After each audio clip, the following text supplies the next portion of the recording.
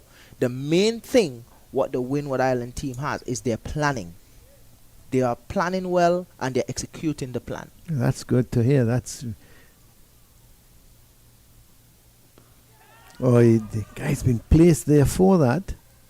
Yeah, but the thing with the Windwards, they've always, over the years, they've had an exciting brand of cricket. And they seem to take charge of a game, and then all of a sudden, they either bat badly or they bowl badly and they lose the game, a game in which they should never have lost. But they've always produced some exciting cricket. They almost a sort of laissez-faire attitude. They're going out there to enjoy the cricket, and you've always found that with the Windward Islands Volcanoes teams over the years. But they just never seem to get over the line when it matters. Something similar to last year. Everybody thought that they would have won the tournament because they were doing pretty well. They played 2 games in Grenada against the same Trinidad team and Guyana. 2 games that I thought I could have won. That's but right. they couldn't get over the line. They end up on draw those games. They didn't lose a game last year. But it's a continuation from last year, what they're doing now. And I'm very impressed with how they're going about playing their cricket. They have a new coach there now in Kenroy Peters. The manager played as well for Windwards in Liam Sebastian. Yeah.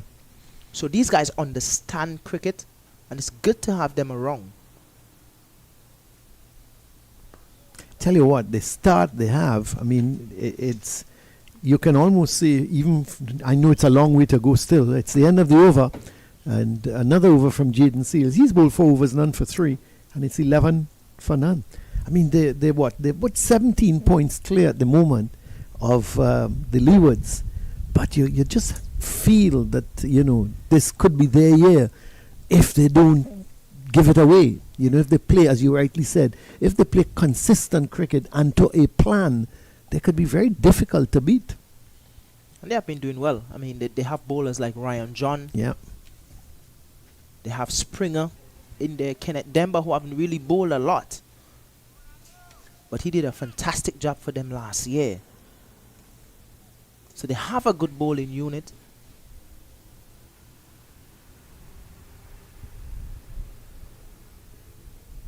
That's a little bit of a airy-fairy shot from Solozano, trying to put bat on ball, but just stood up there. Delivery may have had a little bit more bounce than he anticipated.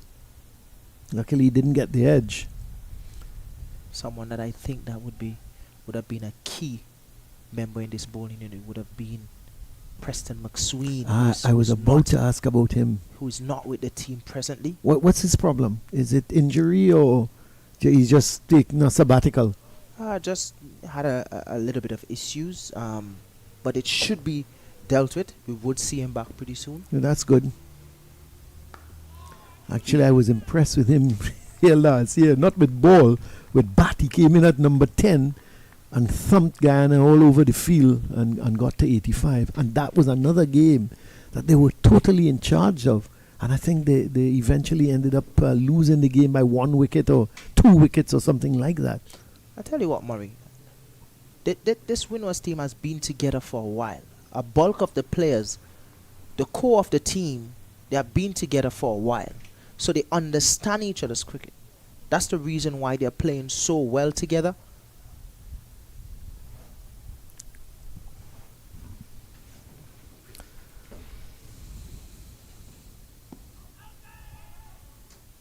Striking on the pad there, but definitely heading down the leg side. And Anderson Phillip getting a little bit more movement.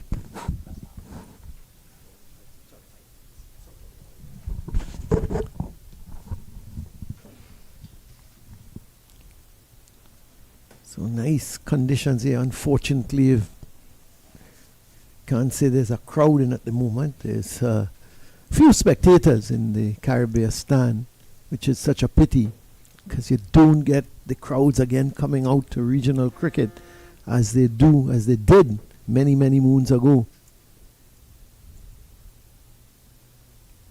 Oh, he got the edge. That's it. That's the end of Salozano.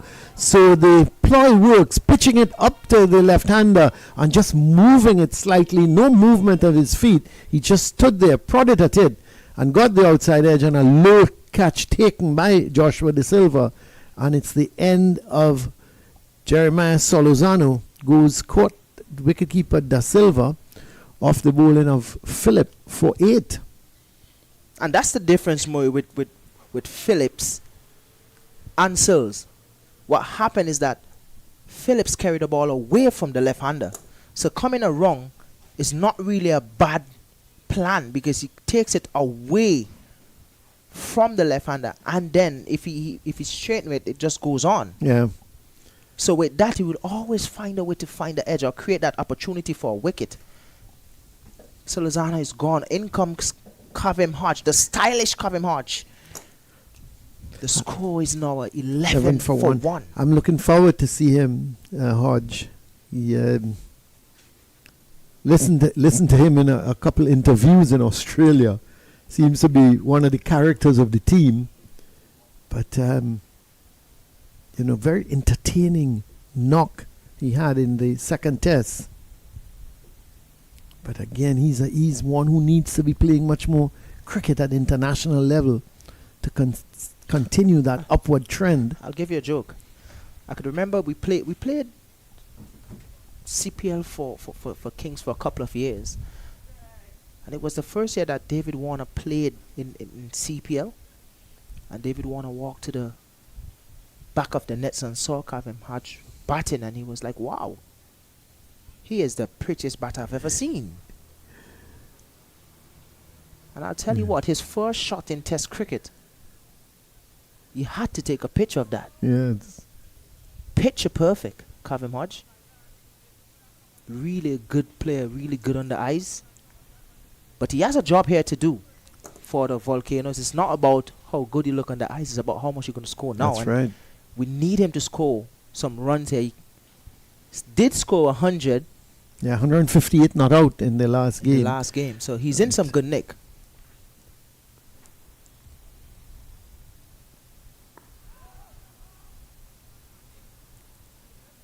Enjoys his cricket and he works really hard. I've seen him work so hard that he injured himself at university. It's good when you work that hard and you get the opportunity at test level to just to show your ways. And I think he's a kind of player that you almost want to see him do well because of the sort of hard work he puts in. Definitely.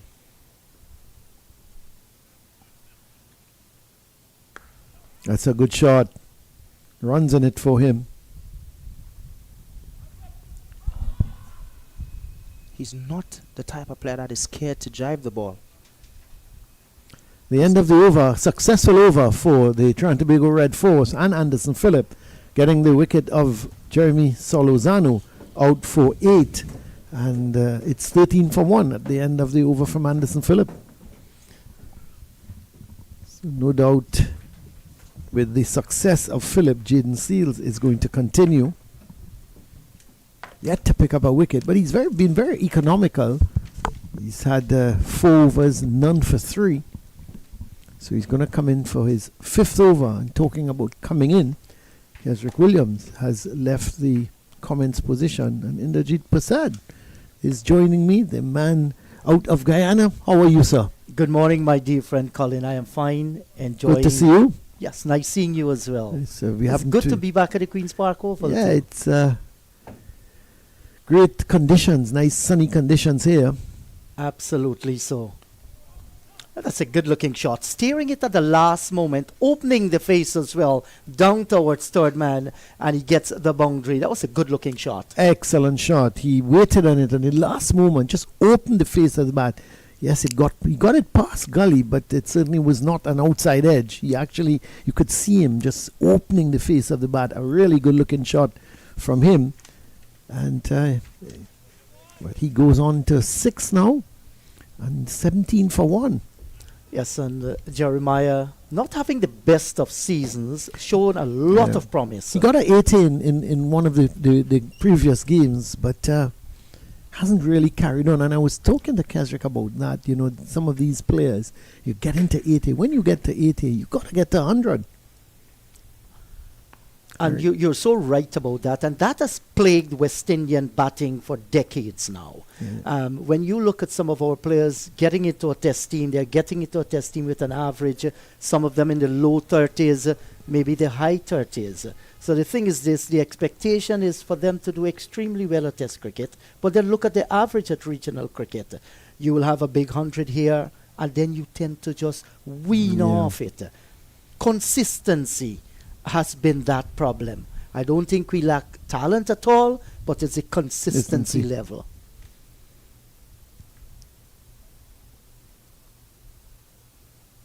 That's not a bad delivery, but well left in the end by Jeremiah. You could see him thinking maybe of going for that drive, but it came back at him slightly. Good delivery from Jaden Seals. Yes, and Colin Seals has bowled well this morning. He hasn't picked up a wicket as yet, but he has hit those consistent line and lengths, having the ball coming back, leaving a little outside the line of the off stump. I mean, he's just back into regional 4-day cricket and just sorting his way out. The talent is there. I think he has the necessary pace to do well, and he's been moving the ball around. So while he hasn't picked up many wickets, very impressive. Look, there again, Yep. a good line, good length. That was a false shot by Jeremiah. Gets it away through mid-wicket and will pick up a couple. But the intent there was to get it straight as possible. And I agree. I think Jeremiah is very lucky to still be batting out in the middle. Very, very true. But even that, he was looking to drive more to the offside. It came off the inner part of the bat and went out towards mid-wicket. So he was able to pick up the 2 runs. But yeah, I think he's very, very lucky to survive that. The only thing I could think of was that the umpire may have figured that the ball was doing too much, but it seemed to be crashing into middle and leg for me. Well, I actually looked at the replay 3 times. And in my humble opinion, it would have gone on. And Seals in the last game. Yes, go ahead. No, as I was saying though, you're going to feel a little bit for the umpires because they don't have the opportunity. No, as I we agree do, with you. to look at it 3 times. But you know, and he's got to make that split-second decision. But you know, I thought that was an easy decision. But you know, I suppose you will say to me, the umpires will say to me, "Hey, no decision is easy." Yes. You know, but. It's been a good spell so far. I think the 2 opening bowlers might be slightly disappointed that they're not extracting a little bit more out of this pitch. That's well played. Riding it nicely this time, Jeremiah, down through the backward square region and picking up a single. So that's the end of the over. At the end of 20 for 1.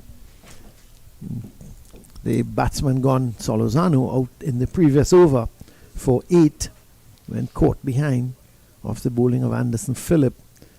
When you think of it, both of these bowlers, opening bowlers in the G has represented the West Indies. So it's a good opening attack. And I think both of them still young men and in my view still learning the trade. Anderson Phillip a little slightly older than Seals, but in terms of at regional level, still coming to terms with you know his bowling, you know, different encountering different pitches, what to do. That's short and lifting. Not a bad delivery at all. He was looking to get it a little bit outside the line of the off stump, maybe straight in line, but the intention there was good. And he has been pretty consistent at the regional level playing for Trinidad and Tobago. And I was listening to yourself and Keswick talking about winning the toss and asking the opposition to bat on this pitch. And I think Keswick absolutely right. You never know what the skipper or his team, the coaching staff, might see in the pitch. But to my mind, you know, it looks a good batting pitch and coming up against a very strong Windwards Volcanoes team. Well, he's got away with that. He went after it, got the outside edge, and it flew between the third slip and gully and down to the boundary for 4. He went after Anderson Phillip, and that's what Anderson Phillip is. We talked about him taking the ball up to the left hand and moving it away. Unlike a Jaden Seals, he is moving that ball away. So if you're not really to the pitch, you certainly couldn't. Now, he went hard at that, but even if he didn't, the ball he found the gap. Not intentionally, but it went in that gap down to the boundary for 4. So a little bit fortuitous for Jeremiah. Well, he's gotten the boundary, like you said, Colin there. Would have been at the non-striker's end and saw how Phillip bowled to the left-handed Solozano, leaving him outside the line of the off-stump. Has to be much more careful here. Especially you have 3 slips. The ball is still relatively new. There's a gully and a backward point. You have to be careful. Get out to the pitch of the delivery. Straight down the leg side this Upton time. probably for a little bit more pace and losing his line. But coming back to the pitch, Joshua De Silva, he knows this pitch better than anybody because he plays here for Queen's Park, is his home club. And, you know, so he would have done his homework. And I'm just wondering, I was making the point a little earlier. I'm just wondering if it has anything to do with them losing their last game. They lost outright to the Leewards. And maybe the confidence is not there. And sometimes you need to go into the field just go into the field and they go through for a quick single. That's good running. Yeah, just get the feel of the game before you actually go to bat. That's, to me, might be the only reason.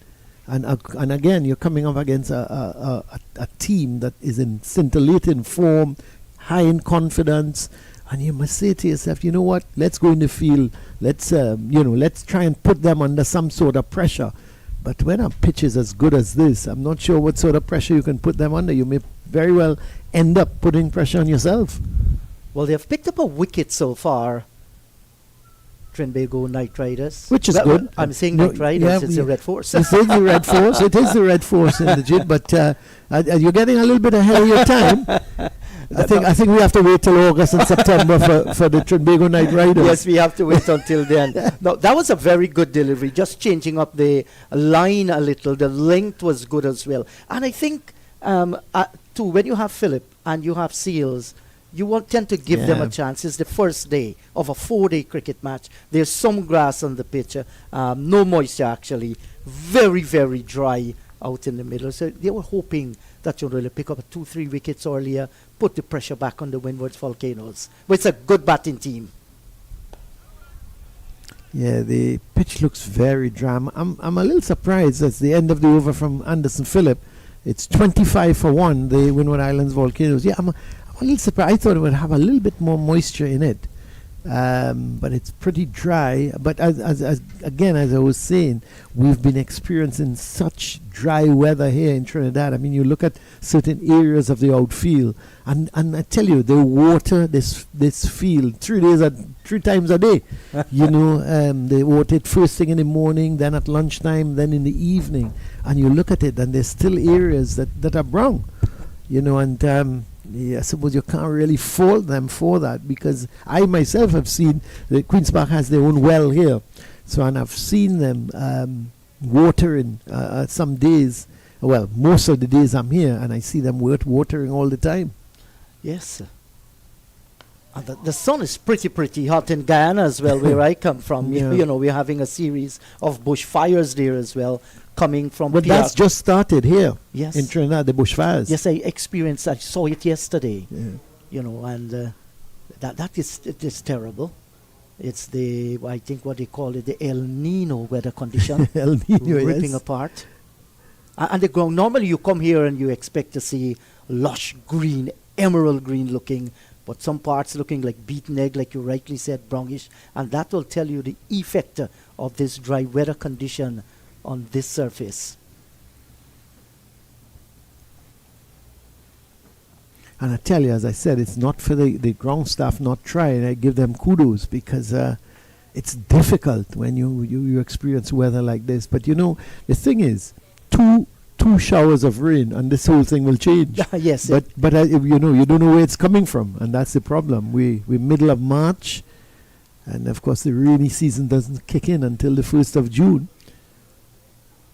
So we have to brace ourselves. Let's hope we have some April showers, but not with the days we have cricket.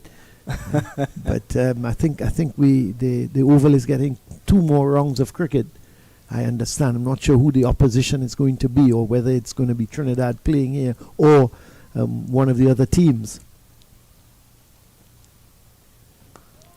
And Jaden Seals continue to bowl well. The previous delivery outside the line of the off stump, where you have the batsman thinking, should I play, should I not? And this one much more straight and much more full.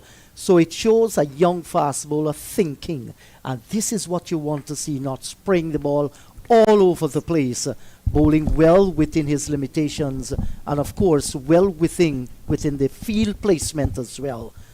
They have done away with the third slip, and they're having 2 slips, a gully and a backward point, and a mid-off on the offside field.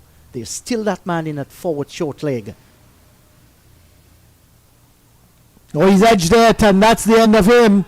Well, Jeremiah goes, a bad shot, and you could see Seals delighted with that, because he pushed it up to the left-hander, moved it away from him, but it was not a good shot. He was reaching for that, got the outside edge, and taking again. So De Silva takes his second catch. 2 comfortable catches for a man of his experience, and but it was really not a good looking shot, and Jeremiah caught the silver off this time the bowling of Seals, and he goes for 14. And here, let's have a look at it. Look at that. He was chasing that delivery. It was coming across him because Jaden Seals went over the wicket and he pushed it across him, but it was too wide of that off stump, and he was reaching for it, never in control. He should have left that one alone, Colin, but then force there. You saw Seals coming round the wicket, like you said, and was angling it away outside the line of the off stump. Couldn't resist. Was just looking to really push it. He wasn't looking for that expansive drive, and did enough to get the edge of the bat. Was a good catch too by the silver. It was making some height, but he followed the ball nicely and took it cleanly. So this is going to justify his decision so far. I for suppose winning the toss and if you could get 2 wickets in the first hour, you're happy. Exactly, and I think at both ends, Philip and Seals, they have come a calling, just doing what the skipper asked them to do, and they've picked up the 2 early wickets. There is still good batting in this Volcanoes team, but when you lose 2 early wickets within the first hour of play, you're putting some pressure on yourself. Yeah, you are, and you see, who is it? Sunil Ambris seems to be the man coming to the crease. Yes, that is Ambris, and he too coming off a brilliant century. I think was 120. So he is in good form. The middle order is exceptionally strong. I mean, they have performed the best, to my mind, for the last 2 years. Despite Guyana won the championship again last year, the Windward Islands Volcanoes did not lose a match. In fact, they're on a winning streak of 5 consecutive 4-day matches. 3 this year and the last 2 last year. So this will tell you the kind of performance they have put in. Ambris is going to take his first delivery from Seals here. And he's edging at that one there. A little bit late in playing the shot, but he kept it down, 1 bounce into the slip corner. I think the reason for that is he didn't go hard at it. I think the ball he just pushed at it. Let's have a look. Didn't go. If he had gone looking to drive, and then that ball would have gone straight into the hands of the second slip. But he just stood there and he sort of just pushed at it, and because of that, it didn't carry. Have a look. Yes, he was just sort of. Yes. You could see him at one, maybe thinking maybe he should have withdrawn the bat. So he was just pushing at it, and because of that, it just died before it got to second slip.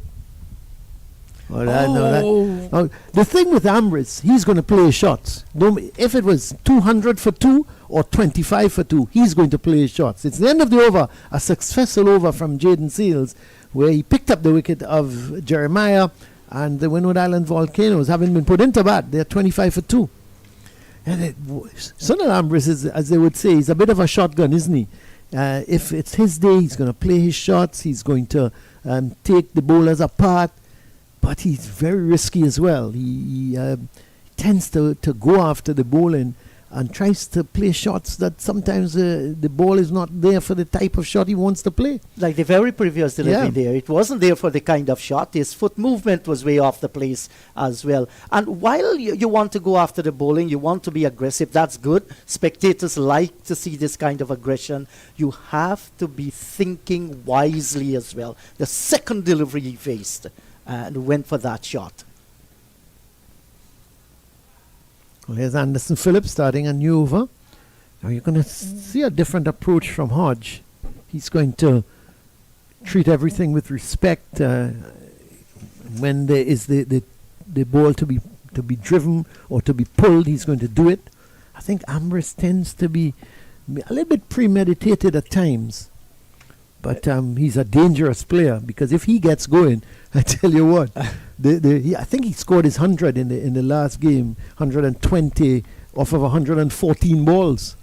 Yes, and that will tell you the aggression in which he scored those runs. So this is the cream of the middle order we are seeing out in the middle for the Volcanoes. And of that 120 indigit, he had 10 fours and 4 sixes. Yes. So he's the kind of batsman that you really want him to come in and take charge of things. Yes, But he does it at a risk. Yes. Kaveem Hodge, I love this batsman. He's such a beautiful player to watch. And I heard Keswick talking about the forced delivery that he spanked for 4 in Australia. That will remain in the minds of those who love cricket for the rest of their lives. And such a lovely player to watch. Silky in his stroke play. Good defensive shot.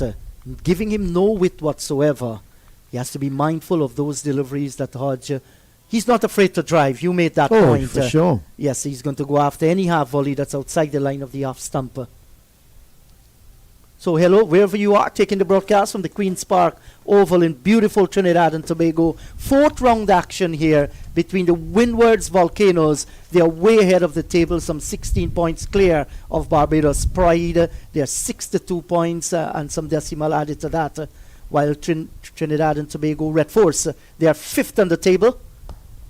That's a lovely looking on drive. Nice little wristy shot out through the mid-wicket area, and will go back and complete 2. Just straying on the line of the leg stump there, and good wristy movement. Oh yeah, he was well in control of that, and really a good shot. Got into position nicely as that ball may have just been coming into him slightly, badly lined by Anderson Phillip. You got 3 slips on a gully. You don't want to bowl on that leg stump or going further down the leg side, and Hodge took advantage of it. Played it well. Yes, and while he has scored some centuries, Kaveem Hodge, 5 first-class centuries so far in his career, and that's a short ball. And tucking it around, didn't got it the way he wanted it, but away from the fielder down at long leg. Well, he got into position early. It was a short ball from Anderson Phillip. Not much pace on it. It was way too short, but give Hodge credit because he got into position quickly. He knew that Jaden Seals is down at that fine leg position, and he got on top of the ball. He kept it down nicely. Well controlled pull shot from him. Only got a single, but what was good about it was how he got into position so early. And kept his eyes on the ball as well. That is of vital importance.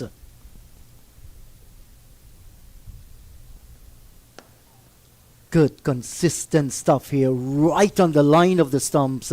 And all Ambris can do is to defend the end of another over. It's 27 for the loss of 2. 28 for 2 actually, Indrajit, with that single from Hodge. So 28 for 2. Hodge's 5, Ambris is not yet off the mark.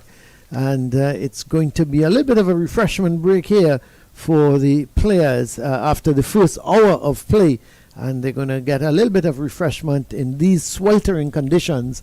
So I'm sure they're going to welcome that. So we're going to take a little bit of a break here, and then we're going to come back for more action at the Queen's Park Oval. It's the Windward Islands Volcanoes, 28 for 2 against the Trinidad and Tobago Red Force.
Hello to you once again. First hour of play producing 28 runs for the Volcanoes. 12 overs sent down by the two medium fast bowlers, both bowling 6. That's Philip, 1 for 17. And Seals also picking up a wicket. So just getting a little bit of liquid to ensure that the body is properly rehydrated. It's been a very, very hot morning here at the Queen's Park Oval. Very important encounter here for both teams. The Volcanoes will be looking to continue their fine run. Trinidad and Tobago Red Force will want to ensure they end this with a victory. Force ball after the 4 hours play, and just short of a good length. And Ambris defending off the body. Hello once again to Kesrick Williams. 28 runs produced off the 4 hour of play, just 12 overs sent down. A really good start for Trinidad and Tobago Red Force, because at the end of the day, we were here and we were sitting and we were wondering why did he bowl first, but he's showing the reason why. I mean, picking up 2 wickets in the first over is always something good, and it shows why these 2 bowlers have played cricket for West Indies, because the line and the consistency that they have bowled on this pitch is definitely something good to see. Yes, and that's a delivery. Was aiming there for the Yorker. Maybe got it where he wanted it. And it was well played by the right-handed Kaveem Hodge, getting a single out through mid-wicket. Yes, they have been very, very consistent. And the Volcanoes will have to regroup with these 2 batsmen out in the middle. Of course, they're the best in the Volcanoes team so far, Sunil Ambris and Kaveem Hodge. They need to put together a partnership here. Yeah, definitely. Both players well established, played international cricket for West Indies. Sunil Ambris, Kaveem Hodge. We're still not seeing Alec Athanaze, so they have a really good top order. Yes, certainly they do. Oh, that's beautifully flicked away. Has good eyesight here, down towards the deep backward square. But once again, Seals looking for that Yorker, and beautifully flicked away off the bottom of the bat. The timing was good. As Murray rightly mentioned, Sunil is the type of player that likes to feel the ball in his bat. He's not going to be the one that's going to come and block too much. He would be positive, and this is the reason why he controlled the middle order for the Volcanoes over the years. Scored 100 in the last game. Both players scored 100 in the last game against the CCC. Yes, they're in very, very good form. And the way they score the hundreds as well is just not making 100, but they were top-class regional hundreds. And once again, edging here, bisecting the third slip and the gully, and it runs across those big fat white rope for a boundary. Not the way he wanted it there. Could have flown anywhere there from Kaveem Hodge. Maybe just pulling the left hand away from the bat and might be keeping it down. Really a fortuitous boundary, but at the end of the day, it was well played, I would say. Soft hands. It was one of those delivery that was really a lifting delivery, kind of surprised Kaveem Hodge. But the way he played it is outstanding. Kept tall over it and played it down. And pulled the bottom hand away from it as well to take pace off the ball, leaving the bat. Really good soft hands. Yes, certainly. He has such good technique. And this should encourage Jaden Seals. And once again, that's a good delivery. Looking for the drive between the cover and the extra cover. Got the inner portion of the bat. Did he bowl a little bit slower there? Looks so to me. But the wicket again is one of those pitches that is looks to me it's very inconsistent in terms of what it has to offer. Well, we have seen some lifting deliveries that made some height. Not tremendous pace. And you're right, Keswick, some of those has been a little bit slow and keeping a little bit low like the previous delivery. So this attacking field is maintained by the Red Force team. And this is because Kaveem Hodge is the type of player that likes to drive the ball. So you'll always have an attacking field for Kaveem Hodge and also for Sunil Ambris, because both players like to feel ball on the bat. Well, it's the end of the over, end of another Jaden Seals over is 34 for 2 here at the Queen's Park Cricket Club.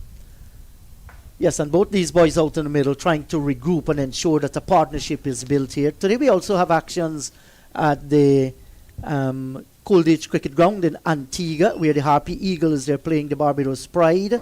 And at Sabina Park, Scorpion, they take on West Indies Academy. And right here in Trinidad and Tobago at the UE Spec Ground, CCC, they're taking on the Hurricanes. So there are other matches being played across the region. Surely during the course of the day, we'll be feeding you some scores coming in from the other ground. Also live on YouTube as well. Just to remind you, this morning, the Red Force won the toss and they asked the Volcanoes to take for a strike out in the middle. So far, it has been competitive. The Red Force just a little bit winning the exchanges at the moment, picking up those two vital wickets. But we're going to have the first bowling change. Yeah, good to see Terence Hines in the attack. I mean, he's one of those bowlers that I think is he's really underrated, I think, but he's such a good addition to the Red Force. Saw him in Super 50 picking up some wickets. Yes, he's really good with the bat as well. He's one of those players that I think is a good addition to any team. Not tear away fast bowler, but in terms of the line and length that he will consistently hit, and he would come out and he would bowl overs for you. Yes, and can be a little bit skiddy as well. So not a bad change there with Philip bowling his 6 overs and picking up 1 wicket in the process. Feel that he has done his work. Good time to give the slow, medium, fast bowler. He too can wobble it around. Would not be surprised if I would see a carry pair soon. You know, knowing that 2 right-handers is at the crease, spins the ball away from them. And on a dry surface like this, you would want to use your spinners. Yes, and once again, just straying a little bit away outside the line of the off stump. No pressure there. So we're having, that's Ambris opens his eyes and he's going to see their huge territory, vacant ones, out in the offside. If he can bisect the backward point and the cover, or maybe looking between the cover and the wide mid-off, those are the scoring opportunities for him through the offside field. So you're expecting the bowler here to just pitch it up a little bit further, just outside the line of the off stump, with 3 slips, 2 very close. That's the first and second. The third slip a little bit away, and a gully. That one just not hitting full face of the bat. Sunil Ambris, the type of player that really gets going early. Yes, he's by nature, he's very, very aggressive. Always look to score runs. The thing about Sunil Ambris is that whenever he comes in to meet spinners, like when he meets spinners bowling, he usually go down the ground early. Create room for himself so that the mid-on and the mid-off can come back, and then he goes down the ground, on the ground. And that's the gap we were talking about. He knows where the gap is, and he just drove at this one. It was wide outside the line of the off stump, made the necessary connection, and it races down towards the boundary. There was definitely enough connection for 4. As I mentioned, he's the type of player that likes to feel ball on bat, really wide. Yes, it was wide, but it was slow. It wasn't quick. Gave him the opportunity. His eye contact was good. He had to stretch for it, and just getting it away nicely down between the backward point and the extra cover. So he relishes the opportunity here, Sunil Ambris. Seeing the ball very good. Just come out into the middle. Just trying to build an innings here for himself. And of course the Volcanoes. Oh, and he played late and opened the face. And maybe the bounce has undone the third and second slip. And it races away down towards fine third man boundary. Really unfortunate, but it was just a bit of a mishap there. The ball just hitting something on the surface.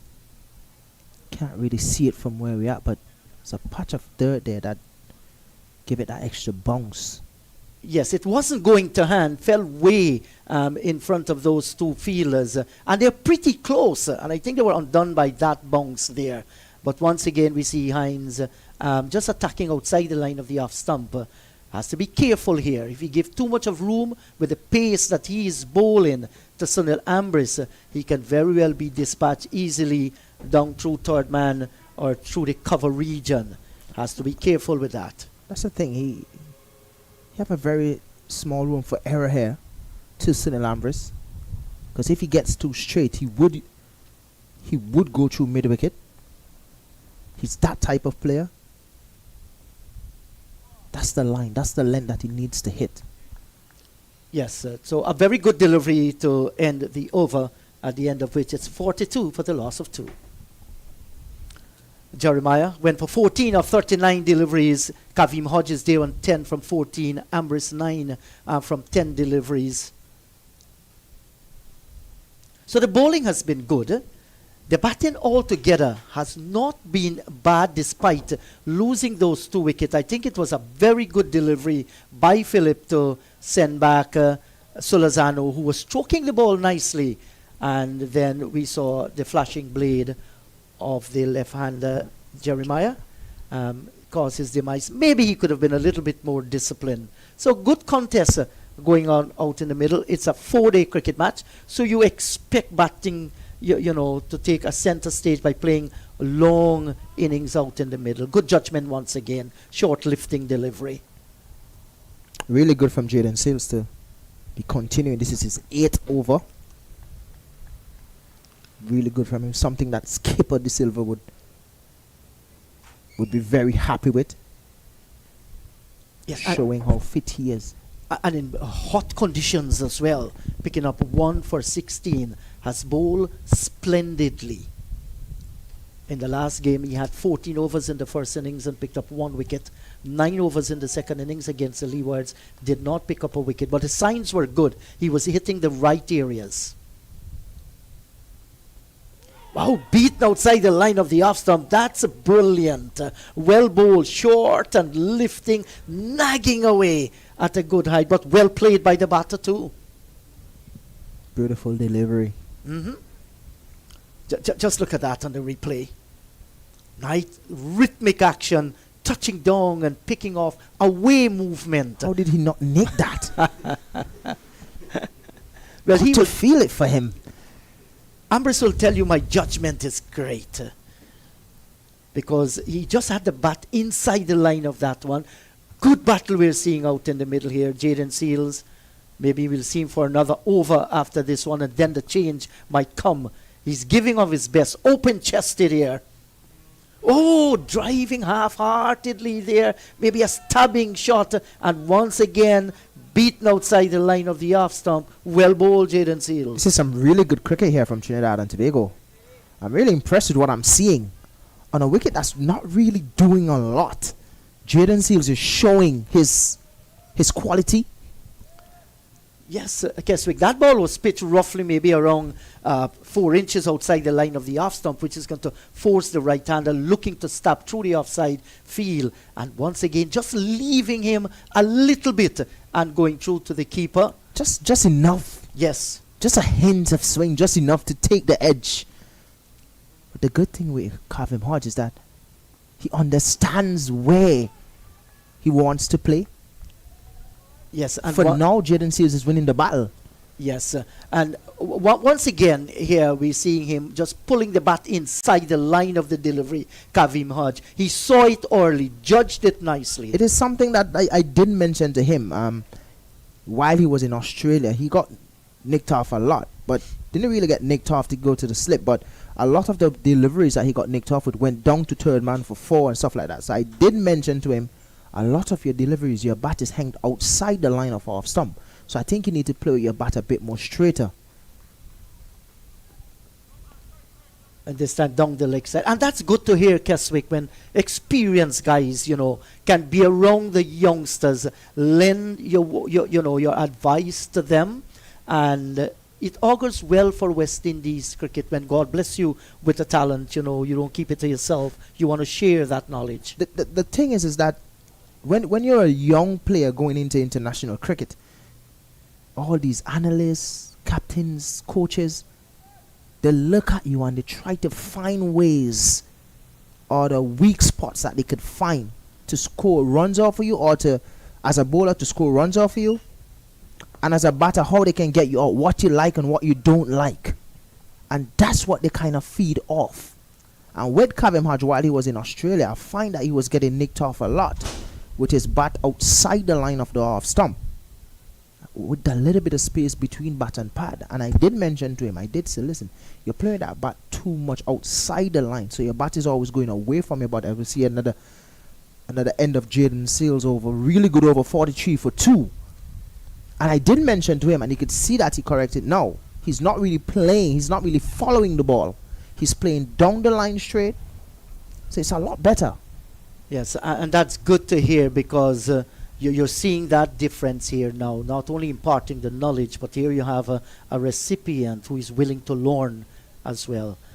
So 15 overs have been bowled so far. Volcanoes being sent into bat by the Red Force. Blazing sunshine here at the Queen's Park Oval. And Terence Hines begins over number 16 in the day's play. Down the leg side. You did mention he's a little bit, skiddy. You see that lift in delivery? Yes. Not anything to bother Kaveem Hodge though, but a bit of pace behind that one. And if he gets the line right, there is where he can present some problem. But when you stray, you see that he has the ability to get that ball to skid on.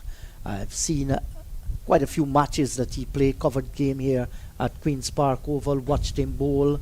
And a very handy cricketer, somebody who you can turn to, whether bat in his hand or the ball in his hand.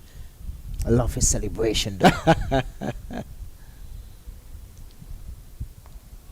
That's better delivery, and just might be moving away outside the line of the off stump, but once again well played by Kaveem Hodge. Yeah, that's the length that he needs to be bowling, especially to these batters. Sunil Ambris and Kaveem Hodge, well experienced, played international cricket and been playing for Windwards for a while. So both players understand their game. Sunil Ambris is one of those players. He's really smart. Whenever he goes out to bat, he tries to have conversations with you. Makes him feel at home. Yes, you know, so often we talk about the hard work that they put in, but when you enjoy what you're doing, nothing becomes hard for you. You work lovingly at your game. Oh, that's a good delivery. Coming forward here, jagged back at the right hand, taken on the pad, had some bat onto that one, but that was an excellent delivery. Yeah, and that's what I mentioned. That's the line that he needs to be hitting. That line, that length, especially on this pitch, that's not going to really do too much. So, head-to-head clashes between these two teams in 2019. TNT, they won by a whooping 190 runs in 2020. The match was drawn. 2021, TNT won again by 81 runs. And this is a good play. Once you get the scoring opportunity and flicking it away out to through forward square and picking up 2 runs. So, while you will be defending, getting good balls, the hallmark of a good batting, once the ball is there to be put away, not necessarily a boundary, but you keep the scoreboard ticking. You get your singles, you get your 2s. So often we see so many dot balls and you put the pressure right back at you. And that's something that you won't really see with a guy like Sunil Ambris who's at the crease. He don't really try to build pressure on himself. He's one of those players that try to find the gap as much as possible. Kaveem Hodge as well, very busy. Now, if these guys are batting dot balls, you know that the opposition is bowling well. Absolutely so. Because both players are really busy.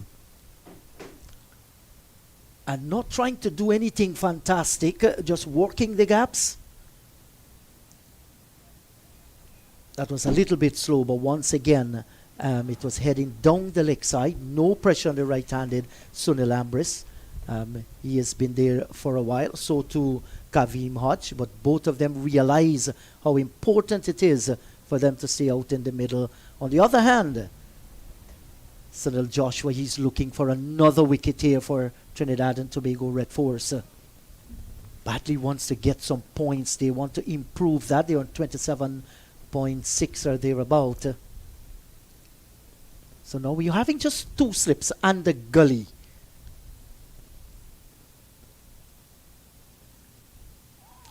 Good delivery there, outside the line of the off stump. Had some pace on it as well. The end of the over, 44 for the loss of 2. Definitely a really good over from Terrence Hines, that's what he needs to do. That's the area that he needs to hit consistently. That's the only area that's going to do something for him, that's going to create that opportunity for a wicket for his skipper, because it's really hot out there. So you need to use every single delivery, just like what Jaden Seals is doing as we see him walk back to continue. This is really good from Jaden Seals to show that he is fit now. He's ready to get back into Test cricket. Just need to get some games behind of him. Yes, a lot of people would have talks about it's hard for him to get back into West Indies team because Shamar Joseph is there. But I think not. I think this is a player that West Indies is looking at. I think he's one of those players that we should be looking towards to really take over when Kemar Roach decide to hang up that cap. Yes, I agree with you. I think there is a place for Jaden Seal in West Indies cricket. There absolutely no doubt about that. And that's a short lifting delivery. Good line again, good length again, especially when you have 4 slips and a gully and the backward point. There is a youngster, he had his injuries and so on. He's back playing cricket. And what we are seeing here, the consistent level of his bowling, hitting the right lines and the right lengths. He tells about a youngster. He's just not only talking the talk. He said, I want to use this season to get back into that groove and play for the West Indies again. He looks the sort out in the middle.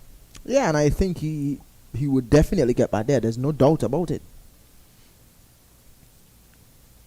It's just a matter of how the West Indies Cricket Board will use him going forward, because then we have Shamar Holder, who is now back in West Indies cricket playing for Barbados.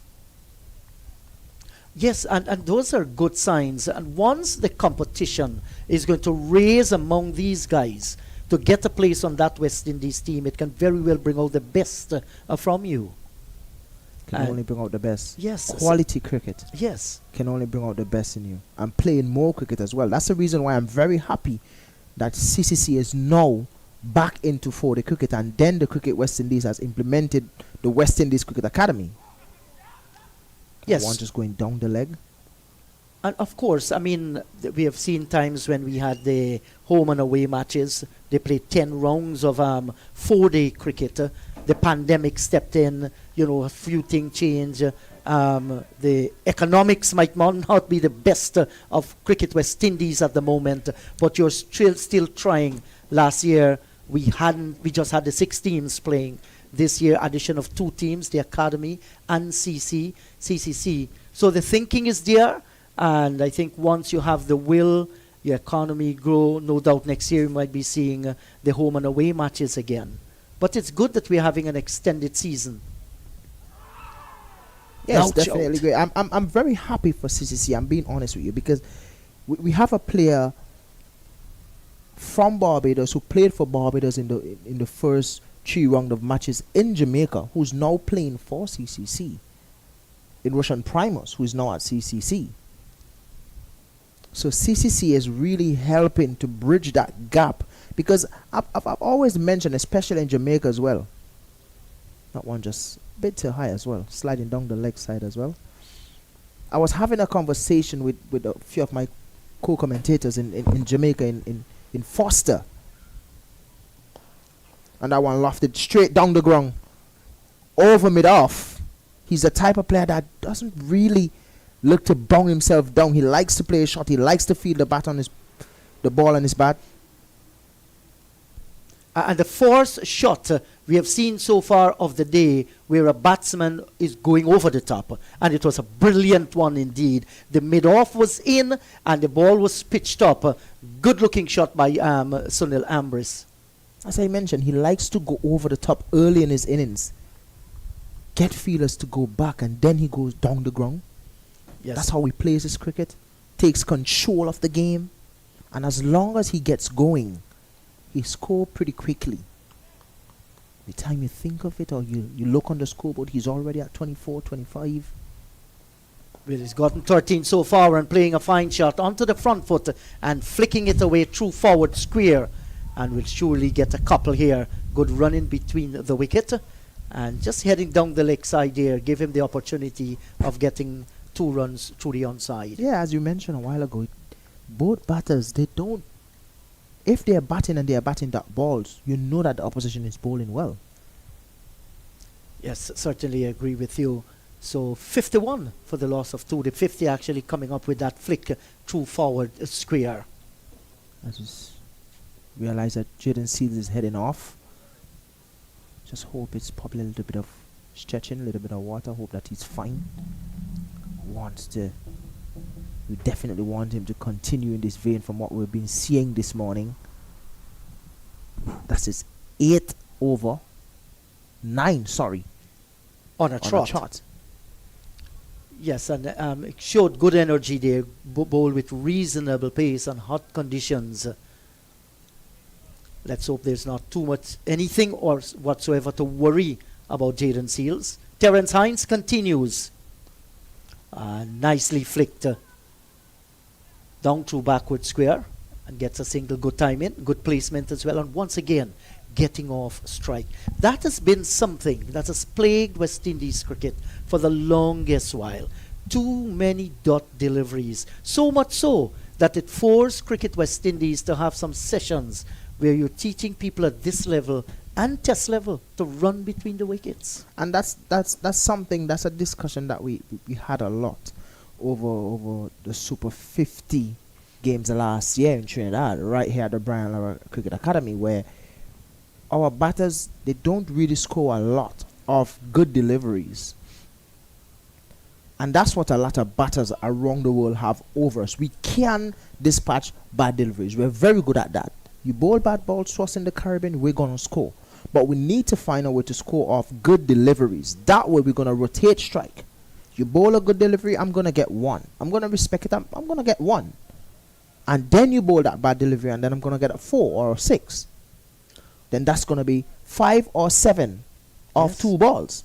Exactly. And I think it has to do with our skill set when it comes to playing those good balls and getting a single, and also our awareness level. And, if you're not aware where the scoring opportunities are, if you do not have the skill set playing with soft hands, manipulating the bowler, and then the communication with the non-striker as well, all those things. You look at the great players of the game, the very good players of the game, they all do these things. They know where the gaps are. They know how to manipulate the bowlers, coming off strike, scoring the singles and the 2s. It makes the bowler think. It makes the captain think as well, because the pressure is right back on them to ensure a dot ball is bowled. Therein lies your opportunity in scoring. Oh, that's a good delivery. Looking to push at this one. Wasn't confident. There's Sunil Ambris flying off the outer portion of the bat and down towards the third slip. Good delivery here by Hines. Yeah, he's really bowling well. I'm just looking at the game and I'm wondering when they're going to bring in a Caripay. Well, it might very well be the next over after this. To bowl to these 2 right-handers. Especially on this pitch. Yes, and while some grass is growing there, some grass rolling as well, because of the dry nature, it will very well get a little bit dusty. Not right away, but certainly as the pitch wears on. The good thing about the pitch is that they have a bit of grass covering. Yes. So the pitch will hold together, as we see Sunil Ambris scampering for a quick single. Getting there very easy. Good awareness level, knowing where the opportunity lies to score a run. He didn't hit it straight to the fielder at wide mid-off to his left.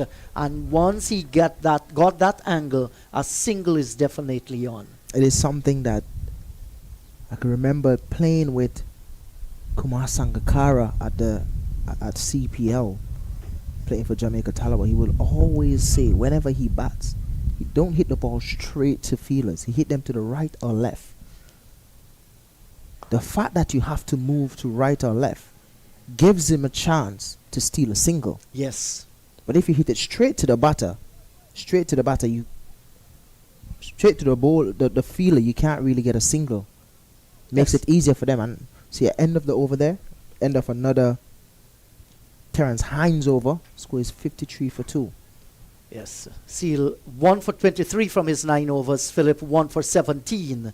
The two medium fast bowlers give a good account of themselves while out in the middle. We're seeing Terence Hines from the commentary box end. Are we seeing that change you were talking about? And a change that well, not really what we were talking about, because it's another medium bowler. It's T.N. Webster. T.N. Webster. Who bowls a bit of medium. Kind of surprised that they have Carey Pay, and I think Brian Charles is in the team as well. Well, He's standing at second slip, and Carey Pay is going towards mid-off. So kind of surprised that you would expect this if you're bowling on a wicket that bowling on a pitch that has a bit of moisture. But as I mentioned, we don't know the plan that the skipper has. So far, he planned to bowl first this morning and picked up 2 wickets. yes, he did. So he have his plan, and obviously he make his plan in the dressing room with his coaches. Oh, that's a brilliant shot. This is hit away over the top of extra cover and out towards the boundary for 4. There's no danger there. No field out on the boundary. And Sunil Ambris went after his man. Nothing wrong with it. And that's the thing about Sunil Ambris. You're not going to bring a medium pacer and make him feel like he's going to get tied down. As long as you're in his area, he's going to go. And that's the type of player that he is. And then with Kaveem Hodge at the other end, who's going to support him, we might see a bit of fireworks here if the Red Force bowlers don't clean up their act. And what this can do too, Keswick, is to ask the skipper, Joshua De Silva, to change the feeling, and you restrict, some of those men in the catching area. Short off the back foot, hammered away, down through backward point. That's a great shot. Was an innocuous delivery here, and put away nicely once again by Sunil Ambris. He gets another boundary. If you're going to bowl those deliveries to this man, well, you're going to pay the penalty. Certainly, well played. Too much room for Sunil Ambris. He's the type of player that whenever he gets going, and he's not going to stop. Yes, and I think what actually might be happening here, the thinking behind asking Webster to bowl, is that this ball is in its 19th over. Maybe just looking to take a little bit of sheen. There might be a little bit of swing as well inside of it. And then we might very well see Carey Peer and Brian Charles. And that smash, literally smash, standing up there and hoiking it over a long on. That's a great shot. Fantastic shot. Definitely looking like he's in the mood now, with some authority as well. Too full. Sunil Ambris with no pace at all from T.M. Webster will definitely launch onto those. Yes, and that is what very good batsmen are going to do to you. You can't be bowling in those areas. They will stamp their authority, and especially in this form that Sunil Ambris is in, he's going to go after the bowling. This is better line, despite it was short of a good length and coming back into the right-hander too. He's the type of player that he wants to always feel in charge when he's at the crease. Bringing a medium pacer to him now, the way how he started that over with 3 boundaries, he's trying to tell De Silva, look, you're not going to bring a medium pacer to bowl to me and I'm going to block. I'm going to play my shot. If he's in my area, I'm going to score. And looking for the cut shot again. This time the backward point was sent 3/4 away down towards the boundary. Didn't get it the way he liked it. The timing was a little bit off, but still gets a single in that region. Still wondering the reason behind of T.N. Webster bowling. Not taking anything away from T.N. Webster. Obviously, he usually swings the ball and stuff, but at this level, especially playing on this pitch, 2 right-handers at the crease, you would want to bring one of your main spinners. Better line this time here. Oohs and ahs. His over's been completed. His first over cost him some 14 runs with those 3 boundaries. 68 for the loss of 2.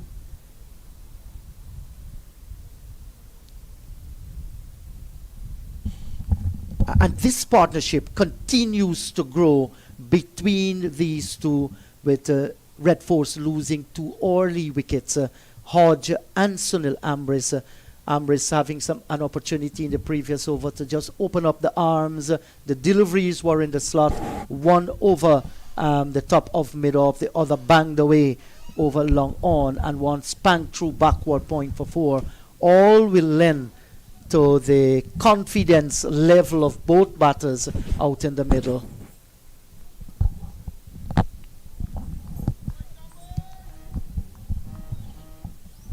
Hines will continue.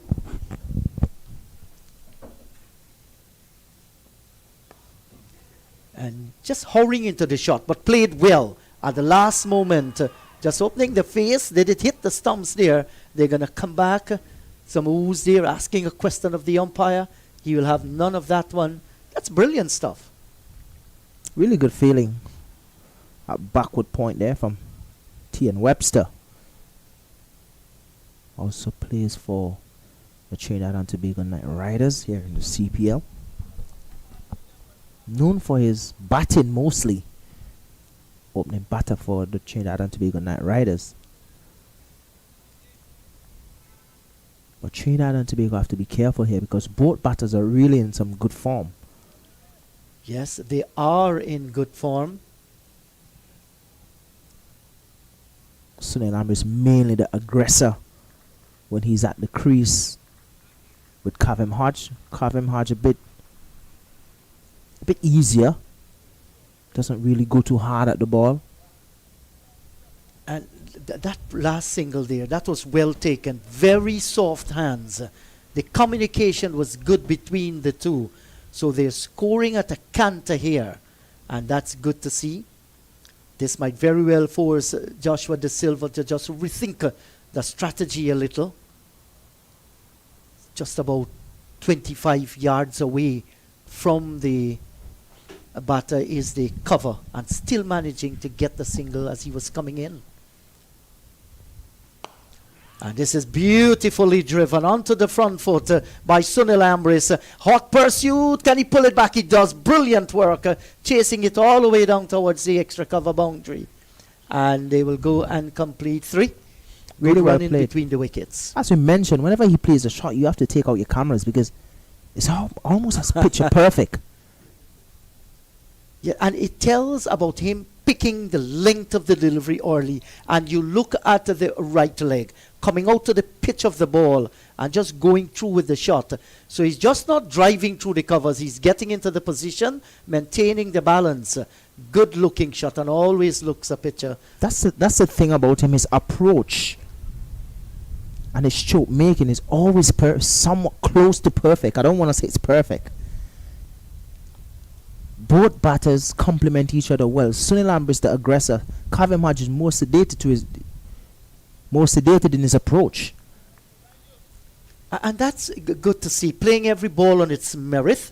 He just don't want to be a competitor to his partner, but he's just complementing what's happening at the other end.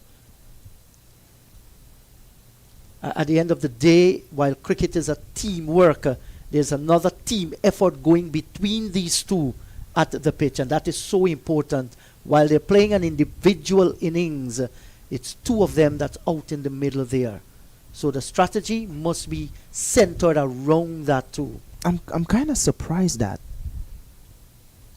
Sunil Ambris came in at 4 today as he squeezes that one just in front of point. Only a single, but I was kind of surprised that he came out at 4. The skipper in Alec Athanaze, he bats at number 3 and 4 for West Indies. But today, he would come in at 5. I was kind of surprised because Sunil Ambris usually comes in at 5. As I mentioned, he usually control that middle order for the Volcanoes. So I was pretty surprised, but at the end of the day, they have their plan, as we always mention. Yes, so true. And you never know, too, coming off that brilliant 120, they might want to give him another opportunity to come earlier in, especially when you lose 2 early wickets. Oh, that's gloriously flicked away. It's going to beat the short mid-wicket into the mid-wicket boundary for 4. Well played. That was like poetry in motion. We'll surely watch that one more time. Move nicely into it and flicked it away and gets a glorious looking boundary. Exquisite. Take your cameras out. Really well played and easy as well because it's down the line of the leg stump. A player of Kaveem Hodge quality would not miss out on that. A fantastic shot indeed. The kind of shot that's going to do his confidence a world of good. 75 for the loss of 2 and continues to grow in confidence. Really well played. I mean, as I mentioned, Kaveem Hodge is the type of player whenever he's batting, you will need to take your phone or camera out. Because there's always an opportunity for a picture-perfect moment. As we see, Carey Pearce getting ready to bowl here. Not really surprised that he's coming in. Yes. 2 right-handers at the crease.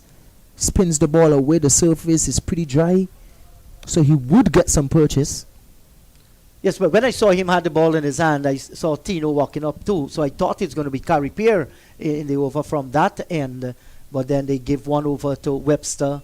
Didn't look the part, a few half volleys short of a length and put away easily. Now this could be very, very interesting. We might very well see Carey Pearce having a long bowl in this game along with Brian Charles. Of course, Seals, I haven't seen him come back onto the surface out in the middle.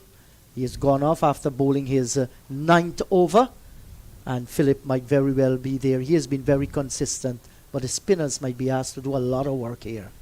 Something that we have seen over the years. But Windward Island this year have shown that they're not really gonna, continue with spin over extended period of time. I saw in Jamaica when CCC was playing, youngster by the name of Zishan Matara that plays with CCC out of Barbados picked up 7 wickets against Jamaica. He's a very tall guy, Matara. Tall. Did well. He also plays squash as well. So he's an athlete. Yes, he is. So we are having spin for the first time in this 4-day encounter in this match. And we're watching Carey Pearce.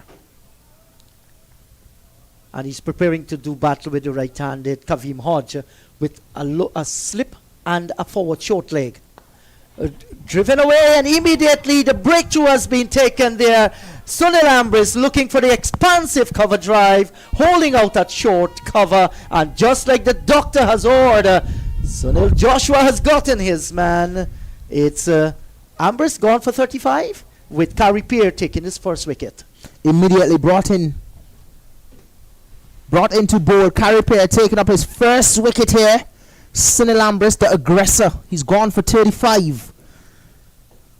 Not really the shot that I like, to be honest, because it's his first delivery. Change of bowling, and he presents a wicket. I think he just gifted his wicket away.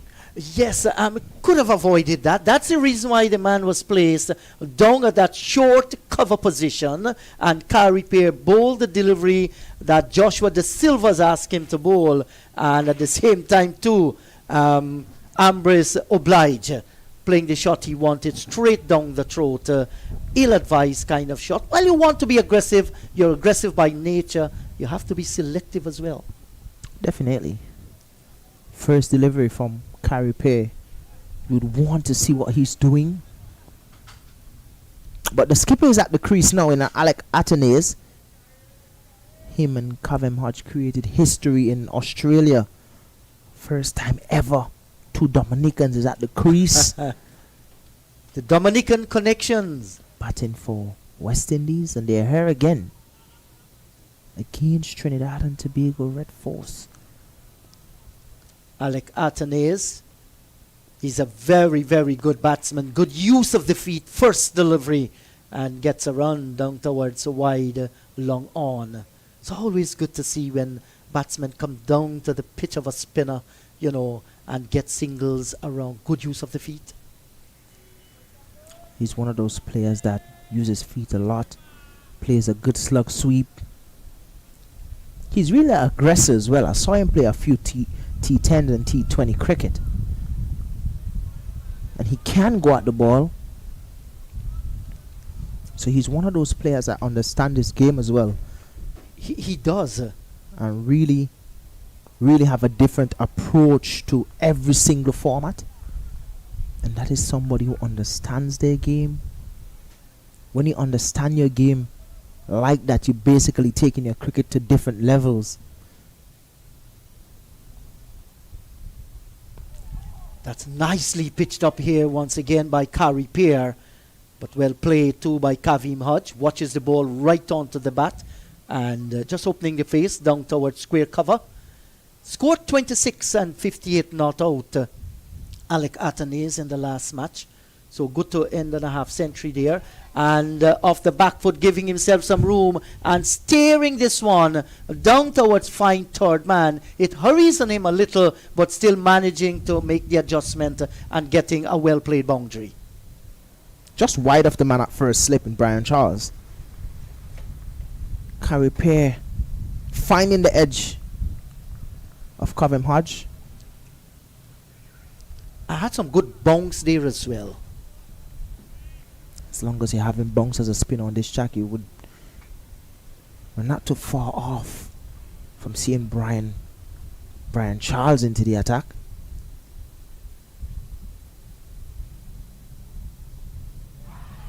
Seeing some bounce and turn here from Carey Pear. So the end of the over, it's 80 for the loss of 3. And Keswick with another 10 minutes or so to go before the lunch time. At 84 for the loss of 3. Joshua Da Silva winning the toss and asking the Volcanoes to take first strike at the middle. How do you see the contest so far here? I was actually going to ask you the question. I was just about thinking it, because at the end of the day, I mean, picking up 3 wickets in the first session, but Volcanoes is not scoring too bad. They have lost 3 wickets, yes, but they had 84 for 3. I would say it's sort of at a half and half here for now, but I'll give Trinidad and Tobago the edge, because picking up 3 wickets in the first session of play and 3 good wickets as well. Sunil Ambris, who was on 35, who made 100 in the last game. Johan Jeremiah, who is in good form, and Silazano as well, who is in good nick. I mean, removing those 3 batters puts you a bit in front, but then they're on 84 and they have the skipper in Alec Athanaze and Kaveem Hodge, who's coming off of 100 as well at the crease. So both batters would want to take it to lunch and then come back after lunch and score some runs for the Volcanoes. Yes, and if you just subtract that 1 over that Tino Webster bowl when he was smacked for 14 runs, that will tell you, how well the Red Force did this morning prior to the lunch period. Well, if I take that 14 runs off, I would definitely say that they're 2 steps ahead. Not 1 anymore. 2 steps. Yeah. They'll be at the top of the mango tree. Yeah, I like that one. But then that 1 over kind of changed things a bit, because they're now on 84. So taking that 14 off, they would just be on 70 for 3. That's right. So 70 for 3 at lunch. Let's just say they finish at 80 for 3. If we took that 14 off, then definitely Trinidad have won this session. But according to how this finished, we would definitely say it was a half and half kind of session. Yes, I do agree with you. But then you would always say that Trinidad is always a sniff above, because they picked up 3 big wickets in this first session. Yes, they were their nose in front at this time. Definitely. Yes, the Red Force, I think all the bowlers expect that. 1 by the nose, huh? Yeah. 1 by the nostrils. Yes, there's some breathing space there. 1 by the whiskers. What is the win at the end of the day? So two slips and a gully and a backward point and a square cover. That's well bowled outside the line of the off stump, pitched up, and before Athanaze could go down, that ball had passed him close to the line of the off stump. kind of angled in as well. We shall see on the Yeah, replay here. Definitely a bit Yes, of late movement. Yes. And this is what Terence Hines can do. Needs to do it a little bit more often. Because of his slingy action Yes. coming from wide. Something similar to Ryan John of the Volcanoes. But Ryan Usually. John has been doing pretty well. He's continuing from last year, and then he lost Justin Graves, who was doing a pretty good job for them last year at the first class level. They lost Justin Graves, but Springer came in and is like, I'm here Yeah. to pick up from where Justin Graves left off, and he's probably up there in terms of wickets in this year's tournament. And that you know what helps when you have new players coming in, when you are a good bunch, you understand each other, you know the game, you've been successful, so whoever comes in will have to pick off from that, raise the standard. That's a good delivery, well played by Athanaze, tucked in defense, 84 for the loss of 3.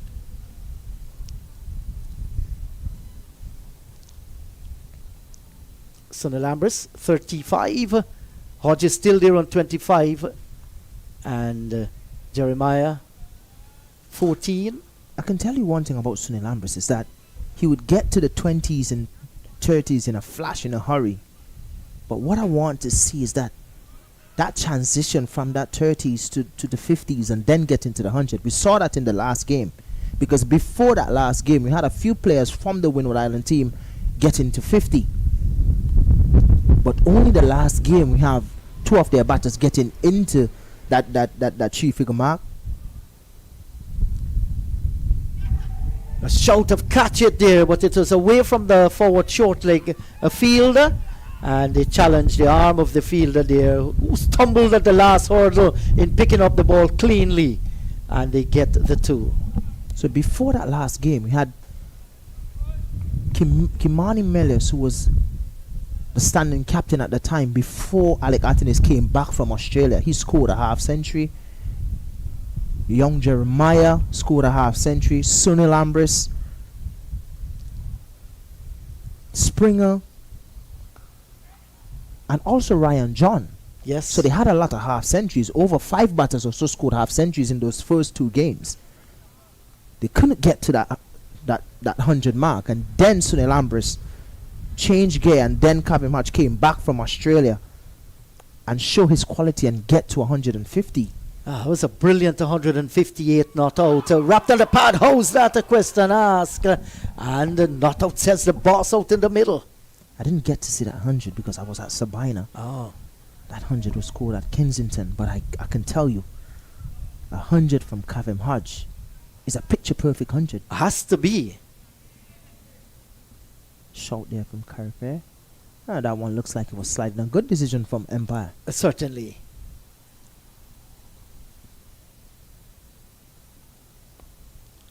And one of the good things about the Volcanoes batting as well last season and this season, they have been scoring their runs relatively quickly, position themselves in winning matches.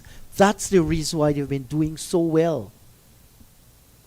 The thing about them is that this bunch has been together for a while. They have been around each other. They understand each other. They enjoy one another's company. And this bunch also know what losing is. So they lost together. And now that they're winning together, it's even better. Gone are the days when you could have turned up and you're playing against Windwards and you're going to say that, okay, we're going to win them. Now you have to come with a plan to play this team, because then when they're batting, you have people like Alec Athanaze, you have people like Kaveem Hodge, Sunil Ambris, Jeremy Salazano is in the mix now, Johan Jeremiah, and then Tevin Walcott out of Barbados, a really good player. Yes. Scored 78 in St. Vincent in a club match just last week before they come here. So he's in good form as well. Ryan John is really good with the bat, very good all around, and Springer with. So you have to come with a plan in how are we going to win against this team. Sorry, that's the end of the over there. We're getting a bit carried away there talking about the Windward Island Volcanoes. Yes, 86 for the loss of 3. And when you talk about them, and we're talking about them so much because the journey for these guys is something that you want to talk about? Yeah, and I am extremely happy to see the development of Windwards cricket. Like you rightly said, over the years, they were a strength in the days gone by when they were with the Leewards. The Combined Islands was a very, very strong team. Another question asked here, did he got some bat onto it? We shall wait. They're coming through for a run. Well, leg by signal by the umpire, so he did got some bat onto that one. But since that separation in the 80s, between the two, the Leewards and the Windwards, the Leewards made some headway, but the Windwards, they, like you rightly said, they were known as the whipping boys of West Indies cricket. So these signs are fantastic, and they're not only winning matches, they're providing players for the West Indies as well. So that's a leap that everybody should feel happy about. Yeah, over the last 8 years or so, the Windward Island team has definitely produced a lot of cricketers in the West Indies team. You have Andrew Fletcher, you have Johnson Charles, Kaveem Hodge, Alec Athanaze, Sunil Ambris, Obed McCoy. It's a shoutful run out there, but safely home. Both batters are really good between the wickets. Yeah, But they have produced a lot of cricketers for the West Indies team. Sherman Lewis as well from Grenada. Yes. And a few players, I think, that would be knocking on the door, especially in the A team, if they continue with the sort of form that they're showing now in Ryan John. Yes. I'm very impressed with Ryan John. He's a good batsman, can hold an end, he can play his shot, he can score, and his bowling, has come on by leaps and bounds. And that is what confidence can do to some people. He's nowhere a tear or a fast bowler, but in terms of his line and length, consistency, that's what he brings to his game, and then he can move the ball. The main thing is that he's taking wickets,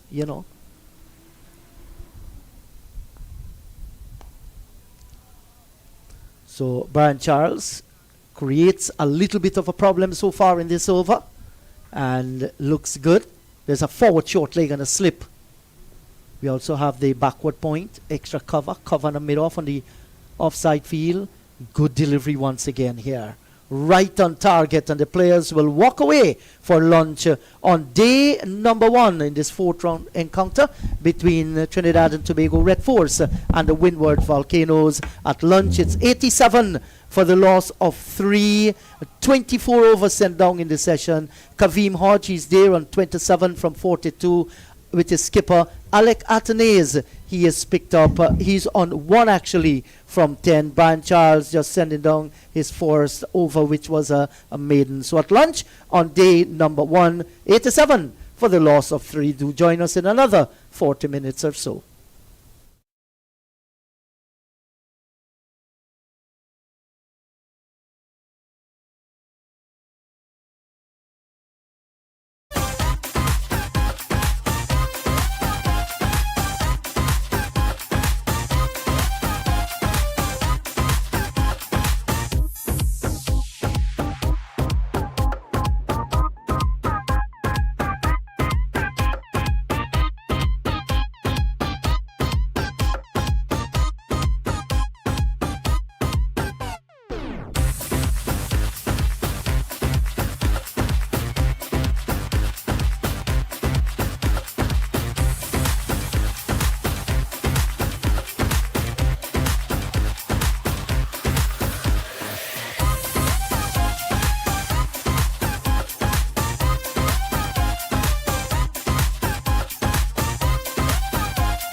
Hello there, wherever you are.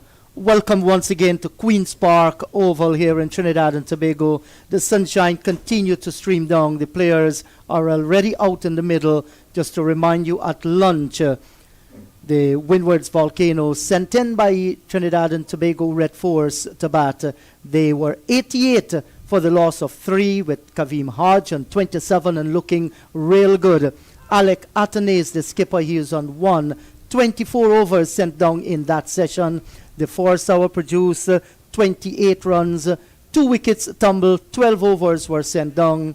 And the second hour, far better for the Volcanoes. They scored 60 runs, losing just the 1 wicket in the second hour. So at lunch, 88 for the loss of 3. The first ball is about to be bowled, and it looks as though it's Jaden Seals. In fact, it's Philip. That's right. Here's the first delivery after lunch on day number 1. Unbeaten, that's a beauty. Outside the line of the off stump, and a good start after lunch.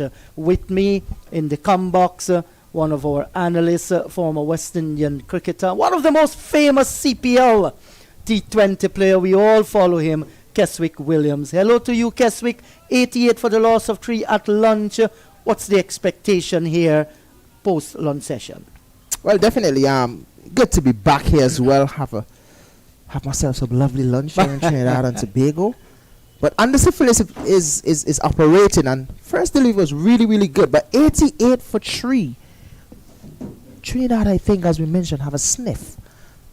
But the Volcanoes have 2 of their better batters at the crease in Kaveem Hodge and Alec Athanaze, who will have to do a bit of rebuilding here. They'll have to try to take them to tea and score a bit of runs to pull themselves back into the second session. Let's dissect what happened in the first hour of play this morning and compare the second hour of play. In the first hour of play, the Volcanoes managed just 28 runs, losing 2 wickets. 12 overs bowled in that first hour was an hour that belonged totally to Trinidad and Tobago Red Force. Yeah, definitely. But then the Winwards claw back things into their hands with Sunil Ambris sort of taking over. And then that over, the solitary over from Tian Webster, that sort of propelled thing for them and made them feel like they were equal in terms of 50-50 in terms of that first session. But then Trinidad was always ahead in terms of the sniffing, as we mentioned. But yeah, even Stevens now, with these 2 batters at the crease, if they can take it to tea, we would see that the Volcanoes would get up to about 130 or so if these 2 batters get going, because when they get going, they are 2 busy players. Very, very busy. That's a good delivery. Striving for the Yorker here, Anderson Phillip. And well played by Kaveem Hodge. That second hour, they scored at 5 runs and over. And like you mentioned there, Keswick, it was all because of Sunil Ambris, who went after the bowling, just losing the 1 wicket. This partnership is of vital importance. Pretty sure that the skipper who is at the crease now didn't really score a lot of runs in the last game. Haven't scored a lot in the test series either in Australia. So he would like to pick some form. I mean, it's a long way before the next series. It is a long way. That next series is going to be in July. 3 test matches out in England. And had a good half century. He was 58 not out in this previous game, Alec Athanaze. So he will look to pick up from that. Not only the momentum, but the confidence level from that game. You might have all the talent in the world. If you do not have the confidence, you aren't going anywhere. And you'll find, and this is reality, some players with lesser talent, but because of the confidence level is high, they're outstanding performers. I could remember having a conversation with a player, and he did mention that a lot of people say that he's arrogant, and he did say that, no, I'm not arrogant, I'm just confident. People mix arrogant and confidence. So I'm just confident. To be number 1, you have to be confident. Of course you have to be. So 88 for the loss of 3. They force over after lunch. has been completed, and it's a maiden. Good start by Anderson Phillip from the southern end of the ground, and just not losing the sunshine in totality, but some cloud cover there. No threat of rain whatsoever. They're cotton wool like, and dry conditions in Trinidad and Tobago. In the Windward Islands, what's the weather pattern there like? It's dry. Same thing here. Same weather here in Trinidad. Same weather that we'll have around the Caribbean. Yes. Not sure if Guyana is a bit different, but Guyana's stinking hot, man. oh Yes. well, I'm guessing we're having the same sort of weather here in the Caribbean. But yeah, really hot. A bit of bushfire as well in St. Vincent. Yeah. And it seems to be across the region in Guyana, quite a few bushfires. There's a drive, good-looking shot, and it got more than I expected. Will it beat the fielder into the boundary? It does. Wow, that was sweetly timed onto the front foot and driving through the offside field. Not a lot of effort, just timing from Athanaze. Something that we know that he does really well. The thing about that shot is him getting close to the ball and playing it under his eyes. Not a lot of power, just timing, just caresses it. Pass, extra cover. Jason Mohammed just falling it to the boundary. Yes, really. I think he himself was surprised at the timing of the ball, because when it left him, he started after it and the ball was just getting away from him. A little bit of torn here. And that's the thing about playing on these wickets, these dry pitches, is that sometimes some of these deliveries can keep low, so going back can be a bit of a problem, especially if you don't get consistent bongs from the pitch. Yes, sometimes going back can create a bit of an issue, because some may keep low, some may bounce. You just have to be really mindful as the batter. Certainly you have to. Athanaze looking quite comfortable so far. Early in his innings, the previous delivery, he eased nicely on the back foot and just played it away into the offside field. We'll talk about him having control over the bounce of the delivery. Read it well. That's brilliance written all over it, onto the back foot, and cut away down towards the right of backward point, and it races across this lightning fast outfield. That's a gorgeous looking shot for a boundary. Access to the ball. Getting close to it as well. A lot of players have problem with this cut shot because they sort of pull themselves away from the delivery, and then they sort of stretch, but you can see him getting close to that one and cutting it just behind point past carry pair. So that's 2 boundaries in the over. That's the end of the over, the end of a Brian Charles over. 2 boundaries in that over. Dot ball to finish. Score is 96 for 3. Yes, and you look at the way those boundaries were scored. One east through extra cover, and the other one, like you rightly said, when you get close and you play the cut shot, then you have total control. If you're going to play the cut shot with your body way outside of it, you're not going to have the kind of control that you want. So you understand the basic. This is why Alec Athanaze is a touch player. You mentioned earlier, some players are so pleasing to the eyes. He's one of those guys. He has really good technique. I think he plays the ball really late as well, so he plays it under his eyes. And I will be happy for him to be on that England tour. Let me tell you, in England, most of the successful players are the ones that play as late as possible. Recall Shivnarine Chandapal, he played late, had scored a lot of runs in England, and so too I feel this youngster here, Alec Athanaze, has a good chance once he's given that opportunity. I know we are far away from that England Test series, West Indies England Test series, but looking at our top 5, how do you look at the West Indies top 5 going into this Test series? Any changes? I doubt whether there are going to be changes, but I am concerned. I must admit this to you, the opening partnership of West Indies, the skipper Craig Brathwaite and Tejnarain Chandapal, did not do well at all in Australia, found it difficult to score. The two of them almost the same kind of players. I'm very, very much concerned with that. With Kaveem Hodge there in the middle, Alec Athanaze there in the middle. I know these are guys who I feel they can do well. I mean, they're showing us here at regional level. Craig, I think he scored 100 in this tournament. He scored a lot in the last game against Yes, Jamaica. right, in preparation for that England series. But yes, I am concerned with that batting. I think we have a... Kurt Mackenzie as well is in that top order. Yes, certainly. I think he should make that team again to England. So in that middle order, you know, I have some confidence that we can be very competitive there.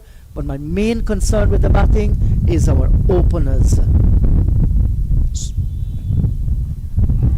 That's beautifully bowled. The edge found. He knows it, Kaveem Hodge, and he has to go. That's a brilliant delivery by Philip, and they've gotten the breakthrough. It's now 96 for the loss of 4. Finally, Anderson getting Kaveem Hodge to play outside that line of the off stump. As we mentioned this morning, Seals was bowling some really good deliveries to him, but he was playing down the line. This time, Anderson Phillip, there we see it following that delivery. That ball caused some problems for him in Australia. Anderson Phillips producing that delivery here. We saw some really good deliveries this morning from Jaden Seals to him, and he did manage to leave those deliveries. But Anderson Phillip doing the job. In come Tevin Walcott. Kaveem Hodge has gone for 28. The score is 96 for 4. And Keswick, that's a big blow. That's a huge wicket to get here by the Red Force. And once again, a catch taken by the keeper, Joshua Da Silva. He's going to be a happy man. He was the skipper, won the toss, and deciding that I'm going to send the Volcanoes to bat. And just after the lunch session, they've been reduced to 96 for the loss of 4. A huge opportunity here for the Red Force to make further inroads. But this man walked out into the middle there, Tevin Walcott. He's a very good wicketkeeper batter, can hold his own and can be aggressive as well. But what it calls for here now is sensible batting. The skipper is still out in the middle. Do not do anything too extravagant. Build your partnership. Score your singles, look for the occasional twos, the boundary balls will come. He needs to sit there with his skipper. He's in a bit of form. He scored some runs in St. Vincent in the club cricket. So it's just a matter of him to get a start and then take that start into the 50s. Because he's one of those players that can get to the 20s and 30s and then for some reason he gets out. Yes, like so many of our batters in the region, with the exception of just a few. Tevin Walcott, Barbadian by birth, he's 29 years old.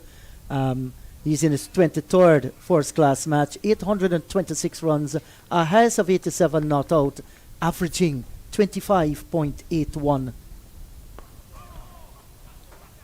And that one was lined with the middle and the leg stumper. And he played well. 4 half centuries as the over comes to an end. And at the end of the over, it's 96 for the loss of 4. A successful over for the Red Force. I'm sure they will be very happy to see the back of Kaveem Hodge. Still another stress there for them in Alec Athanaze. They would definitely love to see the back of Alec Athanaze. Yes, well, he's the main batsman out in the middle there, and any team that can get his wicket, they are going to be jubilant. He's skipper. No doubt he's going to lead from the front here. Chose to bat at number 5 in this game. You were making the comparison with the previous matches. Yeah, it's just really surprising that he chose to bat at and number 5. He usually bats at number 4 in Test cricket for West Indies. So I'm really surprised because Kurt McKenzie bats at 3. And then Kaveem Hodge slides in at 6 or 5 somewhere there. Yes, you mentioned the name Kirk McKenzie. He looked the part just for him to convert now these good starts into bigger scores. He didn't really have a really good time in Jamaica in the first 3 rounds of games. So to Jermaine Blackwood didn't have the best of times, but we know the type of players that they are, and they just need to get starts. We had conversations about the Jamaica team in their heyday when they used to really rule 4-day cricket. I'm sure you can recall that sometimes they have 2 games left and they already won the tournament. Yes, especially that period when Tamar Lambert was the skipper. Was the skipper. So they had their time, but that's a lovely shot from Alec Athanaze. Not a lot of power. Good striker of the ball. Just a lot of time and just eased into that one. Beating Jason Mohammed at mid-off. Really, really good shot. Certainly, and those who use the desert as a journey will tell you that was like a glass of wine after crossing the desert, man. Look, he just stepped into it, timed it beautifully. A diving effort by the fielder there. Jason Mohammed had no chance whatsoever. You're talking about a glass of wine. You seem like you're a wine man yourself. Wine is good for the soul, Keswick. He was pitched up for the over has been completed at the end of the over. It's 100 for the loss of 4 with the Volcanoes bringing up the 100 in that over. You were talking about Jamaica in the heyday. Yeah, in the heyday, they used to have like 2 games left and they already win the tournament. So we're not seeing that now. For some reason, their cricket have declined tremendously. Right? Yes. So, I mean, they have some work to do. We're seeing the rise of the Leeward Island cricket and also Windward Island cricket. 5 years ago, the Leewards and the Windwards team would have been the team that people would say, you know what, we're going to get points from these teams. But now they're showing their worth. The Leeward Island got to the finals in the Super 50 last November. And now we're seeing the Windward Islands here in first place in the 4-day tournament. And then Leewards is at second. Yes, Jamaica has produced some of the most outstanding names, not only in West Indies cricket, but in the world. They became household names. As a little boy growing up, you know, we were always glued to our transistor radio, Guyana playing Jamaica. You can expect a great cricket match. We used to listen to people like Basil Williams. I think they used to call him Shotgun. Hubert Chang. He was a ferocious batsman. Worked away nicely out through forward square and out towards the boundary. The fielder can give up the chase. The ball kisses the rope now. That's a gorgeous looking shot by Tevin Walcott. To get off the mark, that's a fine shot. As I did mention, he had been playing some cricket. So the 2 weeks break, he did play club cricket in St. Vincent. Franchise is there now. It's based in St. Vincent now. He's a fine player. He works hard on his cricket. That's what I really like about this Windwards team. Every single player in that team put in overtime work.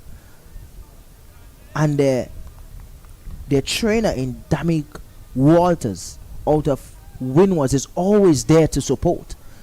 No matter the time, no matter the hour, no matter the day, he's there to support these guys. And that's something that I really like about this trainer. And as long as you have a good trainer and your trainer understands you and understands what you want, you're only just going to produce the best, and you're only going to give him your best, and he's going to give you his best as well. And what that's going to bring a fine player, a strong player, not just mentally but physically as well.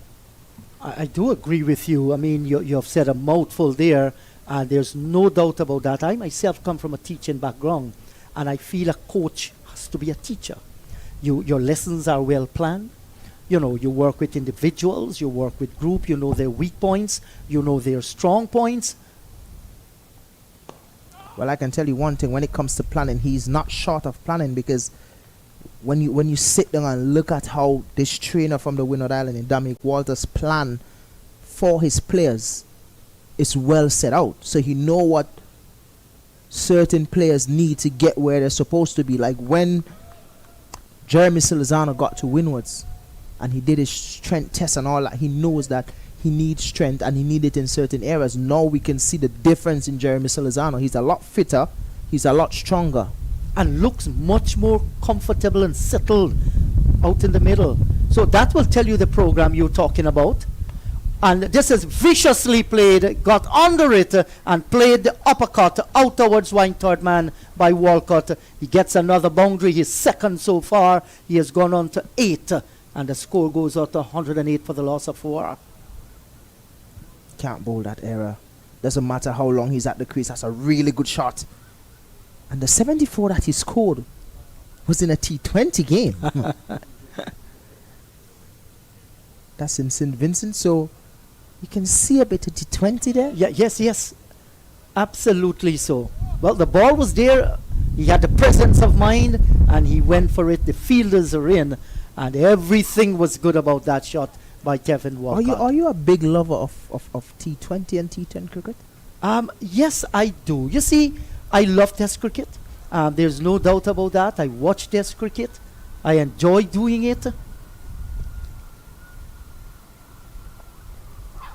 But the world has changed. T20 and T10, let me get back to that. The over's been completed, 108 for the loss of 4. They're pure entertainment. Lots of money for those who are involved with it, but the entertainment value, I love the entertainment.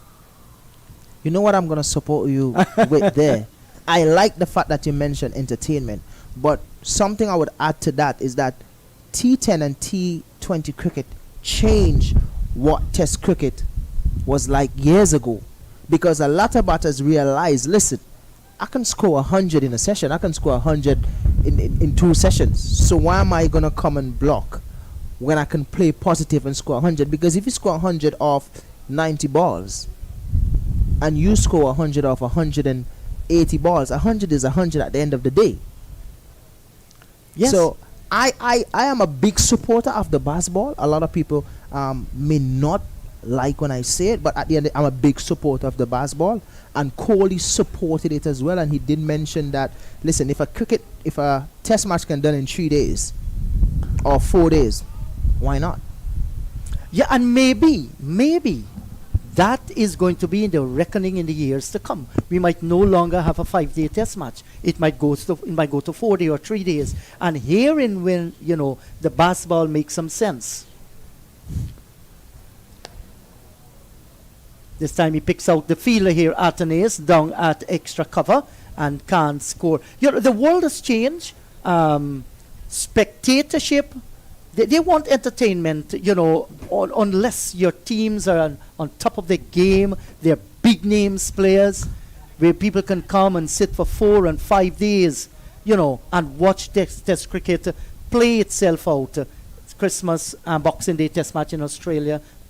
I mean, I do support test cricket, and I love test cricket, but cricket has evolved in a way that if you don't evolve with it, you're going to get left behind. Yes. There's T10 cricket now, and I just realized there's 100 ball, and I just realized there's 90 ball now, because there's a 90 ball tournament that's going on right now in Sri Lanka in the Legends Trophy League that's playing in Sri Lanka right now. A few West Indians is there. They're playing 90 ball. So cricket is changing, and we have to change with it, because if we don't, we're going to get left behind. Yes, and with that 90 ball, marketing, I think, comes in there, because they have not called it a 15-15. They call it a 90 ball. You want of another name for it. Yeah, it's like the 100 ball. Exactly. You're not going to get rid of T20. It's going to happen. You're not going to get rid of T10. It's going to happen. And they have packed stadiums, watching these version of cricket. And like you said, we now have 90 ball. There were 2 things that happened around the 70s. One was that you had the shorter format. You had 60 overs. From 60 overs. Yeah, 60 overs from test cricket. Sorry, folks, I'm pretty young. And then you moved into the 50 overs. And then, the over comes to an end here, 110 for the loss of 4.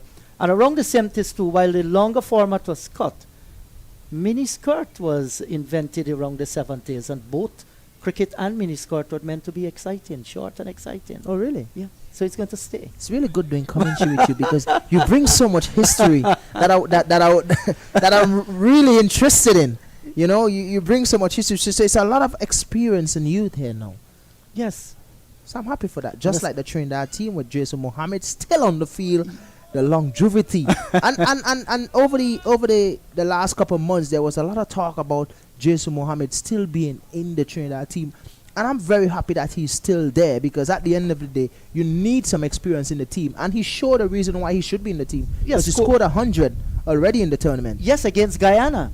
So he's showing the reason why he should be in the team. And he's the type of player, I've been captained by him already. And if it's one thing with him, he knows how to get the best out of players. And he's a fantastic human being. And I love being around him. He's one of those type of guy that motivates you. And having him around guys like Joshua De Silva, who is captain in Trinidad for the first time, it would only do a world of good. Of course, and especially in a setup where our players are not making that transition from one level, our youth players, to another level. I mean, you look at the under-19 West Indies tournament, you look at club cricket in Trinidad and Tobago across the region, not too many names are coming through. So you need these senior guys to rub shoulders with whatever talent you have. He justified his selection with that brilliant 105 against Guyana. I like the fact that you mentioned the transition in terms of on the 19 to senior level. Because over the years, what I realize is that when players play on the 19 cricket for West Indies, is that at the age of 21, 22, 23, they are lost between that period because they can't get onto their first class team. And then you will see them burst back onto the scene at 24, 25. So they lost already 4 years of their cricketing career because they can't play first class cricket.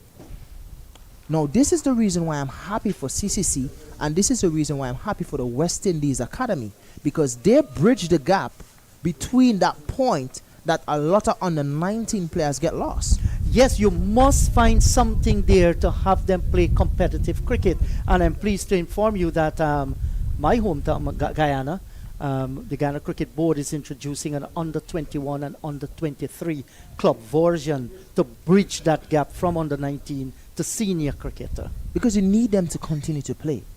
So that's good. So we're heading in the right direction. A lot of people around the Caribbean was having talks about CCC being back into first class cricket. But at the end of the day, I think it's the right move. So Dr. Kishore Shallow and the director in Miles Bascom, I think they're heading in the right direction. It won't just automatically or magically change what we're going through now. It will take time, but it's a step into the right direction. Yes, we cannot remain at this stage where we are not competitive in Test cricket. We must find ways and means to improve our players. Many people have been calling for a longer 4-day tournament. That's good, no problem with that. But we're having 2 additional teams, the Academy and the CCC. Something must be done. And here is where Cricket West Indies feels, this is a good level that we can have more players participating in our 4-day tournament. And I think this year has been reasonably competitive among the teams. What I'm impressed with is the amount of hundred that has been scored in the tournament, and also a lot of 5 wickets as well. So bat and ball is doing the job in the tournament, which it should. Yes. Over the years, you would only find spinners doing the job. But now we have fast bowlers taking 5 wicket hauls, and we have batters scoring hundreds. So it's a good look for the tournament. We had Chadwick Walton scoring 100 for Jamaica. Yes. Craig Brathwaite scoring 100 for Barbados. Sunil Ambris won for Windwards and Kaveem Hodge, and Jason Mohammed and I think Jet Gooley Yes, Trinidad scored 100 as well. Exactly. And the young player out of Leeward scoring 200s. Michael Lewis. So it's good. It's a good look. Yes, 110 for the loss of 4. And you can add another name to that as well. Kevin Sinclair from Guyana, brilliant 165. And Kevin Wickham from Barbados. It's a pity Wickham is not in the Pride team playing this round. I'm not certain if he's injured. I know that Kemar Roach, Reefer is back, and Jason Holder is back with the Pride team. But I haven't seen the name Kevin Wickham. Has to be that he's injured. The young man looks good. Definitely. He scored 100 in the first game. He then come and scored about 70 or so in the second game, or 80. But he did score 102 half centuries. So yes. So there's no reason that he should be out of the team. And the players that came in have nothing to do with the position, because he's a out and out batter. Exactly. Raymond Rafer is an all-rounder. Jason Holder is an all-rounder, and then Kemar Roach in the fast bowling department. So I think Roshan Primus is out of the team now. He's now with CCC. So he would definitely be a change for Jason Holder, going forward. So, and you cannot have Kemar Roach ready to play for Barbados, and you have to find a spot for him. Of course. It's really sad, but you have to find a spot for guys like Kemar Roach. Yes, you have to do, because at the international level, listen, while Shamar Joseph, we know about his exploit there in the 2 test matches, spare a thought for Roach. He had some very good spell, especially in that second test match, and he took some wickets as well. Yeah, it go unseen when you have a performance like that one. Just cut behind point again. He's doing pretty well with the cut shot. That's another 4 for Alec Athanaze. Anything with a little bit of weight here, he prancing it. Yes, certainly he does. Got the width and was close to it as well. So he had total control to the right of backward point. His timing has been superb here, Alec Athanaze, setting a very high standard and looks good out there. Will need the support from Walcott if they're going to make a competitive total, because 4 of the wickets have already departed. And I share your thoughts this morning. West Indies cricket will surely come back. It will. It's going to take more time. Might be a little bit more painful, but the pendulum will swing once again. It will. We're too good as a nation in cricket to fall to the ground and never get up. Definitely, because there was a time that South Africa cricket was running the world, running world cricket. As you see, the end of another over there, end of another Brian Charles over is 114 for 4. But yeah, it will, because I could remember South Africa cricket one time was really dominating when you had people like Graham Smith, you had Dale Steyn, and these guys in that team. So they used to really dominate cricket, test cricket. You understand? And now it swung to some extent. South Africa cricket is still doing well, but at the end of the day, teams can go in and beat South Africa. They can go to South Africa and win South Africa. If you go into England, you're not really too sure if you're going to beat England. If you go to India, you're not too sure. If you go to New Zealand, you're coming back with a lose. Yes. You know what I mean? So, yeah. So these teams who are dominating now, they have full dominance. Back then, we could have gone to England as West Indies, and we know we're going to give them, some good beating, although they had really good players. It's just that it continues to swing. Another team that I think will really come to the point that they will start to dominate white ball cricket in the world would be Afghanistan. Someone will say I'm crazy, but I'm telling you, keep looking. Yes, you're not crazy at all. And this is a single that come through. The communication was good there. Played with soft hands, straight to the fielder, but it left the bat pretty slowly, allowing them the single. Yeah, you're right about that. Afghanistan, they have moved by leaps and bounds. They have produced some very, very good players here. The thing is sometimes it takes just 1 or 2 or 3 to ensure that they take you to another level. I am sincerely hoping, with the performance of Shamar Joseph in Australia, that our young fast bowlers, our coaches in the Caribbean study why he was so successful there, and ensure that our youngsters are taught that. You made the point this morning, he was bowling a short on top of the off stump. Maintained that with a great consistency that brought him tremendous rewards. Actually, I saw a news article this morning. We're the only team that get a win over Australia this summer. That's some positive. That's some positive thing there for West Indies cricket. And it was not only a win, was the devastation of that mighty Australian team. You know, self-belief. When you can have self-belief, you believe in yourself, you believe in your partner, team sports, you can do magic. And I think that self-belief, Shamar Joseph, he said that the president of Ghana Cricket Board called and asked him, why aren't you going to play the final day? I'll tell you about that. Oh, that's a good delivery. Pitched and left the left-hander outside the line of the off stump. And he said, my toe is bothering me terribly bad. The president of Ghana Cricket Board asked him, is it broken? He said, no, sir. He said, well, you have to play. Shamar said to him, Skip, I can't make it. He said, go to the surgeon and cut it out and play for West Indies. Shamar said, I told him I can't do it. He said something. I don't know what they call it. Is it instincts? He decided, watch, I am going to play this final day. The rest now is history. Tell you, that's a story that would be written down in the history. Yes. Years to come, you would hear about this story. Yes, definitely. And look at the village in which he comes from. Ghana, huge country, 216,000 square kilometers. He's living some 90 miles up one of the rivers in Ghana. Off the back foot, and that brilliantly fielded down at backward point, stretching out the right hand. That had 4 written all over it. How good was that? Tian Webster there at backward point. Yes, has done well in the field.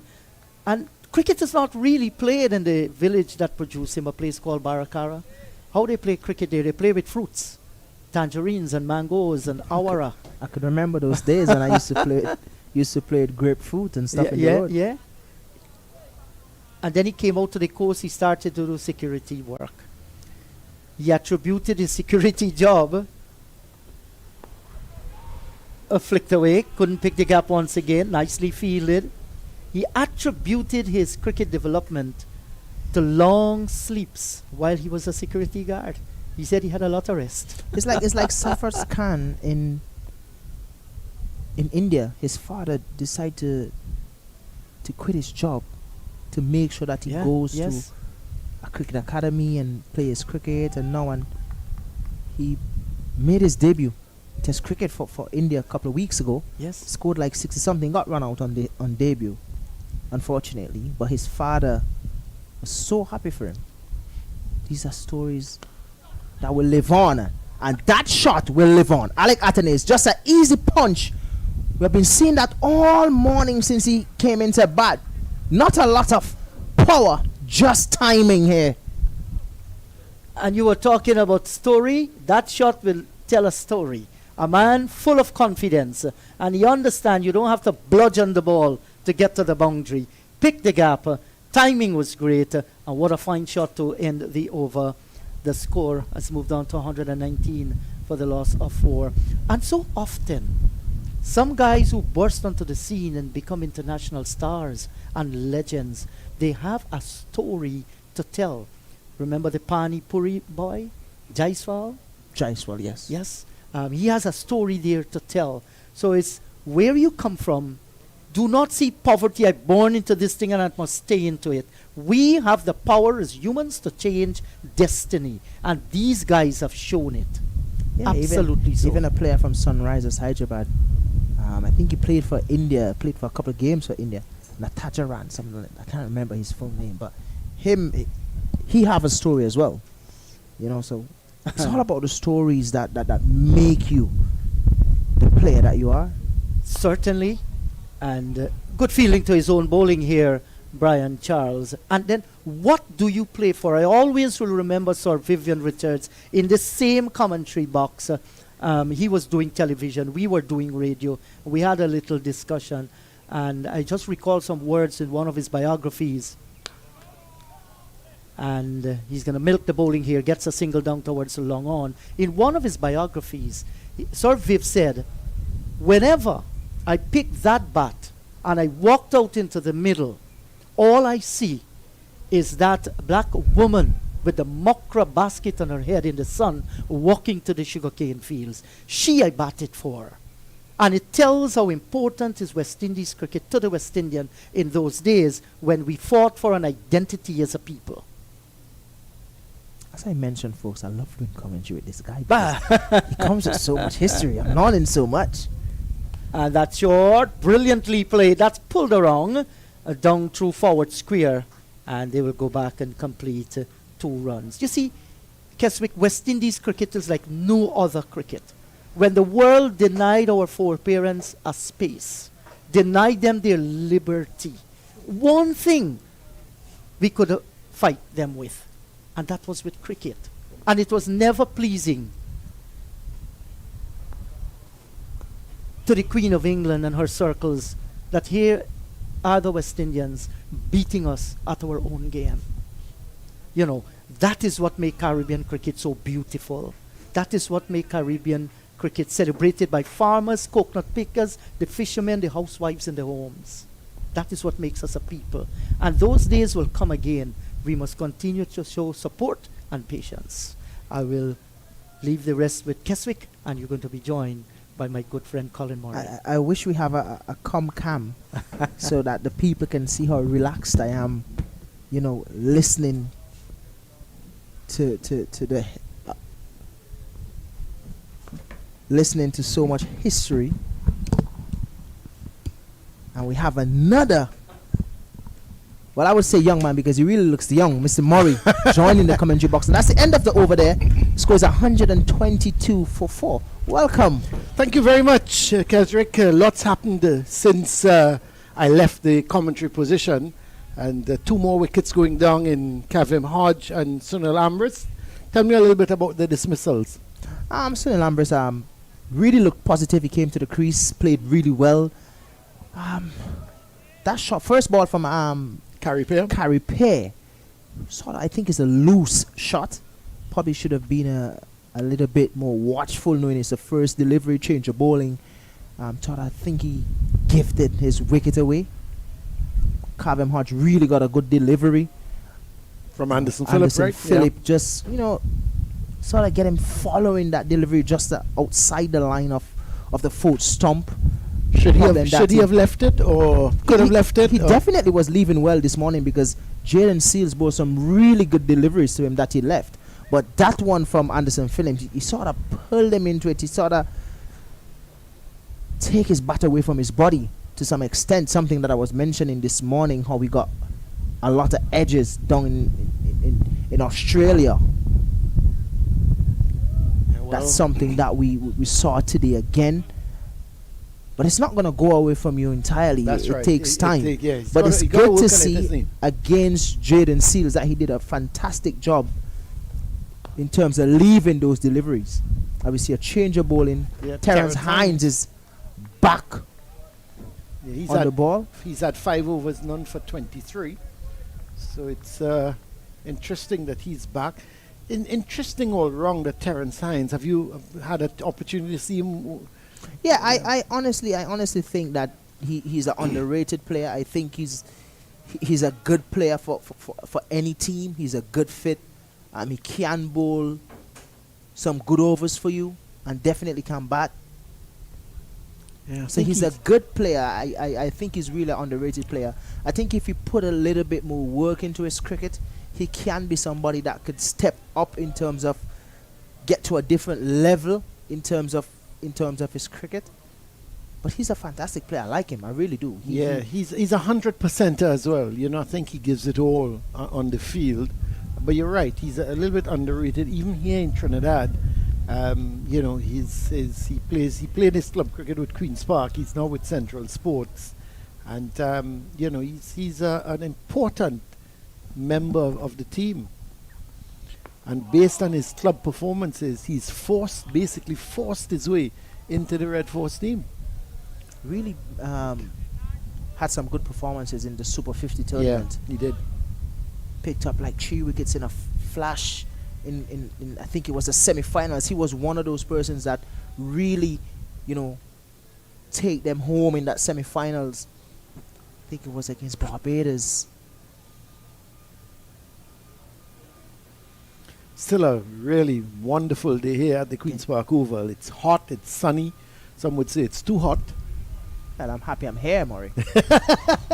I would have seen you outside there in the field. I would have said, oh, there's poor Keswick Williams, got to run this one down. Not in the white. Probably in a colour. Not in the white, not in the white. Haven't put on a white. For a while, have you? For When last have you played the longer version of the game? The last time CCC played. Oh, my word. It was a long time. I mean, when CCC stopped playing first class cricket, it was really sad. But I think that helped develop my white ball game, you know. Right. So I'm not really too disappointed or depressed by it or anything like that. I think me not playing first class cricket sort of helped develop my white ball cricket and made me into the player that I am. You have to tell me about your celebration after. We must talk about that. I'll tell you one thing, it's never planned. The thing is, I'm going to be honest with you. Growing up, I always like to watch West Indies cricket. And I really fall in love with West Indies cricket. I'm going to be honest with you, when Bravo started playing. Okay. Because of his celebration and all of that. I sort of model my cricket after doing Bravo's cricket. His slow balls, his celebration on the pitch and stuff like that. I always, and the attention that he gets, you know, in terms of, and I always wanted that. You know what I mean? So I sort of model my cricket after the great Bravo, and his stats speaks for himself. Oh, right? yeah, for sure. What he has done over his career in T20 cricket, and that one just down to the square leg boundary, just 2. The run, you could see Athanaze as he played it. He was looking for 2. Took off very quickly, but 2 more runs. So it's the end of the over. 125 for 4. The Windward Volcanoes, having been put into bat by the Red Force, and they're going along nicely, but they've lost those 4 wickets, which has been a little bit of a setback for them. 4 important wickets as well. That's right. The 4 top batters. And those 4 batters are batters who have been doing pretty well, because all 4 batters have 50s and 100s. Yeah. So removing those four top batters is definitely something that the skipper of the Trinidad Red Force would really be happy about, especially on a pitch like this. You would definitely be happy for what your fast bowler has produced this morning. Well, but I'm going to give you a story in regards to the celebration. I can remember when I made my debut against Pakistan, I bowled 4 overs, 2 wickets, 14 runs in that game. And I could remember after I got my first wicket, Shajil Khan was my first wicket. And when I got it, I didn't celebrate. And then Bravo walked up to me and he said, "So, Wappen, you're not going to give them the Kezi bounce?" So I said, "Nah." That one just nice. just waited at it. Flicked it down to deep backward square. Picked up an easy single. Walcott batting very steady at the moment. Not trying anything too fancy. Going along well. Yeah. So and he walked up to me and he said, "What happened to the Kezi bounce?" I'm like, "Nah, that's not for the international arena." He's like, "Nah. You have to make them know that you've arrived." Yeah. You know. And then I picked up my second wicket a couple of balls after, and then he was standing at mid-off. And he did this. He was like, "You're not going to give it." And I did the Kezi bounce, and the rest was history. The rest was history. But I can imagine Dwayne Bravo telling you that, because he's a showman, isn't he? He loves an audience. The thing about him, he enjoys his cricket. That speaks for himself. Oh, that's well fielded. Over 600 T20 wickets. Oh, my yeah. God. Fantastic. And I tell you, when he started off as a youngster, he was an opening batsman. You know, and opening at schools cricket and that kind of thing. And then he did a lot of his groundwork here at Queen's Park Cricket Club as a youngster, coming in here with his brother Darren and Pollard, Sunil Narayan. All of them came in to Queen's Park at around the same time. It's really good to see. I mean, and they've all, and the nice thing about it is that they all sort of moved up together. you know, as international That's players. the good thing. So You know, that's, so that's you the thing. sort of had your friend next to you, Yeah, and which was yeah. important. Yeah. Sort of a blessing. Like a lot of people may not see it that way, but it's a blessing when you started out your cricket with 5 guys. Like you guys are so much. You're really close with one another, and you start your cricket, and then you guys move up the ladder together, the same time, same place, everything, and it's just really good to see. One thing about the Trinidadians is that they look out for one another, which is really good. Something that you don't really get from around the Caribbean. They look out for one another. Well, the over comes to an end from Brian Charles, but he's completed 7 overs now, none for 23. It's 126 for 4. Yeah, and it was so interesting with these youngsters because, you know, they came through the Queen's Park system and as little boys. Remember, you know, both Bravo and Narayan's dad brought them to the coaching school here, and they but you could have seen the talent, you know, from young. And Sunil Narayan started off as a medium pacer that could bat, that was more or less a batsman that could have bowled medium pace. And the story is that he went into the nets one day and just started to bowl this sort of mystery balls, and he didn't know what he was doing. And everybody said, well, listen, you got to pick this up. And then well, again, as you say, the rest is history. The rest is history. Hines to continue. That's a good shot. That's a really good shot. That's going to run away. It was too short, though, from Terence Hines, and there was Walcott giving it the full treatment. Not only did he time it well, but he picked the gap between that cover and point. It's a really good shot, but a poor delivery from Hines. Too much width. Yeah. Too short. A batter who's just coming off a 74, whether it's club cricket, international cricket, or regional cricket. 74 is 74 at any level. That's right. Gives you Cricket the is confidence, cricket. isn't it? So he's a confident player, but he's coming off some runs. So he would play some shots.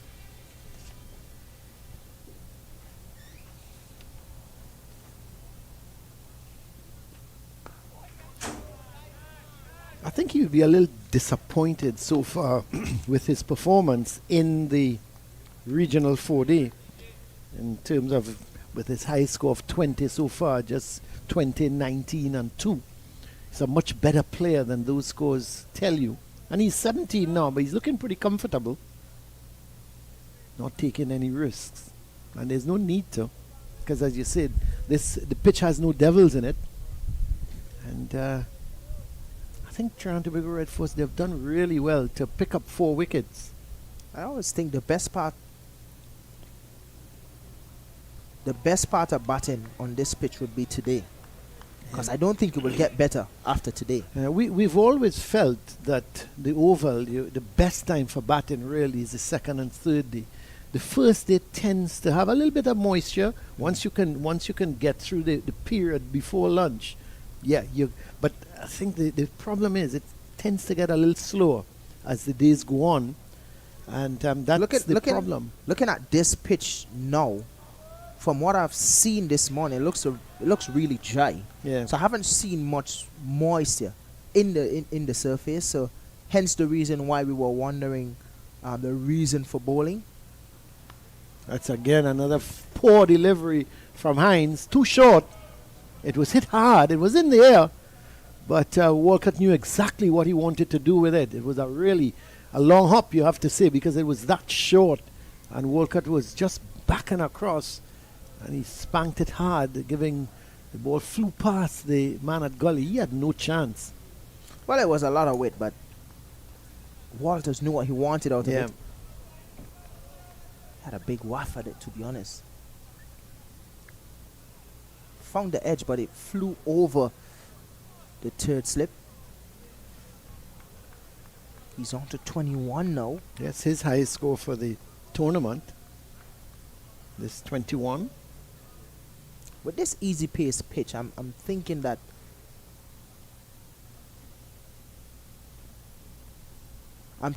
if he stays confident, if he plays positive, he can get a good score on this surface. Yeah.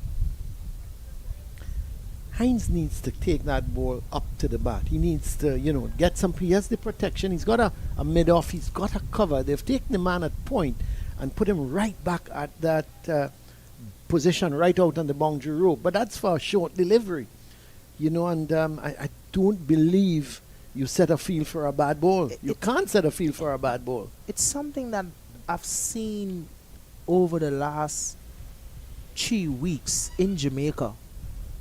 They always set this guy deep point, but my thing is that if you have a deep point, it's because you decide to bowl with wit. Right. That's the. And my thing is that if you're bowling with wit, batters are going to look to score. They're going to look to go at you. So my thing is bowl one side of the, especially bowling on these pitches, bowl one side of the wicket. If you get hit where you want to get hit like that. That's a great shot. That's a lovely shot by Walcott. Oh. Really well played. Exquisite. No feeler move except for the one who's going for the ball in carry pair. That's a lovely shot. Climbed into that one. Really a wonderful looking shot from Walcott. Good timing. And that's the thing. You set your field. If you get hit for 4, let it be that you're getting hit for 4 where you want to get hit for 4, or wherever you set your fielders. So 138 for 4 at the end of the over from Terence Hines. Not a great over. 12 runs coming from it. Very expensive over. And Hines himself, he's now completed 7 overs, none for 38. So he's going just at about 5 and over, and he's got to tighten up. I think the Red Force need to decide if they're going to close up one end and attack from the other end, or they're going to attack at both ends. And if you do that, you can create problems for yourself, and runs can leak. Yeah. You're gonna spill some. But Brian Charles is going to continue.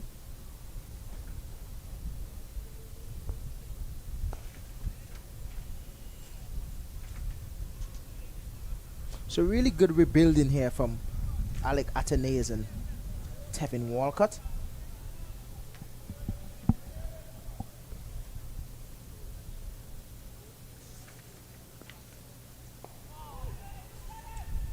Another quick single.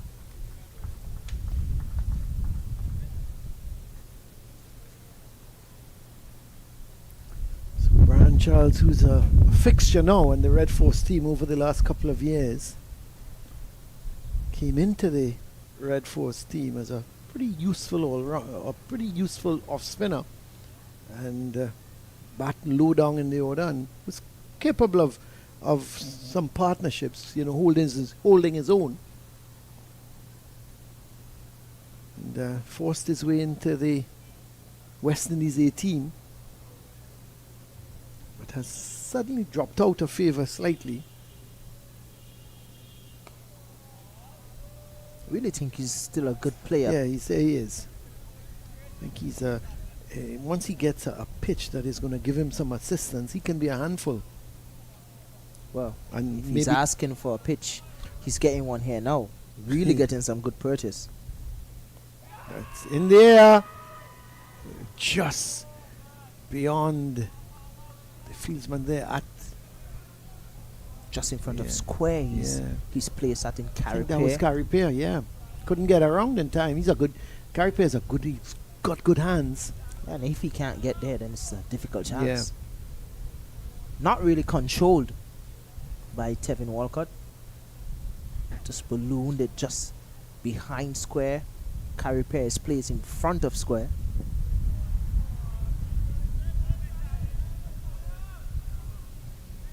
Normally when batters start to get silly, and you would normally see a guy like Jason Mohammed comes in, because he's one of those bowlers that can come in and take wickets. He can spoil a party for you, Jason Mohammed, something that he has done years for Trinidad and Tobago.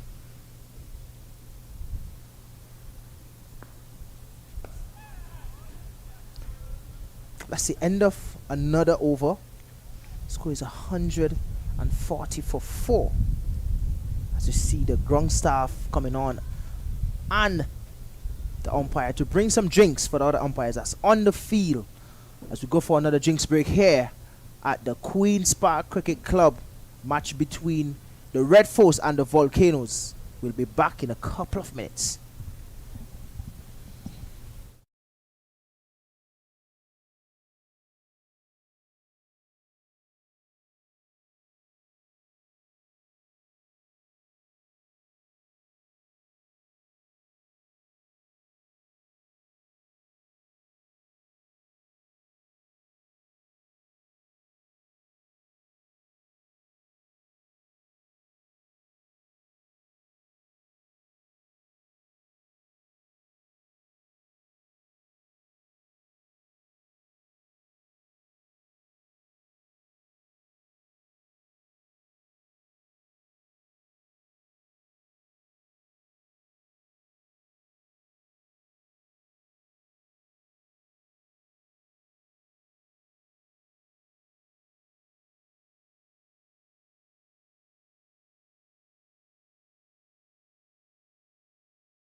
Welcome back here to the Queen's Park Oval as we're just about getting set to resume after the drinks break. You no longer call it a water break because there are so many different types of drinks now you bring out in the Jeet. I say welcome back to you. There's so many type of different drinks. You have a Lucozade or a Gatorade and all sorts of things, a fruit punch, and there's no longer water. In my day when I played, you just wait for the water to come out, and I tap water as well, not bottled water. And you're praying for a little bit of ice in the water. Maybe that's the reason why cricket in those days was so different. Probably. But somehow, I don't know. I think the sun now is hotter than when we played, because oh my, that was. The sun is really hot today, and it has been like that over the last few weeks. But we're just about ready to resume. and Jaden Seals is picking up the attack. So Jaden Seals replacing Terence Hines and bowling to Walcott. I'm not sure. I'm not sure what is that about. Is he doing a little bit of coaching to Walcott? Well, I look at the palm of his right hand, saying to him, "This one was coming back into you. It was coming back into you." Yeah, and you just about got a little bit of bat onto it. But I like it. You listen to me. The thing is, when you're a batsman and a fast bowler comes down to intimidate you, you have a choice. You either have a dialogue with him or you turn away. And you turn away and you mind your own business. Well, again, it depends on who is the fast bowler and how fast they are. Exactly, I agree with you. And I'm going to give you a little story in a minute. And you always get these stories. I mean, you sit down around cricketers, especially cricketers from eons ago. Yes. And I'm not going to call names, but there was this cricketer, former Trinidad Tobago player, playing against Barbados. And, of course, the two opening bowlers for Barbados, need I tell you, Wes Hall at one end and Charlie Griffith from the other end. So you realize how far back we're going.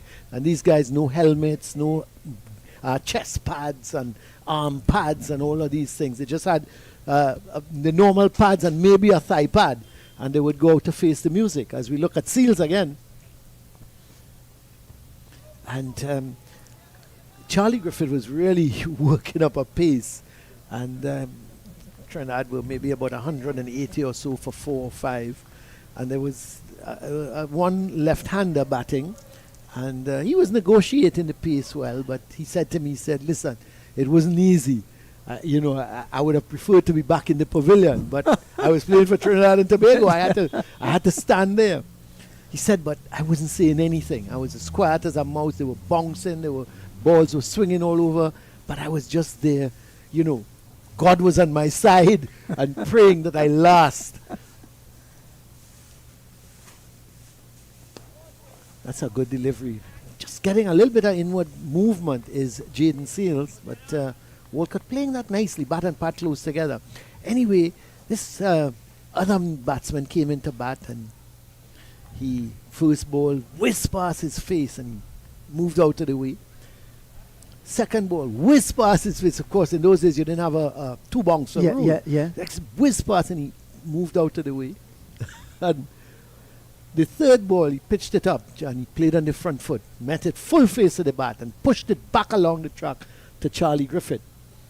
As Seals on his way again, bowling from that Branlar Pavilion end. That's a nice, good delivery. And well left by Walcott. He picked up the line early because Seals is bringing that ball back to him. He's got to be careful. Yeah, and he met it with the full face of the bat and he shouted down the track to Charlie Griffith, "You think you're fast?" The non-striker at that point in time said, "Why don't you shut your mouth?" My time is coming. Because he was shivering. He was really frightened. And this man comes in and telling Charlie Griffith, "Oh, if you think you're fast." Well, he said the worst part about that, I may have the one who would have probably got hit, not him. Cricket is never out of its humor. That's too wide from Jaden Seals to end the over. 140 for 4. Just 2 runs. No run from that over. Made an over, I think. Yeah, from Jaden Seals. Pretty good over. Yes, Colin, I remember hearing a story with Sir Viv Richards. He was playing for Somerset in England. Yes. And this was a fast bowler by the name of Johnson. So he heard about Sir Viv. Sir Viv heard about him. So the duel started when he was bowling to Sir Viv in the middle. The first ball he sent down, it whizzed past the outside edge of the bat. Sir Viv looked at him, looked at Sir Viv, went up, second ball, beaten outside the line of the off stump, came down, glared at Sir Viv, third ball, beaten outside the line of the off stump, glared at Sir Viv, walked down, couldn't stand the temptation without telling Sir Viv something. Johnson said to Sir Viv, "In case you don't know, it weighs 4 1/4 ounces, it's red in color, and it's beating you outside the line of the off stump." The next ball he bowled, Sir Viv came down the track, hit him so hard, over the boundary, out of the ground, over the street and in somebody's yard. And then Sir Viv walked down to him and said, "Johnson, in case if they don't find it, You know its color. You know what his way is. You go and Go fetch it. That's. I mean, you hear all these great stories. It's amazing. I had the pleasure. A few years ago. The Past Cricketers Society of Trinidad and Tobago. Yeah. We honored Sir Gary Sobers and Wes Hall, and they were in Trinidad for the weekend. And I remember going to lunch with both of them. I tell you, I must have sat down with 3 hours, and they never stopped. and they were also taunting one another, Yes. you know. And it was amazing to listen to those two great men talk about cricket and what they've achieved. I had the honor of going to dinner and lunch for about a week. We were in Jamaica. That's runs for that. That could reach into. No, it's not. Doesn't have enough pace in it. Not a good delivery. Oh, Jaden Seals was down there, looked labouring, going to get it. But of course, he's just coming back from injury, so he's he looks a little bit slow getting around there. But it's really a hot day. But not a good delivery from Brian Charles, who is in fact operating now. Brian Charles in what his 9th over, none for 27. Yeah, but the kind of stories you hear in the it's amazing. You sometimes wonder if it's true. It's it's. Yes, I was telling you in Jamaica, Yeah. I had the dignity of having lunch and dinner with Joseph Retz Pereira and the late Tony Koja. And to listen these two guys go against each other, I can't say some of the things they said. No, to you each can't. other. You can't sit on here. You can't. Man, I But, tell you, I could imagine those fellas cover so many test matches together. And the end of the over from Charles, 142 for 4. Let me say hello to Reds. Reds, hope you're looking on and listening. And I know you. I see he's a big fan of Tottenham Hotspurs in English football. So I see you got a good victory last week, 4-0. The problem is, Reds, you're just not consistent enough. You need to keep it up. But again, hello to you. You'll have to check your phone when you finish. I'm sure a message is going to come across. Reds recently completed a training session for cricket commentators in Ghana. Yes. Well attended. So many people were happy that he came across, sharing his wealth of knowledge. Hello to you, Reds. Your beautiful wives, Zandra de Formant. His wife, Zandra, actually introduced me to do cricket commentaries, and I'm forever grateful unto this day. Okay, fine. Yes, and he's every now and again he's in touch with me, so I always... yes. Because he actually spoke to me about that. He asked me to do a little paper on that yes, commentary he thing. told me you would have done a paper for him. That was a good delivery, right on target. He was hitting outside the line of the off stump on quite a few occasions, just getting a little bit more closer to the line of the off stump there. And Colin, the first hour of play this morning produced just 28 runs. Yeah. They lost 2 wickets. The second hour better for the Volcanoes, 60 runs. They lost 1 wicket. And the third hour, 52 runs were scored. They lost 1 wicket. So the scoring rate has been good, but it's that wicket column where they lost the 4 wickets. Yeah, I think they would have probably maybe they've lost 2 wickets too many, and they would have preferred to be maybe just 2 wickets down. But Walcott is looking good. That's a fine shot. Coming on the front foot and just rolling the wrist nicely over it. Knew exactly where he wanted it, to the right of the fielder at the backward square, and picking up 2 comfortable runs. Yeah, I think Seals would be a little disappointed with that, though. He's strayed a little bit outside the line of the leg stump. He needs to come back on line. He's got 2 slips in a gully, and even though he's moving that ball into the right hand, he's got to start it wider of that off stump. I think he's started that delivery just on or around middle and leg, and once it came in, Walcott played a very controlled leg glance more than anything else. And he has looked very, very comfortable, Tevin Walcott. Oh! Commentators curse! Oh no! Commentators curse, Mr. Prasad. Commentators curse. He went after a wide. Now he's looking at the pitch, but I thought he went after that. He was looking for the drive, and he got the outside edge. And when you look at it, it was Vikash Mohan who took the catch at slip, but he juggled with it, and in the end he held on. But a good delivery. Let's have a look from Jaden Seals. Might have been undone with the bounce. We shall see. Yeah, possibly. Yeah. Look at Mohan at slip about 3 times, and eventually he held on to it. Yes, he juggled it a number of times there. And Colin, I think Seals really set up Walcott here. He bowled a few deliveries outside the line of the off stump. He slanted one middle leg stump going down, and then he came back again outside the line of the off stump. Could not resist going for the cover drive. The edge found the catch after juggling 3 times.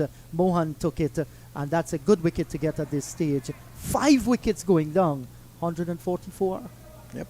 But it's amazing, isn't it, when from the time a stop. commentator you say you need to stop doing that interchange, or from a Trinidad and Tobago red force position, I shall say you continue.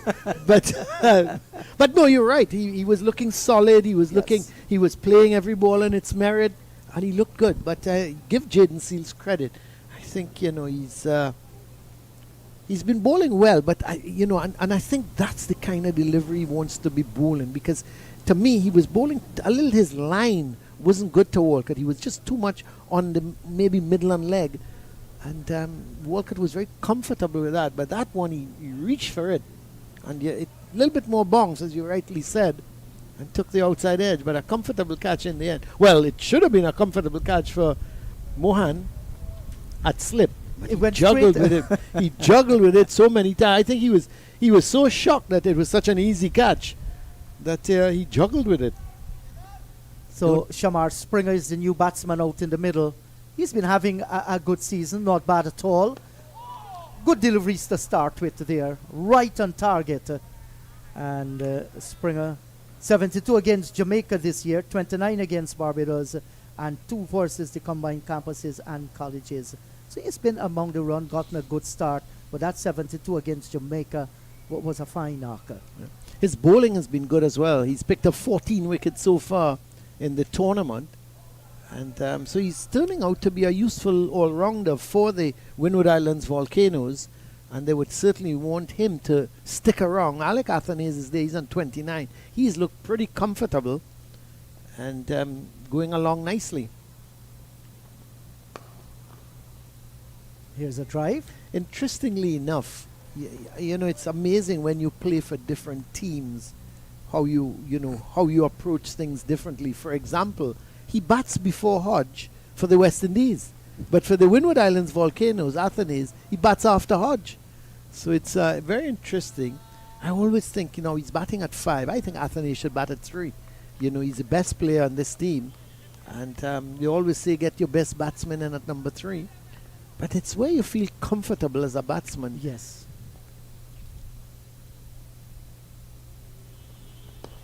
That's a good shot. That's a really good shot. That's going to run away. Beauty. Again, Seals going a little bit too much on the pads. And Springer played a wonderful on drive. Got it to the right of mid-on. And Anderson Phillip is there. And he was diving for all he was worth, but couldn't stop it. But the end of a successful over from Anderson Phillip. A successful over from Jaden Seals, as that ball was pitched into the pad and went down to the boundary for 4. So they ended the over 148 for 5. Yes, and Seals in that over picked up the wicket, got the breakthrough. So far he has sent down 11 overs and picking up 2 for 29. 1 in his first spell. He bowled 9 overs on a trot, then went off the field. He's back on now, and in his second over he has picked up another wicket. So Joshua De Silva, the skipper of the Trinidad and Tobago Red Force, he's going to be very pleased so far with the performance of his bowlers. Well, as it stands now, he can possibly justify sending the Windward Island Volcanoes in. Had it been 148 for 2, then you would have queried it. But at 148 for 5, and we just 40 minutes left for the tea interval on the first day, he would be happy with that. If you probably gave him this at at the start of play and say, well, you're probably going to get 5 wickets between now and tea, he would take that. Yeah, so Brian Charles has been pulled out of the attack, and now we're going to have Carrie Peer, the left arm orthodox bowler. Yes, Carrie Peer coming into the attack. And there is a solitary slip and a forward short leg. Those are the 2 close catches, and now we are going to see a short, straight mid-wicket for him.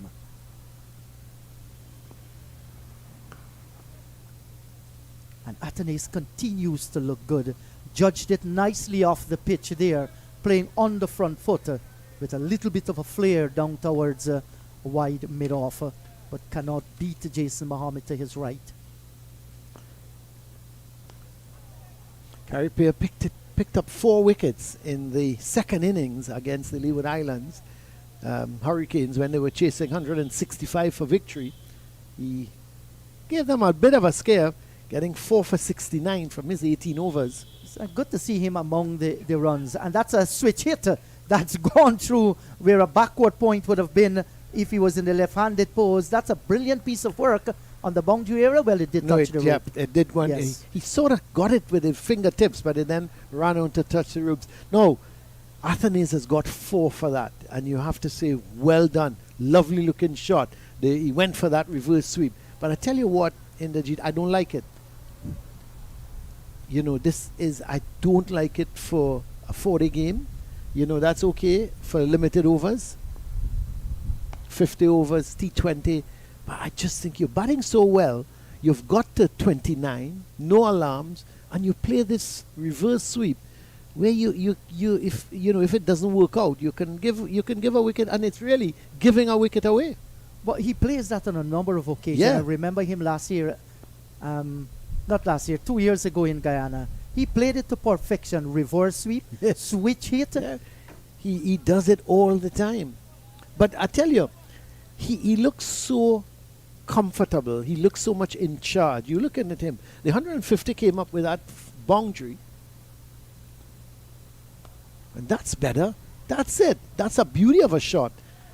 It was right to the pitch. Got that right leg to the pitch and swept it superbly down to the boundary. He is looking very ominous at this point in time. 156 for 5. But more importantly, he has moved up to 37. And from 65 deliveries. And tell me if I'm wrong. I haven't really seen him put a foot wrong. But absolutely splendid. He plays everything that looked so easy, and that last shot was hit with class. Picked it up nicely, judged it, knew exactly where the gap was.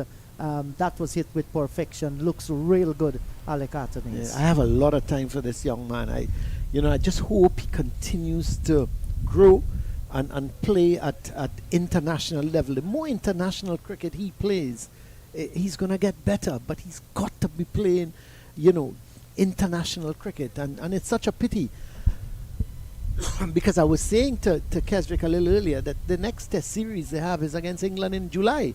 I understand that South Africa is going to be here for a test series as well. Later on in the year, Bangladesh. But, and I just hope he continues to grow because he's such a good-looking player. Someone like that, you would love him to spend a little more time with, say, Brian Lara. And just let Brian Lara talk cricket to him. Say to him, okay, when you get into the 30s, what you do? What do you think about? When you get your half century, what do you do? What do you think about? How do you look now to get your next 50 runs? And as Brian said to me one day, he said when he got to 80, you could mark down 100 because he's not going to get out. And it's all about your mental. It has nothing at that point in time to do with ability.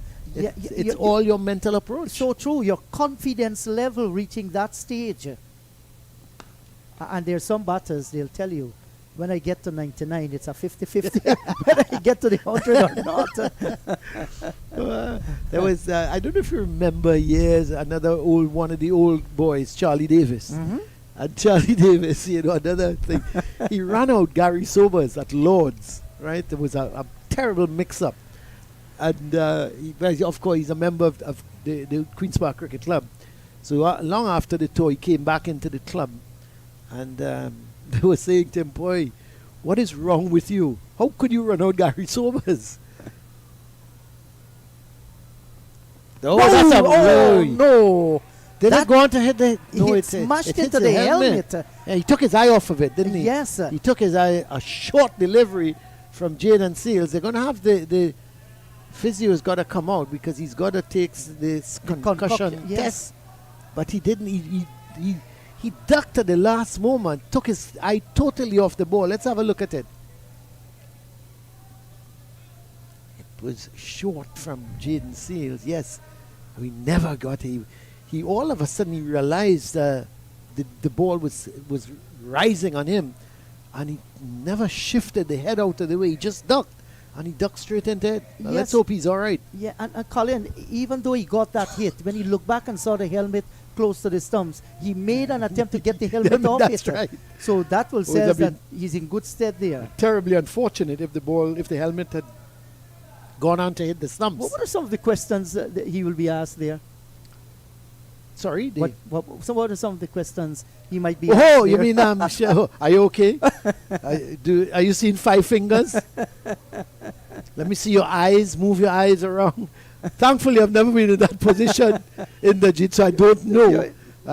But I would expect those are some of the questions. And then I think they move their fingers, and you need to follow it with your eyes to make sure you're okay. But he looks all right because he immediately picked up the helmet. Oh, And, that's a but still, nasty blow it was- indeed. But thank God for helmets. Yeah, thank God. But I just going back to that story. And when Charlie Davis came back to the club, they said to him, "But you got to be a madman. You don't run out Gary Sobers." He said he went out to make 100 at Lords. I think he became the first Trinidadian to score 100 at Lords. And he said, "You think I was stupid? I wasn't batting to make 100. I was staying out there because I didn't want to get back into the pavilion to hear what Gary Sobers had to tell me." He said, "So I wasn't batting for 100. I wasn't going back in the pavilion until end of play." But Oh, boy. it really is amazing. Yes, the glorious days of West Indies I tell cricket. you.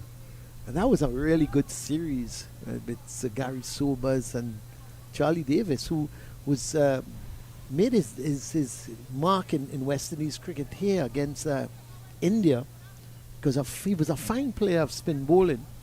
And that was when Sunil Gavaskar and those guys came on the scene. Or actually, it was before Sunil. I think it was Ajit Wadekar was the captain when India won the first ever Test series That's in against 1972 thereabout. Yeah, 71, 72. Yeah. That's interesting. Jaden Seals comes in with another bouncer and signal a wide. Well, that is what fast bowlers will do. You're aggressive. You got your man on your head. You try to go there once again. He's doing the aerial battle. He has to watch for the ground war now. If a Yorker will be coming in. Well, I thought that might have been his next ball, a Yorker, because Shamar Springer may have very well been looking for another short ball. And I thought Jaden Seals might have gone with a Yorker, but he opted for a short delivery again. Colin, you mentioned some names from India. You mentioned Sunil Gavaskar. You saw Gondapa Vishwanath here as well. Yeah. How good was he a Oh, player? he was excellent. Vishwanath, to me, he was a much better player than he was credited for because he had all the superstars around him. Getting himself out of pressure, the firing line here. Shamar Springer turning it and getting 2 runs down towards the backwards square. Just releasing the pressure from him a little. But Sunil Gavaskar was incredible because he didn't come here as the number 1 opener, and he only got into the team in the second test because of an injury. I can't remember which opener it was. One of the openers got injured, and he got into the team, and immediately announced himself with 100, and then he got a double later on in the series, and that was it. Sunil Gavaskar never looked back after that. Exactly. So and again, sometimes it's just that little break you need. And when you do get it, you just got to capitalize on it. And I do agree with you. Another bumper. He got under it this time here.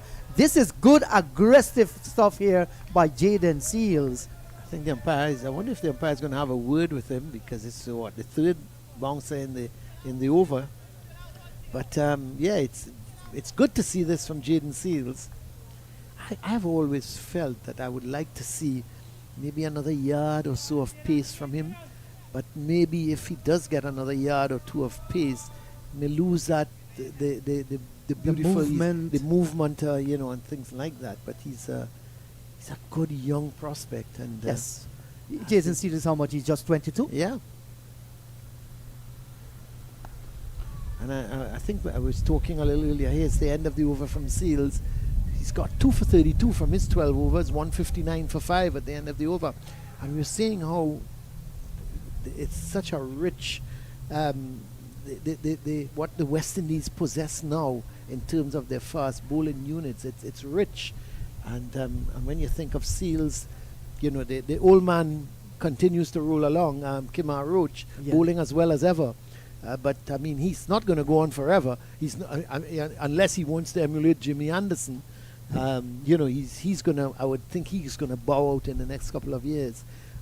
But you've got Jaden Seals to come in, which is great. Jason Holder didn't play in the last series, but again, Jason is 32 now, so he doesn't have long again. So it's good to see some of the younger fast bowlers coming up. Alzari Joseph, who I've had a lot of time for.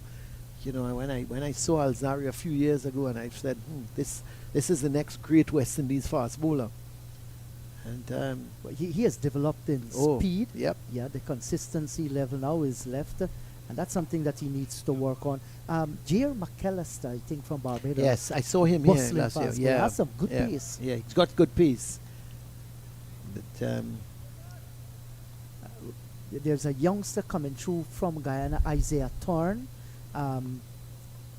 he's gone for that shot again, and he's going to get a boundary. So he perfects that shot. That is something, to me, he must be practicing in the nets, because he's playing it to perfection as Carrie Pear bowling that one wide of the off stump. And that one I have no problem with, because it's wide of the off stump. And he got that right leg out, and then he was just paddle sweeping it down to the boundary. That's a good shot.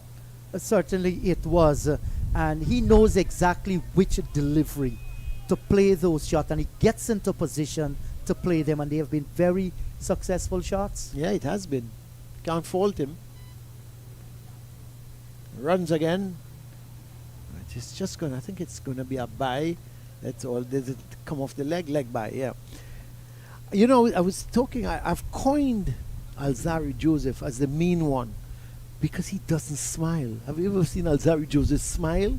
I've never seen him smile. And I love that. I tell you what, I love that in a fast bowler. Andy Roberts. I mean, I used to admire Andy Roberts. Andy never, Andy, I don't think Andy had teeth because he never smiled. Oh, he's bowled him. Well, that went straight through the gap. He was looking to off drive, and that may have come in slightly with the arm, but it went through the gap and through that little bit of a gap. So Shamar Springer innings comes to an end. To be honest, he didn't really look very comfortable while he was there. And it means the Windward Islands Volcanoes, they lose their 6th wicket. Let's have a look at that. I'm sure he was... Well, that's replay is even too fast for me. But that was a quicker delivery there. Yeah, look at it Let's again. We'll have a chance to view it there. He was just pushing forward, misjudged the line of the delivery completely, and the ball rocketed into the stumps. And I think Jaden Seals would have done the roughing up work in the previous over. Let's see. Yeah, it Misjudged the line completely. Played down, went between bat Yes. and pad. And so it means that 6 wickets are now down.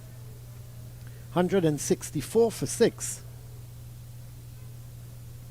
Yes, As- and that's a wicket that they could ill afford to lose at this time, because Alec Athanaze, he has looked good. He's on 41 out in the middle, approaching a half century. He needed support from the other end, and to lose Springer at this stage, that can be considered a big blow. But this Volcano team bats deep with the likes of Yeah. Ryan John. Well, he's now coming in. Yes. Scored a half century so far. I think was 54. He can stabilize just what Athanaze won. But the Red Force, they continue to pick up a wicket, and for their own point standing and success in this year's tournament, this is good to see. Well, they've almost got to win outright here if they're to stand any chance of trying to win the tournament. They've got back-to-back home games here, Yes. and then they've got Barbados next week, which is another very important game for them. The Barbados team is now almost like a test team, with Jason Holder coming back into the team. Roach and Reefer. And Roach, Reefer. It's While they are back, though, they have lost Kevin Wickham, who did Yeah. exceedingly well in this year's tournament. He's a good boy, Kevin Wickham. I like him. I like what I've seen. He's a crisp player, times the ball beautifully, knows how to pick the gaps. Ryan John is a good player. He's picked up 15 wickets for the tournament so far, but he's a useful lower order batsman. You know, what I've seen him in the past, he understands his role. You know, he knows when to attack. He knows. I think you're going to see a Ryan John here who's going to try and support Alec Athanaze. But it's the end of a successful over from Carrie Pear, in which he picked up the wicket of Springer. It's now 164 for 6. Yeah, I think what I like about him and what I've seen in the past, he tends to know what his role is. Is he coming in now to support, work the ball around? And if the Windward Volcanoes were to lose the wicket of Athanaze, you're going to see a different Ryan John. He's going to look to take the bowlers on. He's going to look to push the score on, and not just stay around. Yes, I think in their game plan here, 6 wickets have gone. The game plan should be play a natural game. Play every ball on its merit. Do not look for anything extravagant whatsoever. Your skipper is here out in the middle. He's the one that will take charge of this partnership. I need your support. Get off strike when you can. Look for the gaps. Look for your singles. I think that should be it. Don't look to be too aggressive. Round the wicket now, just changing the angle. Oh, what a shot. That's a fantastic cover drive, Colin. Not full-blooded, great timing, and this has been the hallmark of Athanaze's batting in this inning so far. Move closer to that half-century. He's gone on to 45. Oh, what? Look, let's have a look. He just stood there and he really just caressed it, didn't he? That's all he did. He just caressed the ball through the cover region, and it raced across this outfield. Yes, he just knows how to play the cover drive. He knows exactly how to balance the body. He knows to get to the pitch of the ball, judge the bounce nicely, and drive through the line sweetly. It's going to be interesting. How does Jaden Seals respond? Oh, that's good. That's a good delivery, but well kept down by Athanaze. You could see him just, it was again one that had a little bit more bounce from Jaden Seals, and he was getting on top of it, and you could see him trying to keep it down. I would like to see him try a few bumpers on Alec Athanaze. Yes, the ball was, you could see him just angling that bat down. And he kept it down nicely Yeah, too. he did. Well, he's on what, 49 now, is he? Yes, Yeah, he's on on 49, just one away from a pretty well-deserved half-century. He's looked so compact, so comfortable. He's played his shots without any problems. Has looked the part, and that is what you want your skipper to do. Set a high standard, lead by example. And that's his 50. Very well played, Alec Athanaze. Really excellent. Yes, and this Colin has actually brought up his 14th half-century in regional 4-day cricket. Congratulations to him. And his second match, had a 58 in the previous game. And to see him come out here and score another half-century, batting at number 6 in the order, it augurs well for the youngster. Well, Ryan John is back on strike. Not yet to get off the mark, just had a couple deliveries to face from Carrie Pear. So this is a different proposition now for him, the medium-fast Jaden Seals. They've put a deep backward square, so I'm not sure if they're going to look to set up Ryan John with a short delivery. And it is, but badly lined outside the off stump. If you're going to put a deep backward square, just need to line it up somewhere, body line. Let him go for the hook. And I think, Colin, when they have their team meetings and their mentors and their coaches that talk to them, one of those things must be, how do you avoid temptation? Yeah. And that was tempting, a short lifting delivery. It's strange that Joshua De Silva, the captain, setting it when he was set up so in Australia in the Test series, just couldn't help hooking. Yes, it happens.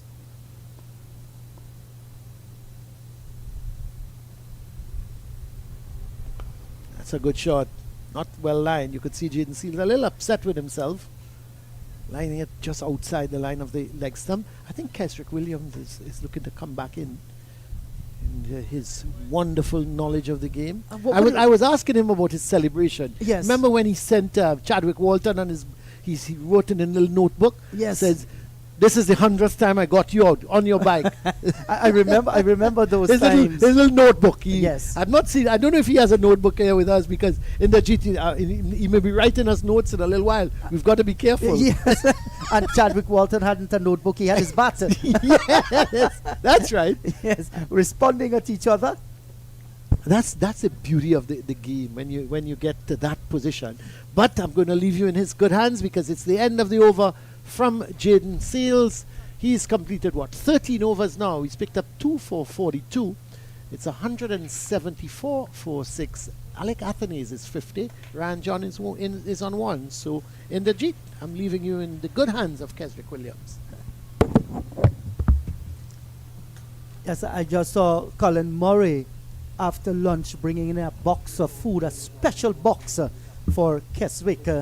And I don't know, I know one of the high dishes here in Trinidad and Tobago doubles throughout the day, in the morning. And I know Manaku is a special dish here in Trinidad and Tobago. What is it you had for lunch there, Keswick? Hello, my friend. Hello, good day again. It's not something I would like to disclose. It's not illegal, folks, but it's good food. We respect the privacy. That's a good delivery. Some bat onto it and then onto pad. Right on target there. But Ryan John is very solid in defense. Yeah, he's a really compact player. He knows what he's about. He understands what he wants to achieve at this level to get him to the next level. And he's doing a fantastic job this year for the Volcanoes. Did that as well last year. And So it's just a continuation. Yes, a very balanced setup here for the Volcanoes.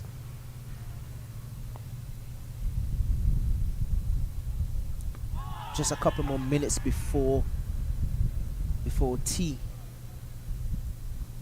and they would really like to take it to tea. Both batters would definitely like to take it to tea. Yes, that Being should be bowled foremost on their minds. Being bowled out today would definitely put Trinidad in charge. Yes, I agree with you. At this stage, they're pretty happy. That one was close to the line of the off stump and hurried and cut down towards the backward point region. But having lost 6 wickets, yes, if they're bowled out today, they will feel that they have to wheel and come again. Trinidad will feel very, very satisfied. But this is cricket, and we have seen the twists and turns over the years. Yeah, it will definitely put Trinidad in the driving seat. But if both batters finish the day, it will definitely put them in the driving seat, even though they lost 6 wickets. If You they bat out the day. If they bat out the day, they would definitely win the first day of play. Edging, and Forslip takes the catch, and he has to go there, John. Stretching long forward, the edge found, and a diving catch in the Forslip region, and they have lost their 7th wicket with a score of 174. Commentators curse again. I tell you. Yeah, so you always find that happening. When you always mention these things, you always find the commentator scores always coming. But what a delivery from Carey Pay. We were asking for him all morning because of the 2 right-handers that was at the crease, because of the bounce and the turn that he usually gets because he's tall. He uses the crease and also his height So he drifts the ball and he looks to turn the ball as well. He picks up another wicket for the Red Force. Ryan John has to go. In comes Sherman Lewis. The score is 174 for 6. For 7, yes. sorry. And you look at how he set up the right-handed Ryan John. He had 3 deliveries lined with the stumps. This other one was a little bit outside the line of the off stump, pulled back the length of the delivery. Now John is a tall boy. He stretched long forward, but the way the ball was pitched and turned got the edge. It was a good catch too at first slip. Yeah, that's the thing. He's a very smart bowler. He used the crease a lot, especially if he wants to spin the ball. And it's not much of a big difference when he uses the crease. It's just subtle changes. It's hard to pick up as a batter. And Keswick Sherman Lewis, he did not play in the previous game. He has been brought back into this game. How good is Sherman? He's not a flop with the bat. He can handle the bat. He can, occupy the crease in terms of his ability to score. He's not as fluent as a Ryan John or a Shamar Springer, but he can occupy the crease. Now, Athanaze has something else to think on his shoulder. He does not want to be bowled out on the first day of a 4-day game. He will want to stretch this as long as possible and at the same time too find ways and means of scoring runs. Look, this has been a brilliant 50, a fine half century. By the time you realize that Athanaze was out in the wicket, you look up at the scoreboard and see this youngster has gotten 50 without even really working up too much of a sweat. And looking to play that switch hit, that wasn't a reverse sweep there. This one was tossed up a little bit more. He has been playing that shot almost to perfection. Yeah, he's a fine player of that stroke. Something that he usually just worked on in the nets over the years. Consistently just working on it. And that's what makes you a good player. Yes, being able to continue to work on even the shots that you're good at. He has a lot of time in playing his shots. This tells you that he's picking up the ball very early, tells about his eyesight and his dancing feet. They're all in position. He's down the ground. And, gone are the days we produce some of the best batters of spin in the world. Not a heap of them, but some excellent one over the years. Brian Lara, you go back to the days of Alvin Kalicharan. They were terrific players using their feet to the spinners. And we come from a culture. Carl Hooper would be named. Oh, man, I tell you, he has to be named in that. The great Jamaican Lawrence Rowe, who didn't play too much of Test cricket, but was such a brilliant player. Ralston Otto as well. He good use of the feet. Everton Mattis from Jamaica, Hubert Chan. They were excellent players. And a number of them. And in those days, some really good spinners as well. Of course. You think about coming out of Guyana, perhaps the best spinner the West Indies has produced in Lance Gibbs, the off spinner, got 300 odd Test wickets. Certainly played well. Roger Harper wasn't a big off spinner, but he supplemented the fast bowlers in that era. Halford, another Barbadian, decent spin bowling. The over's been completed, 175 for the loss of 7. As Keswick, some people were saying, and they often ask, we come from a culture where we dance in the street corners, in the clubs, the ballrooms. Why isn't we can't dance with the feet out on a cricket pitch anymore? That's something that we're lacking in terms of using our feet. And the thing is, I find that whenever we use our feet in the Caribbean is mainly to go for big sixes. We tend to don't use our feet to just go for the ones. The first delivery that Alec Athanaze faced today, Yes. he used his feet and he hit it down the ground for 1. Yes. We don't find a lot of batters these days doing it now. If they come down, they go for the big hit. So this is a good-looking single. All timing, good placement by Athanaze, and rotates the strike. That's the thing. We keep talking about using your feet to spinners, using your feet. When you get there, what do you do? There must be a mindset why I'm getting to the pitch of the ball. I prefer to play going to reach it, or I'm going to play deep in my crease. That's the way you're going to play spinners. But I tell you what, the sort of bats that these guys are using these days, if they come down the crease and they don't get to the pitch, just a swing of the bat, that alone will take it for 6. Yes, absolutely. So the bat itself has gone through evolution over the years. Everything. Everything. Even the shoe now has gone through evolution. Now we have shoe with 3 spikes at the back. The shades as well. The shades as well. Transition has been Yes. good from Oakley. They see all the stylish shades out there today.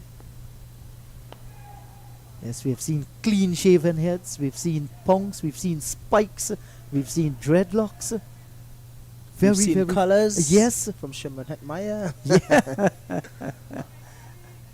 Thomas is one of them who love the colours in the hair as well. Yeah. We've seen flips. Yes. We've seen celebrations upon celebrations. So the game has evolved in a lot of ways. Yes. And Kevin Sinclair from Guyana has brought a new level of celebration. Sometimes you have to close your eyes when you pick up a wicket out there. You just want him to land safely on those 2 feet with Even his flicks. cousin as well. Yes. Jason Sinclair. So here, Carrie Peer is maintaining a good rhythm here. Line and length, taking some pace away, floating up a few, mixing it a little bit quicker. And now Keswick, they're making some field changes here. Short extra cover, and a cover has been put in place. And that's something that he has added to his game. Over the years, he did play for West Indies as well at the T20 level, and I think he played a couple of one-day games. So that's one thing that he has mastered over the years in terms of controlling what he wants to do. And you're right about that. Control is so important. And that's a good delivery to bring the over to an end. It's 176 for the loss of 7. Athanaze is on 52. Lewis is yet to score.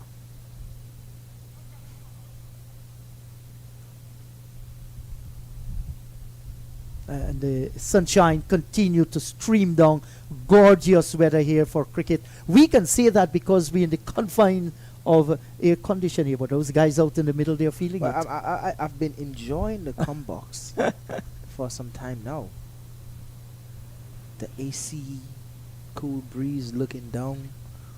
I wonder how they make it at times when you really go outside after a few commentary stint. You go outside and you realize how hot it is. Yes. So once again, the physio for the Volcanoes team, that's Cheyenne, that's the way we call her? Cheyenne, that's right. She has been very busy out there. And She's actually from Petit Martinique. Lovely island. She have family in St. Vincent. I think it's on the Beckway Island. One of those Grenadine islands in St. Vincent and the Grenadines. And it's good to see a number of females we have as physio in this men's version of cricket. It shows how important is this game. Just not playing the cricket out in the middle, but there's so many other opportunities in cricket. You talk about the scorers, streaming now, you talk about cameramen and different technicians, dietitians, physio, like we see Ashan going out in the middle there. It offers an opportunity for a livelihood. There's actually trainers as well who are females in the Caribbean. Yeah. So females have been doing a fantastic job in terms of backroom staff here in the Caribbean. We have massage therapists as well.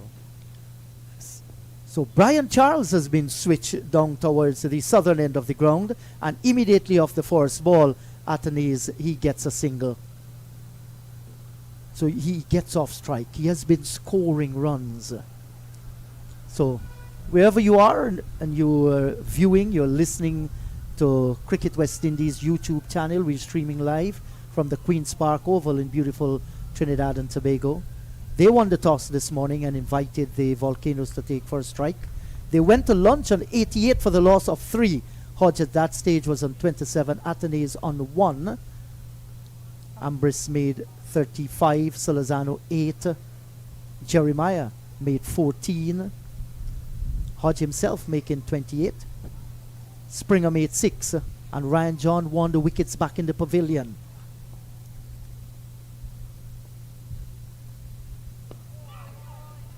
And tucked in defense here. Solid defensive shot here by Sharman Lewis. He knows his role out in the middle there.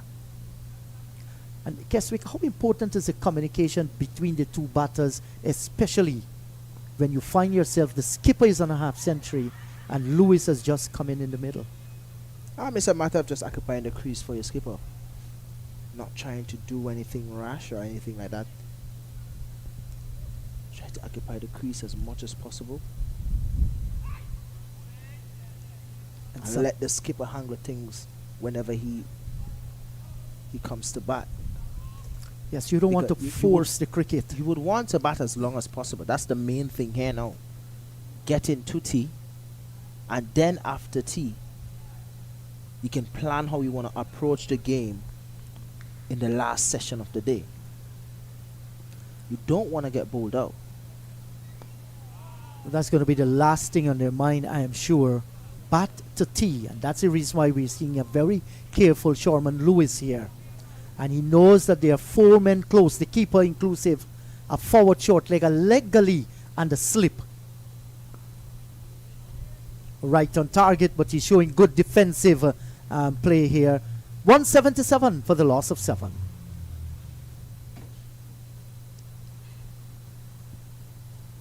I remember once, sometimes as commentators, we just guess what the two players might be conversing, like we're seeing here on the middle of the picture.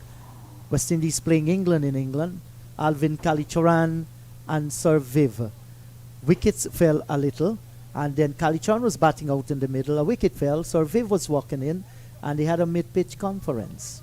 And Kali said, all he said to Sir Viv, that he saw a beautiful girl in the stand. West Indies was on the back foot. The rest is history. The ball keep disappearing in the stand of the bat of Sir Viv. They had nothing to do with cricket out in the middle. Gaff in mid-pitch. So you never know what the conversation might be like. Sometimes it's about taking your mind off the cricket. Sometimes it works. I could remember that actually happened to me once. Tell us about it. Tell us about it.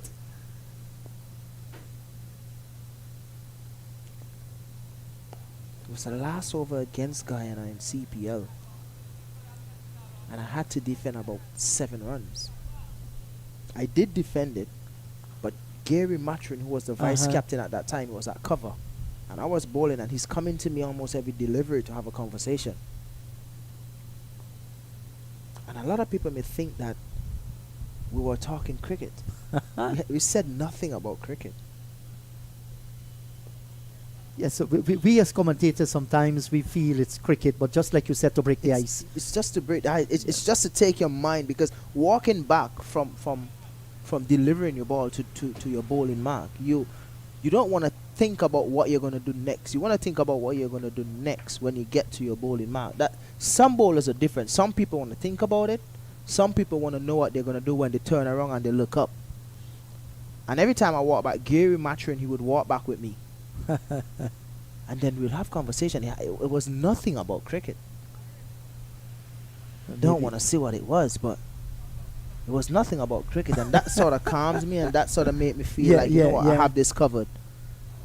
Yes, so we might very well be seeing here the last over before the tea session at 178 for the loss of 7. Now, a fielder will be placed down at the silly point. So we're having a forward short leg, almost coming to a silly mid-on actually.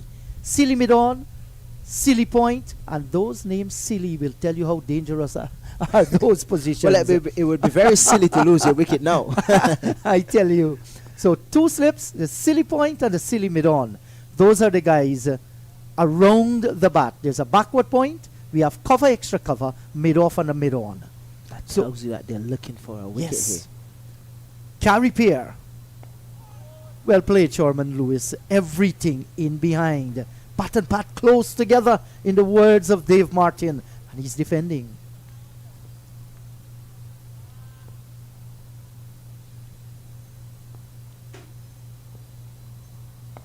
Phillips just getting into a catching position there, short Yes. cover. They're definitely looking for a wicket here. This could be the last over or so before Yes. the tea break. I want to see him float it up a little. Give him that opportunity where he feels he might go for one. Nice. Yes. Back leg off the ground and punching it through. Short cover to finish the over. End of the over. And it's tea time here at Queen's Park Oval in the regional 4-day championship between the Red Force and the Volcanoes. First day here, and the Volcanoes are 178 for 7. Alec Athanaze, the skipper, is on 54, and we'll be back in a couple of minutes after the short tea break.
Welcome back here to a very sunny Queen's Park Oval, as we've been saying all along. It's been hot.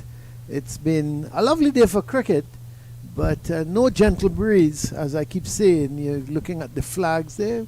Well, it's fluttering slightly. They're trying to be a flag in the distance at what I'm seeing. And so there is a gentle breeze at the moment as the players have made their way back onto the field, and we're just about getting ready for play after the tea interval. The Windward Islands Volcanoes 178 for 7. The danger man, as far as the Red Force are concerned, Alec Athanaze, he is still there. He's on 54 not out, and boy, has he batted well. He's been very good in terms of his stroke play. His overall innings has been excellent. He's timed the ball to perfection. You can't fault him for anything.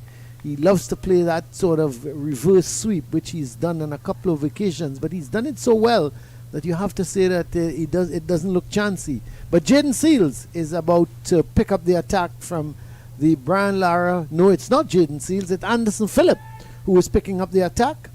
And the first delivery, there's Athanaze just pushing it out on the offside. So Anderson Phillip, 2 for 30 so far, picked up the wicket of Kaveem Hodge and Jeremy Solozano. So he's back into the attack after just 11 overs, 2 for 30. So I'm Colin Murray alongside Kesrick Williams. Kedrick, a situation where a lot depends on Athanaze if this team has to get anywhere close to say 240, 250. Yeah, definitely. Calls for innings of maturity now from him to see them past that 250 mark that I guess that they're probably looking towards. That one is just guided down to third man. Should get 2 easily. But yeah, we would want to see a captain's knock from him. I mean, he's running out of partners, but it will be very, very important that he control this innings and make sure that his team get to a score that his bowlers will feel comfortable defending. Yeah, they would be a little bit disappointed with their performance thus far, losing 7 wickets with just 180 on the board. When you look at it, some of the batsmen got starts. Loud appeal goes. Oh, he's given them. Well. As we were just talking about Alec Athanaze to carry this innings up to 250 or thereabouts, he's gone LBW to Anderson Phillip.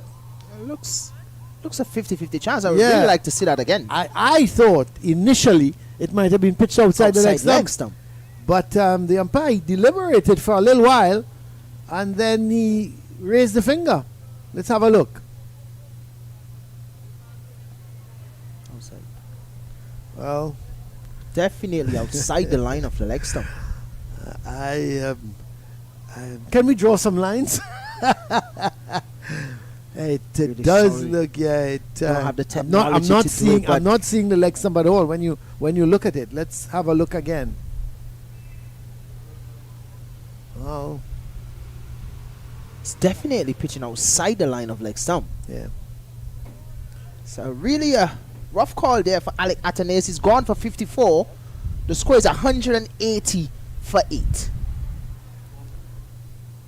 So 180 for 8, and with the dismissal of Alec Athanaze, that changes the complexion even more of this game, and the Red Force would now feel really that they can go on to maybe dismiss the Windward Islands Volcanoes for somewhere around 200. They would certainly like to get them out for less than the 200, but even if they go just slightly beyond 200, they would be happy with a day's work. So you have to say total justification now in their decision to send the Windward Islands Volcanoes into bat. And the 2 fast bowlers have done extremely well. Anderson Phillip, he's picked up 3 wickets, and Jaden Seals, he's picked up 2. Well, that should be a bonus point for them. Fast bowling bonus point. Yeah. Fast bowlers. What's your thoughts on that? point system. Yeah, I really like it, especially when it comes to the Super 50 version, whereby you're basically telling batters, listen, this is what we want you to do, and you're giving them, you know, you're Targets giving them sort of something thing. to Yeah, work at. yeah. It's not like you're telling them, we want you to bat and score runs, and you're just blindly putting them out there to so that they can score runs. It's very reasonable. The only rough part about it, well, in the air, over the head of the man there at, looks like Carripier, yeah, at mid-off. Thought he moved a little bit late. the only rough part about the whole bonus point thing is that in Super 50, a lot of teams did not get to score 9 runs plus per over in the last set of overs. But in terms of the stats, Windward Islands was one of the teams that spearhead the whole scoring 6 runs or so per over. They spearheaded that with Johnson Charles at the top. You know what that means, Yeah. and then Alec Athanaze. But the problem that we had throughout that Super 50 was teams being able to score how Darren Sammy and the director in Miles Bascom, how they wanted them to score between that second power play. A lot of teams couldn't do it. The only team that got close to it or did it more than once was West Indies Academy. Yeah. Well, the end of the over from Anderson Phillip, a successful over, picking up the wicket of Alec Athanaze, the skipper of the Windward Islands Volcanoes, and it has tempted Joshua Da Silva now to bring Jaden Seals into the attack from the Jerry Gomez Media Center or Willie Rodriguez end. And so Jaden Seals, he's picked up 2 wickets, so he's going to come back into the attack, trying to finish off the tail, so to speak, of the Windward Islands Volcanoes team.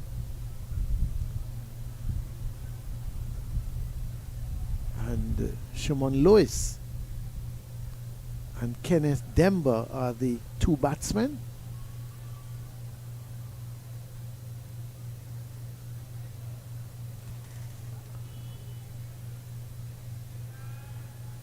And Jaden Seals, 2 for 42 from his 13 overs.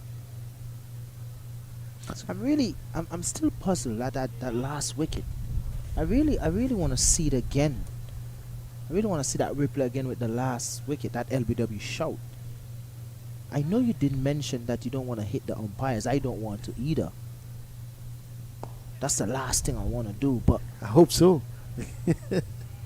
because I still do play the game, and Well, you did mention that they only have like a split second yeah, or so to to make make their that- decision, but some of the decisions, it's clear. It's definitely pitching outside the line of leg stump. So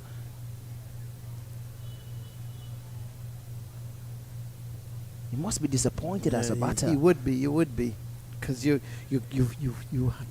tend to know as a batter where that ball is being pitched.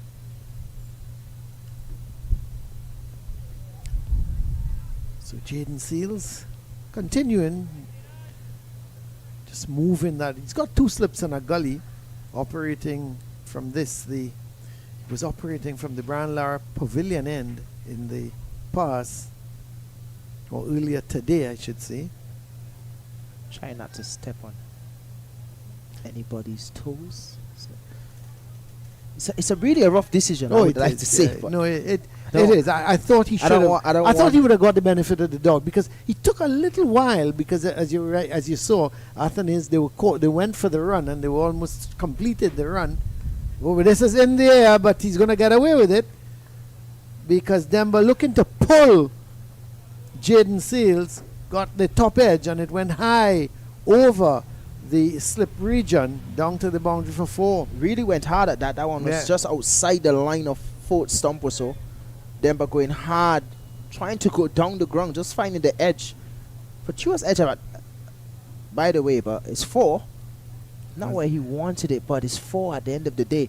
Score moves on to 185.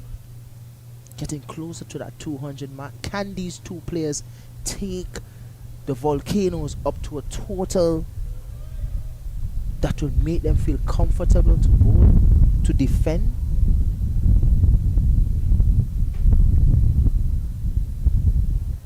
A shortish delivery now from Jaden Seals, obviously responding to the pull shot or the attempted pull shot from Dember that went for 4 over the slip region. And Seals responds with a short pitch delivery, which give Dember credit, just getting out of the way, not trying to force it. I think he's more or less waiting for that ball to be pitched up to him before he tries any big shots. Looking at the surface, right? Looking at this pitch, you have a bowler like Imran Khan in the squad. He's not in the team today. He's not in the team, yeah. Do you think that decision was a great one, not having him in the squad, knowing the surface that you're playing on? And cricket has been playing here consistently, so you know what you're getting from these pitches. You've played Terence Hines, which I really like, and you have 2 fast bowlers in Jaden Seals and Anderson Phillip.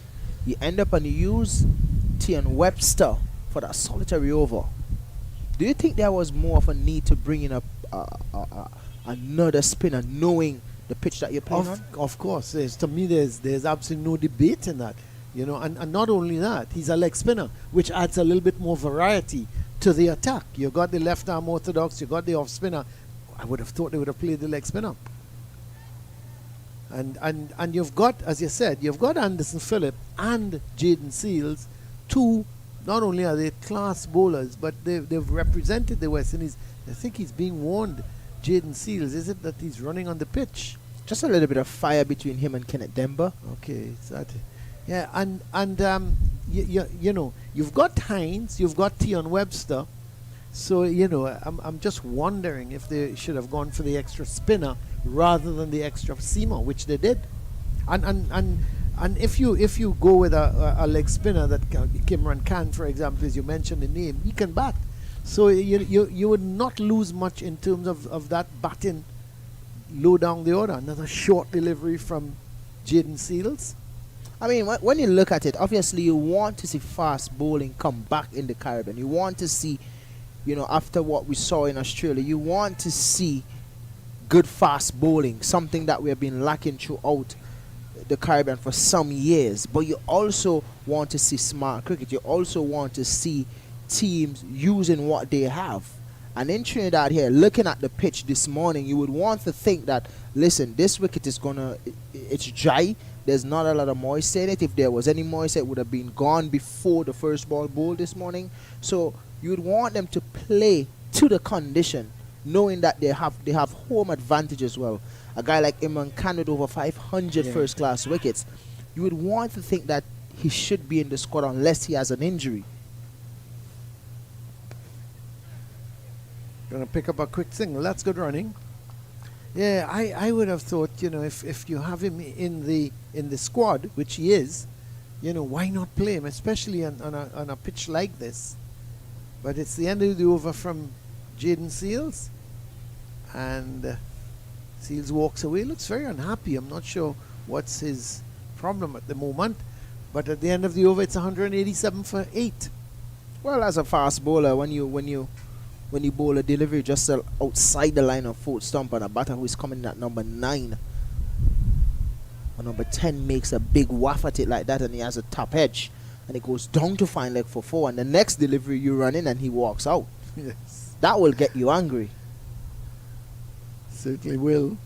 That will get you fired up. Jaden Seals looks fired up. He's a very mild-mannered character, Jaden Seals. But when he has a ball in his hand, another big swing here from Dember. So his intentions are quite clear. He's not going to push and prod. If it's pitched up to him, he's going to look to go high over the top. Well, that's how he plays. That's the Kennet Dember way. Usually goes down the ground or over mid-wicket. See, well, the man from mid-wicket is moved out towards a point.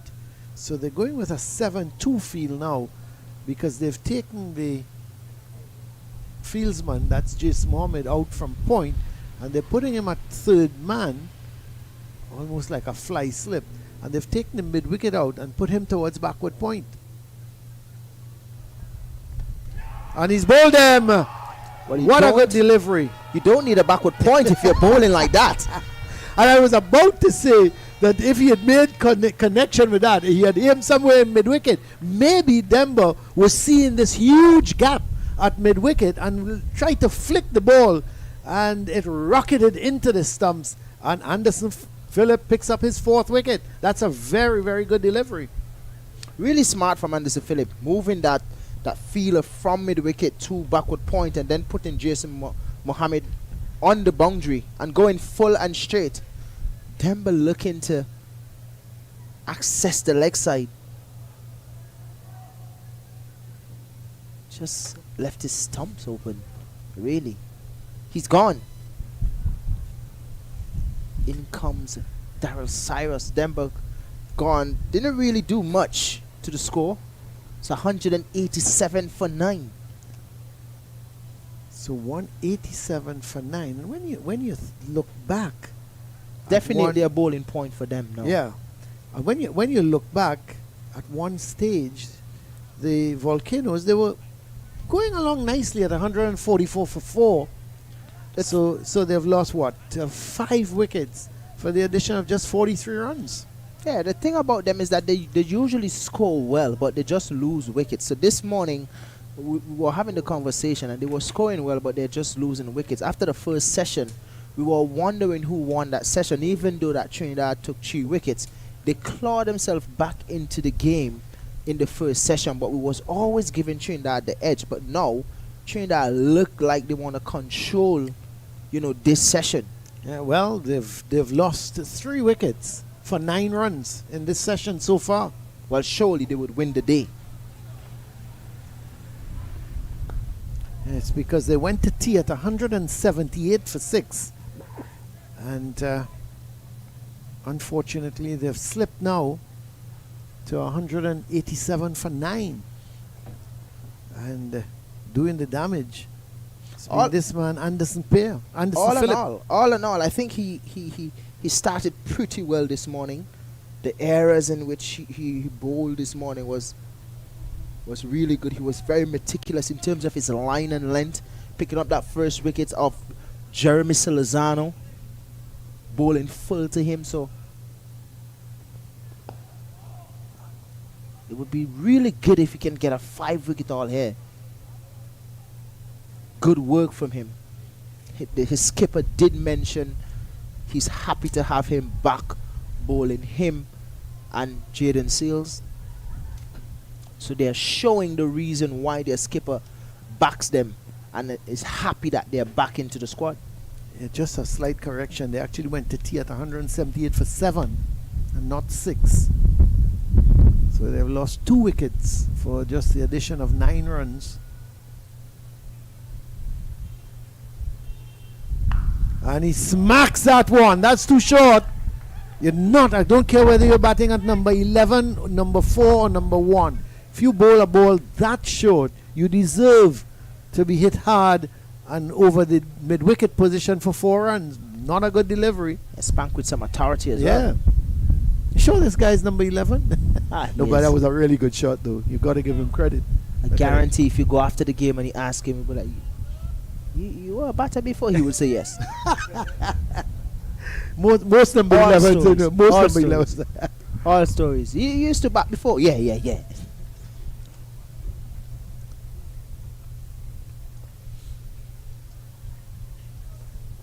Oh, he smacks that one, but it's high in the air, and it goes straight to the man at mid-off. Carriper takes the catch. It's the end of the innings. It's been a really superb performance by Anderson Phillip. He's picked up 5 for 37, and there was Cyrus going for another big hit, but this time the ball was much better pitched up to him, and it's a number 11, so he just had a whack at it. It went straight in the air, and the catch has been taken by Carriper. But more importantly, for Anderson Phillip, it's a fifer. Excellent bowling on his part. Clinical performance here by the Red Force. They have shown the reason why they wanted to bowl first. We were still wondering why, but now we're seeing the reason why they came out, and they show the reason why they want to bowl first. 5 wickets for Anderson Phillips, and he was well supported by Jaden Seals and Carey Pear. The bowling department really did a fantastic job here at the Queen's Park Oval. Windward Island Volcanoes all out for 191 of just 53 overs. The Trinidad and Tobago Red Force will come out to bat, and they will have some work to do in this last session in this evening here on the first day of the Regional 4-Day tournament here at the Queen's Park Cricket Club, as we would be right back to continue proceedings here.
Welcome back here as the teams, or the Windward Islands Volcanoes, they are on the field already, and the two openers for Trinidad and Tobago, they're making their way out. As if you're now joining us, 191 all out, the Windward Islands Volcanoes, they must be very disappointed with that total. On the other hand, the Red Force, they would be very happy having won the toss and put the Volcanoes into bat on what is relatively a pretty good track. There's no devils in the track that the ball was seaming about and turning or what have you. And I think some good bowling. Give the Trinidad and Tobago Red Force bowlers some credit. Anderson Phillip picked up 5 for 37. Carrie Pear 3 for 21. And Jaden Seals 2 for 48. They were the main wicket takers. And really and truly, we had some starts from Hodge got 28 before he got out. Ambris 35. Walcott 28. And skipper Alec Athanaze, he was the top scorer with 54. So they got starts, but nobody was able to convert and move on to maybe a half century. But the Trinidad and Tobago Red Force openers, they're out there now. Vikash Mohan is with Kon Otley. And Shimon Lewis is going to start the attack for the Volcanoes, and he's going to be bowling to the right-handed Mohan. Mohan, who's coming off a double hundred in the National Premier Division 1 League for Clark Road. During the break, he played for Clark Road and made a superb double hundred. And must be full of confidence now. But 3 slips on a gully as Lewis is going to bowl the first delivery of this Trinidad and Tobago Red Force innings. And immediately, a no ball though, but he got some movement and some bounce and had Mohan feeling for it.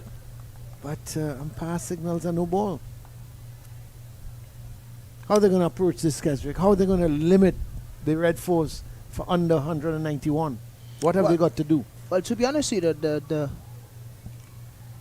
the main stay for the Windward Islands teams so far this year is the bowling.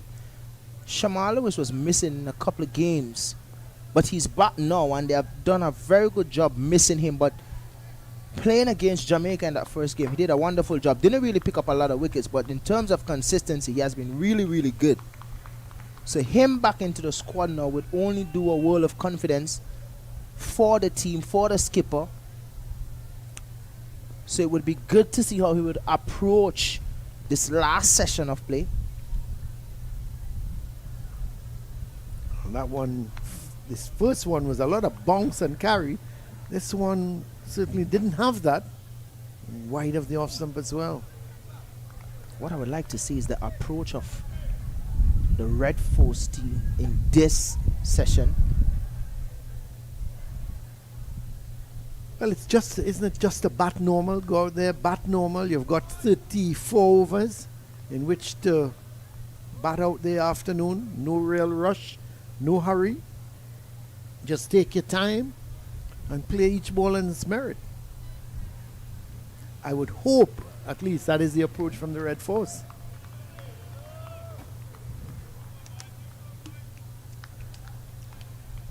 But we've seen stranger things in cricket. The Volcanoes have been really, really good in terms of what they have been doing so far this season.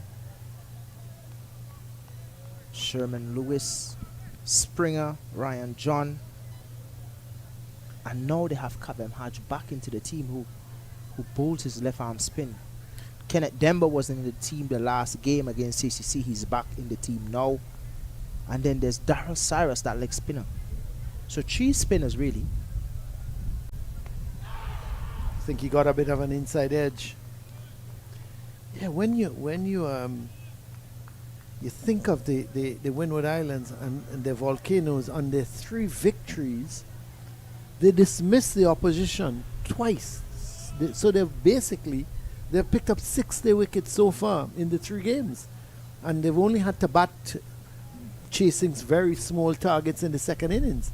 So their bowling, and I think you're right, their bowling has been their strong point. More than even though batting wise, they were able to get over 300. Probably the only team that they have the most points, really and truly. But in terms of batting points and bowling points and the way how they have gone about securing those, they've been doing a great job.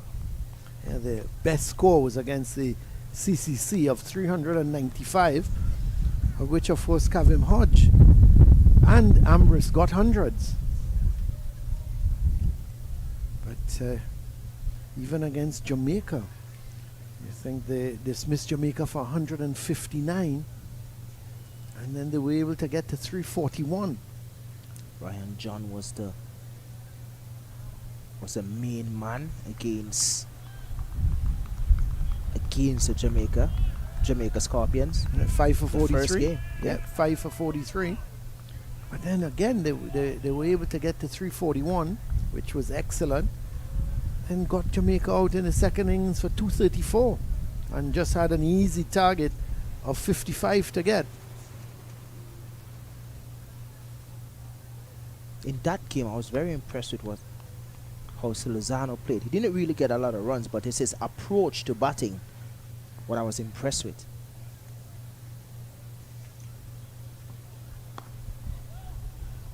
The wicket's really easy. Calls for consistency. Cannot be all over the pitch. You have to own. You have to own a certain area on the pitch and stay there. So far, this team has been doing that, but it's a really well-rounded team because they have 3 spinners in the team today. Daryl Cyrus, who picked up a 5-wicket haul in Jamaica. Kaveem Hodge definitely is a genuine all-rounder, and then Kennet Dember, the off-spinner. But the end of the first over, just 2 runs coming from it, and the 2 extras. So the Red Force up and running.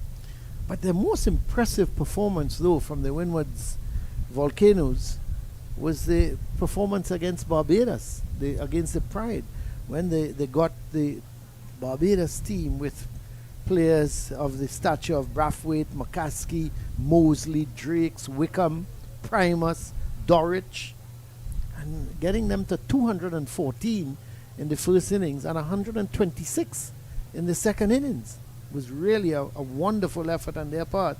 Again, Ryan John in that second innings picking up 3 and Shamar Springer 4. They have been the main, as I mentioned, they have been the mainstay in the bowling. Ryan John and Shamar Springer up there in terms of wicket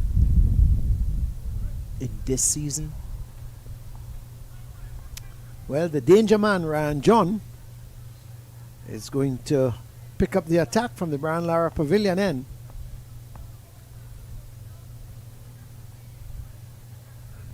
And wide delivery, signaled a wide by the umpire. It was short, it was wide outside the off stump. And Jaden Otley allowing it to go by. Of course, he's coming back from his stint in Australia. Very happy for him. Just hope that he gets enough chance to prove himself. Funnily enough, in the game that he was out, he never reviewed it. And that wasn't out. Yes. I was very surprised that he didn't. Yeah, Because the shots that he played before that, he played a beautiful. There was a cover drive that he played was exquisite. the song of the bat was tremendous. And when you're playing in Australia and you have a good bat and the ball hit the bat, because it's an enclosed stadium, the song of the bat is just one that you love as a batter.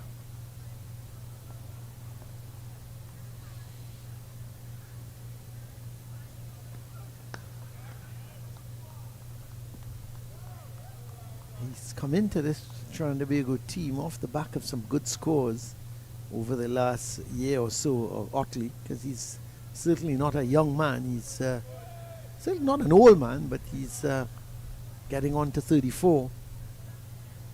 And You had to say, well, where was he from about 20 to 28? But he was always around club cricket, but was never a big scorer. He would get the odd 100 and then make a 50 and then fail. He wasn't consistent in terms of his run scoring. Oh, that's a good shot. It's going to get some runs. It's not going to go to the boundary, but they're going to pick up 2.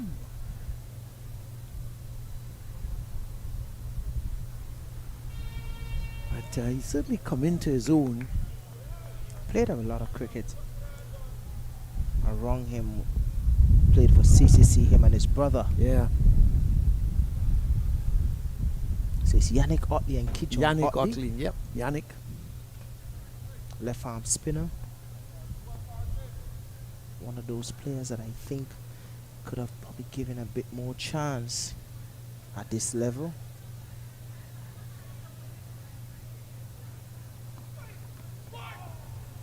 And the thing is, when you come up against other players with the same type of action or bowling what you similarly to you, if you don't perform and week in week out, I remember, for example, again going back in a few years, Trinidad and Tobago had a trio of spinners in Rafiq Jumadeen, Inshan Ali and Ranji Nanan. And which was, one was a left arm spinner, one was a right arm off spinner, and the other was a back of the hand. So, once you were that type of bowler, you struggled to get in to the Trinidad and Tobago setup. Heard of Ranji Nanan? He played one test match against Pakistan, picked up 4 wickets and never played a test match after that. He was a big guy. 4 wickets in a test match. Yeah. Never played after that. Never played. 2 wickets in Pakistan. Picked 2 wickets in the first innings, 2 in the second. And never played a test after that. He was a very heavy set individual. And I think that sort of worked against him. Which really should not have, because but the selectors had a thing about, fitness, and if you're that big, you obviously, you're not going to move around as quickly as they would have liked you to. But it's the end of the over. Ryan John has bowled his first over, 3 runs coming from it, and it's 5 for none. There was another guy years and years ago. They said that in the era of Lawrence Rowe and those guys, there's a Trinidad player called Richard D'Souza, who they thought was in the same mold of Rowe and Calitran and these fellas, but he was about, I would think, about 250, 260 pounds, and never got a look in for the West Indies, even though he was a consistent scorer at, in those days, Shell Shield. And that's a short delivery. It's just going to get a single. Mohan. It was Mohan who just came into the Red Force team last year, and is a heavy scorer at club level. Plays for Clark Road. Scored a magnificent 100 in the 50 over tournament in Trinidad and Tobago last year in the final, and literally batted Queen's Park out of the game. And that's what you want from your players. Start scoring big at the lower level, and when you make that transition up to the top level, continue. Because scoring is something that you get accustomed to. It's like Craig Brathwaite in his youth days in Barbados at the school level. He's accustomed to scoring 100. Yeah. So scoring hundreds was a part of him. So we can see the reason why he has over 10 test hundreds and way more first class hundreds. And I tell you what, I mean, I know it's not a fair comparison to anybody to call Brian Lara's name, but Brian Lara was making hundreds as a schoolboy. I'm not even talking of national level, say for Trinidad and Tobago under 19 again. He was making hundreds for his school, you know, and I'm going back to under 14 level, and you could have just seen this little guy, and the pads were, in those days, the pads were probably reaching up to his waist, but at under 14 level, you could have seen this guy had this appetite for batting long and for scoring hundreds.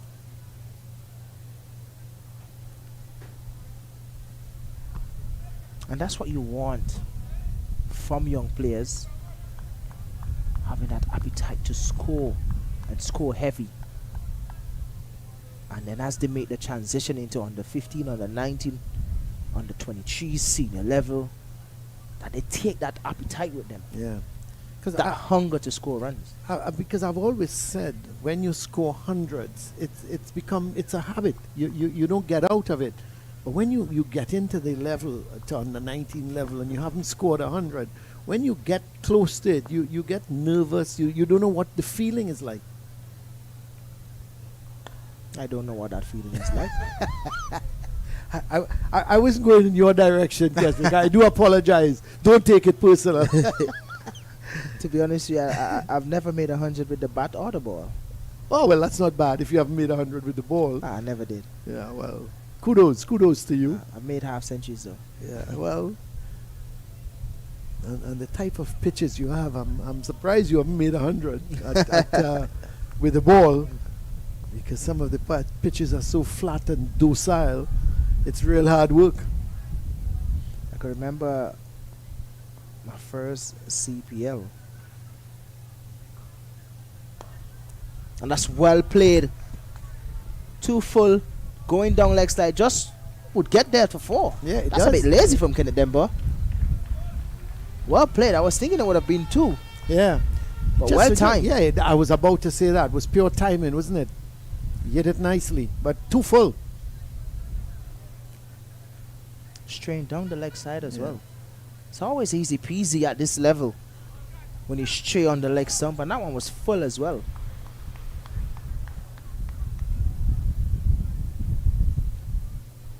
You're making a point about you remembered.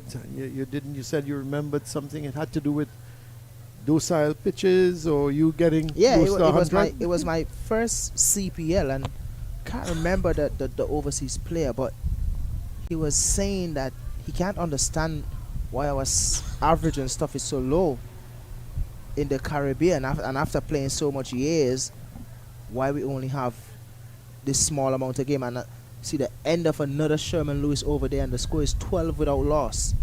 And he was saying that he can't understand why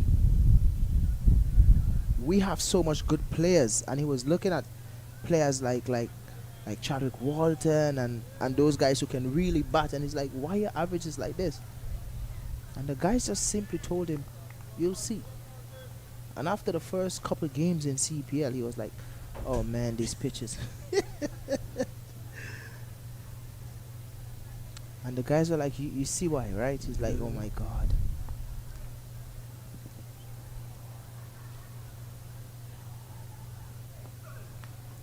Well, inside edge, big drive from Otley, looking to go somewhere through extra cover. Got the inside edge. Luckily for him, it went down towards fine leg and not back into the stumps. Because we've seen that so many times, that ball coming off the inside edge. Not in this particular match, but in general. And cannon into the stumps. So Mohan is going to face Ryan John for the first time. 3 slips on a gully, so the Volcanoes looking to get some early wickets as well. Ryan naturally outswing the ball away from the right-handers because of his action, his slingy action. Usually have the ball going away from the right-handers.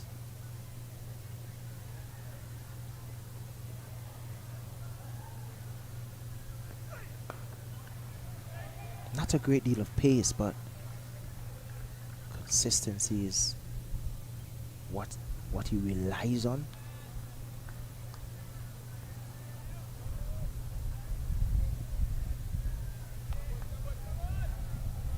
So the left-handed Kon Otley back into strike. Similar 3 slips and a gully, and Ryan John opting to go round the wicket. to the left-hander. Big gap between point and mid-off. Could very well tempt Otley to play a big drive, but not on this occasion, as that ball just may have been angled into the left-hander. Nice. Ryan John making his way back to the top of his mark. So the Windward Islands Volcanoes dismissed for 191, having been put into bat by the Red Force. Anderson Phillip, the main destroyer, with 5 for 37. Carry Pair 3 for 21, and Jaden Seals 2 for 48. That's a good shot, runs in it. That's well timed. It may not get into the boundary. No, it will not, and they'll come back for 3. That's good running. More of a push from Otley. It was sweetly timed. I'll tell you what, whenever he plays that jive, he's so easy on the eyes. He doesn't try to overhit it. It's all about just getting close to it and just really playing it under his eyes, somewhat similar to what we saw from Alec Athanaze all day. Yeah.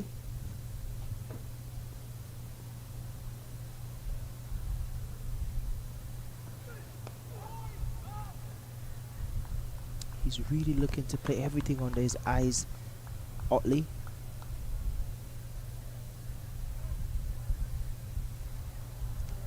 So he's at the non-striker's end as the right-handed Vikash Mohan.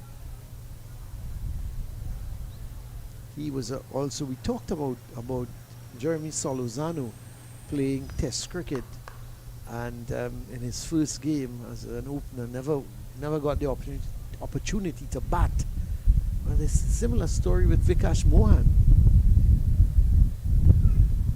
except playing his first game for Trinidad, he split the webbing on his hand and couldn't bat, and missed I'm not sure if he missed the entire season or a few games. But the end of the over from John, the end of it, 4 overs have been bowled. It's 17 for none.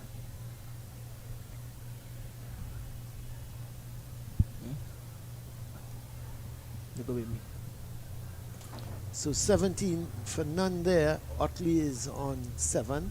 Mohan is on 6. Well, they're introducing spin after just 4 overs. Very interesting. Not really surprised, I'm going to be honest with you. We would see a lot of chop and changes this evening because the skipper will definitely look to get some early inroads, especially on a pitch like this. It's really a docile chap, as you mentioned earlier. Yeah, I'm a little surprised though, Keswick, that The only thing that is really shocking about it is that you have your main spinners in Kennet Dember and Cyrus and Daryl Cyrus, and you have your I don't want to call Kaveem Hodge a part-time spinner. I think he's a genuine all-rounder. But why not Dember or Cyrus? Are you questioning that?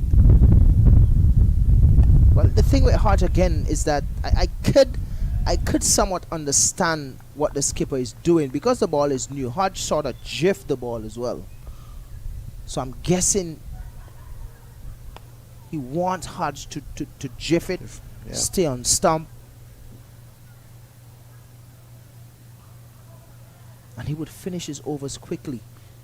So that will help. See that one jiffed back. So I guess that's the reason behind of it. While Kennet Dember and Daryl Cyrus really spins the ball, Hodge jiffs the ball.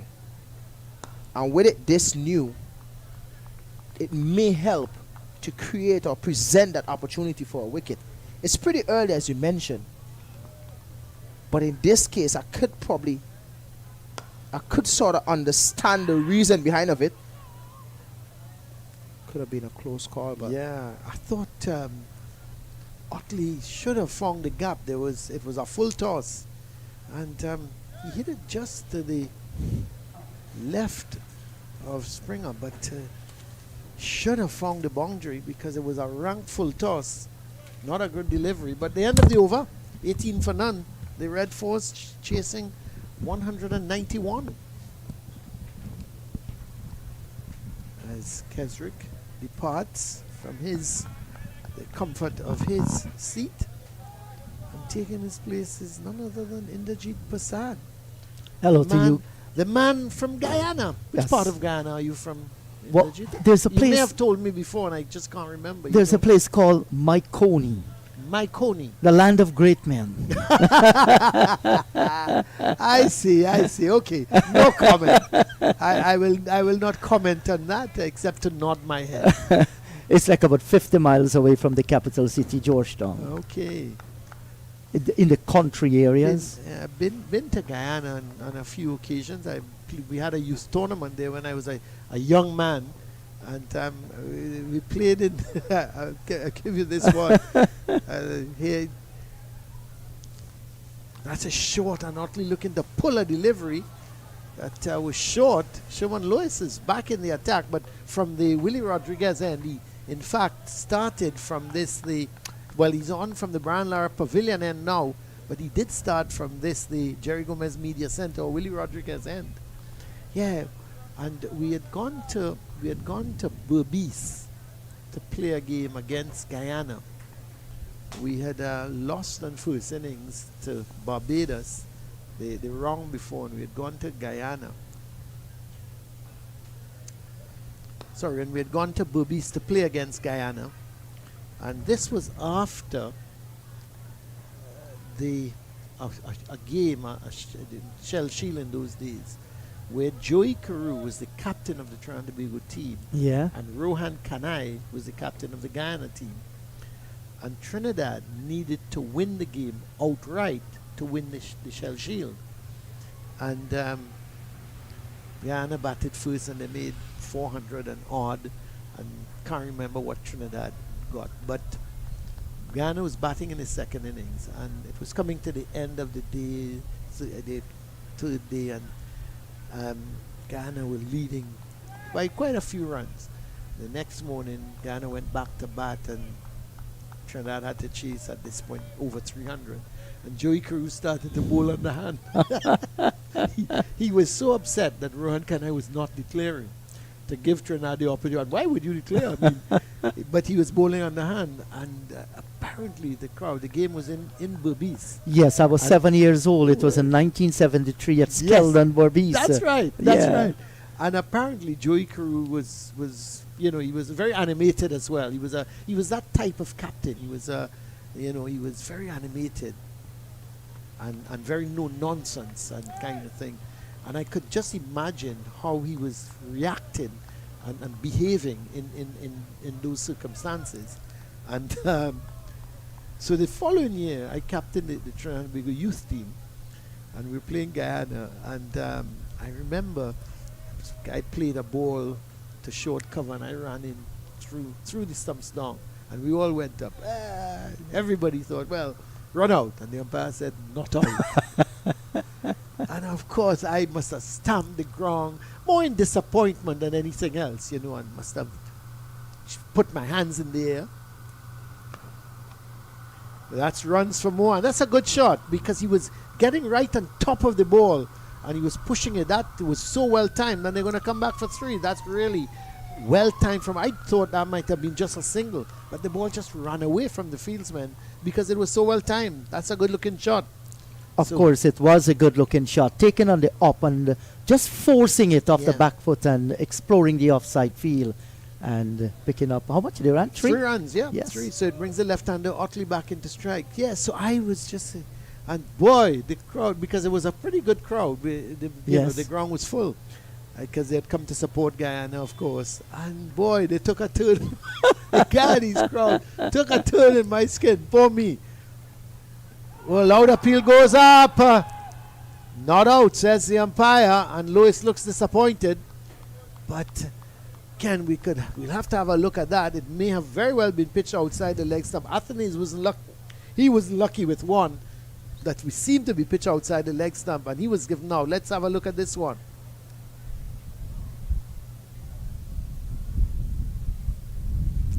Well, they did pitched in line because it came back at the left-hander.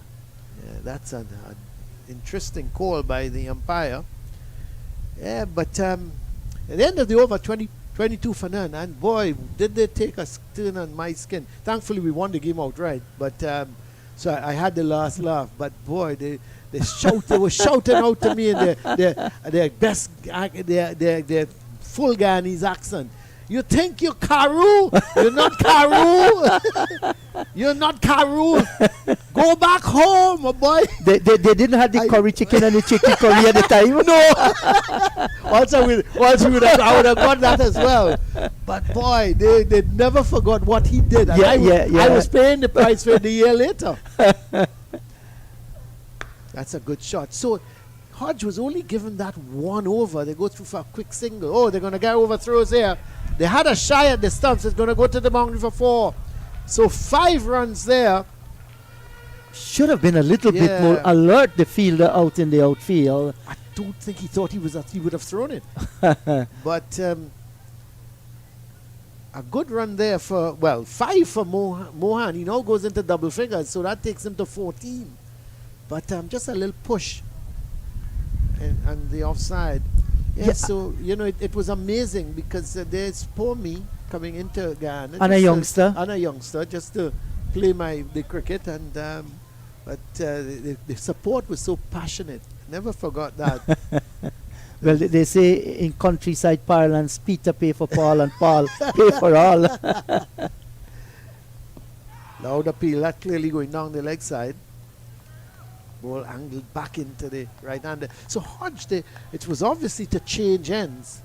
Either John didn't feel comfortable from the Brian Lara Pavilion end, or Sherman Lewis didn't feel comfortable bowling from the Jerry Gomez Media Center end. Yes, and Alec Athanaze, he's trying his best to hunt his first wicket here because he realized wickets are so important, especially when your team has been bowled out for below 200, 191. And John is getting some movement. You're seeing that ball swinging nicely in the air. So Otley's got to be careful. Don't want to go across the line. Needs to keep playing that ball straight. Yes, and calling on to now that 1973 match is being talked about in Ghana, wherever cricket is. You're talking 40 years ago, isn't it? No, 50 years ago. My word. And that was the year when Guyana won for the first time the Shell Shield. They had won it. Yeah. And and that was the problem because Trinidad, they were in second place. Trinidad Tobago was in second. That's a good shot. It was pitched up to him, and he went over the extra cover region, deliberately lifting it for 4 good-looking runs for Otley. That was blasted with authority and class and confidence. Beautiful sound of the ball coming off the bat too. That will tell you how good was that shot. So Trinidad Tobago, they were in second position, and they left the shores here full of confidence, even though Ghana had a super batting lineup. Mm-hmm. 4 men scored centuries in that match. And they tried, but they left here with a lot of confidence, and the feeling was that they could have beaten Guyana in Ghana. And so when Rohan kind of refused to declare, Joey Carew wasn't very happy. He wasn't a happy man at all. Yes, the good old days of West Indies cricket when centuries after centuries were scored. The spectators used to pack the grounds, spilling over. It's amazing because the quality of the cricket was excellent. And those were not the days of television that took the cricket to your homes as well. That's right. People talk cricket, live cricket. Yes, I had that. That was one of my experiences in Ghana. The other one, I'll tell you in a minute in the Najid. In Ghana as well? In Ghana. Just dropping short. It was a little bit uppish from Otley. He was a little bit indecisive whether to go over the top. And I thought he checked the shot. And luckily it was bouncing just in front of the man at cover. And there was no run. Well, he lived to survive, came very close there. 31 without loss. Yeah, he was lifting it. He gave me the impression that at the end, he just sort of held the shot. Yes, maybe trying to go a little bit squarer to the man at the backward point position. But he's looked the part this afternoon. He's Otley. batted well, isn't he? He's looked Yes. good. Both openers, I think, look pretty solid. Yes, I'm waiting to hear that second experience. I mean, looking at Shamar Lewis is going to continue from that to Brown Lara Pavilion, and none for 13 so far. That's short and cut away. That's too short. You can't be bowling that type of delivery to Lewis. It was far too short, and he cut it to Lewis. Can't be bowling that sort of delivery to Mohan. It's too short. And he hit it well, didn't he? Yes, he did. He got on top of it nicely and picked the gap, because that was where he was looking for, between the gully and the backward point. Hit it on the ground, and then it sped away to the boundary for 4. Fine shot. Yeah, it was too short. It was too wide as well. Now it just brought about a change in the field, because the man at point has gone all the way down to the boundary rope as a sweeper. And another short delivery, but this time man is out there. He comes in and just a single. Well, Colin, if you want to bowl the short delivery like we see here that Sharman Lewis is doing, you have to get it closer in line to the off stump. Any width, good players are going to play those cut shots. Yeah, it certainly will. So he's kind of coming to bowl to the left-hander. And he still maintains the 2-slip and the gully. There is a gap between the cover and the backward point, and a gap between the mid-off and the cover as well. Otley well lined. It's going on the pads of Otley. He needs to go on that off stump. He's got 2 slips and a gully, so the line is not good. Yeah. So my other experience was playing for Trinidad Tobago against Guyana, and playing at Border. Of course, Border was packed out because you had Kali Charan, Lloyd, Clyde Butts had made his debut in that game, and Colin Croft, and you had everybody. And we had Guyana on the run. Clive Lloyd was somewhere out of the country. Oh, that's no, it may have come off the hip. Had some bounce. He was looking to turn it more on, but I thought it may have come off the thigh pad. The appeal goes up, and Lewis looks disappointed. But let's have a look. It swung in. Oh, well, difficult to see. Very difficult. But Lewis looked very confident. Wicketkeeper didn't look all that confident. Walcott, he sort of put up his hand after. Yes, because the ball didn't really take another direction. If some bat was on it, it had to be under. Yeah, and Clive Lloyd was being flown in by helicopter. He was declared to start the game, but wasn't there at the time.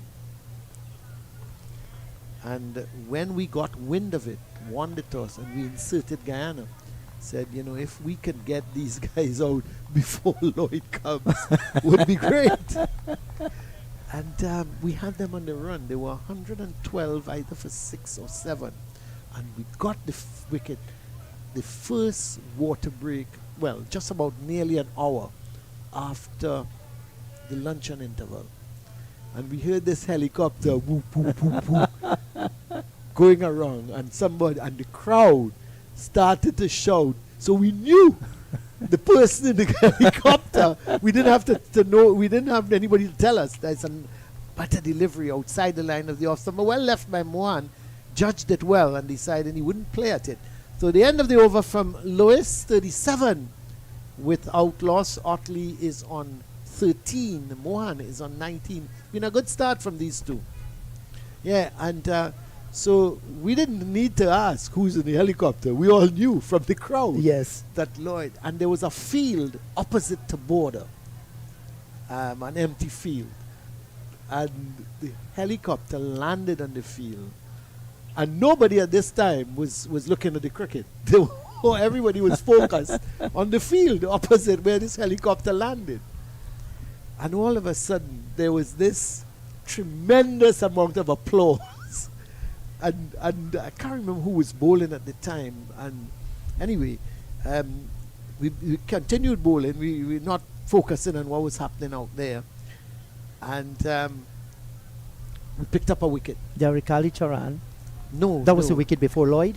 I think it was a Pusad. I can't recall. Anyway, we got the wicket. And all of a sudden, the umpire said, "Water break." Now, we calculated there was about 5 or 7 minutes to go before the water break. But the umpire said, "Water break." Clive Lloyd was walking out, buckling up his pads. This is no joke. Yeah. He was anyway, the score at that time, I think it was 112 for 6 or 7. The problem we faced was Kalitran was at one end still. Yes, Alvin. Alvin Kalitran, not Derek. He was at one end. Right. Is John starting, and Nova seems to be just outside the line of the leg stump. And a big appeal going up, but I don't think Otley was too bothered. He was again trying to work it. Let's have a look at that. Very well. Probably doing a little too much, going down the leg side. Yeah, and as I said, it was like 112 or so for 6 or 7, I can't to recall. And that was the first water break after the first session after lunch. That's a good delivery, Otley reaching for it. And so Lloyd came to join Kalichira. We did not see a wicket until the first water break after lunch on the second day. Kalichira 184, Lloyd 144. And they massacred us, the two of them. And when I went out to bat, Colin Croft was on. And I never forgot the very first delivery. Got in line, a young fella. And the ball just started to climb on me. Well played. And I remember no helmet or anything, and Derek Hadjan, who I played with in England, was at leg gully, and Fawad Bacchus, who played youth cricket with me, was at forward short leg, and they were taunting me, "Go on, put on a helmet, the boy." But I never batted with one, so I was Yeah. And I remember as I just was leaning back, getting out of the way of the ball, I just saw this crowd raise their hands in unity. And they all went up, and there I was seeing the crowd just hands in the air. But I know the ball wasn't hitting my head, and they all went up, and all of a sudden there was this shouting around the ground, "Kill him!" Give him another. Kill him! And I thought, what am I doing in this country? I remember that match very well, yeah, Colin. We were sitting in the schoolboy rails at that time. Right. Lloyd actually landed in the football field. Okay. Right. And Derek and his brother, actually, they were waiting for Lloyd to land. And then Derek lost his wicket. It was a 7th wicket. I think that it fell. was Derek, yeah. Right. It probably was. Lloyd, like you rightly said, blasted 144. 144. And Kalicharan 184. Yes, Yeah, it was tremendous knocker. Tremendous. I mean, I remember Clive Lloyd on his way to that 100 played a covered drive, and I think it was a straight drive. Rafiq Jumadeen was the bowler. Split the web on his finger. It was a ferocious shot. Clive Butts made his debut in that game. It was 1981 at the Border Ground. Yeah, that's right.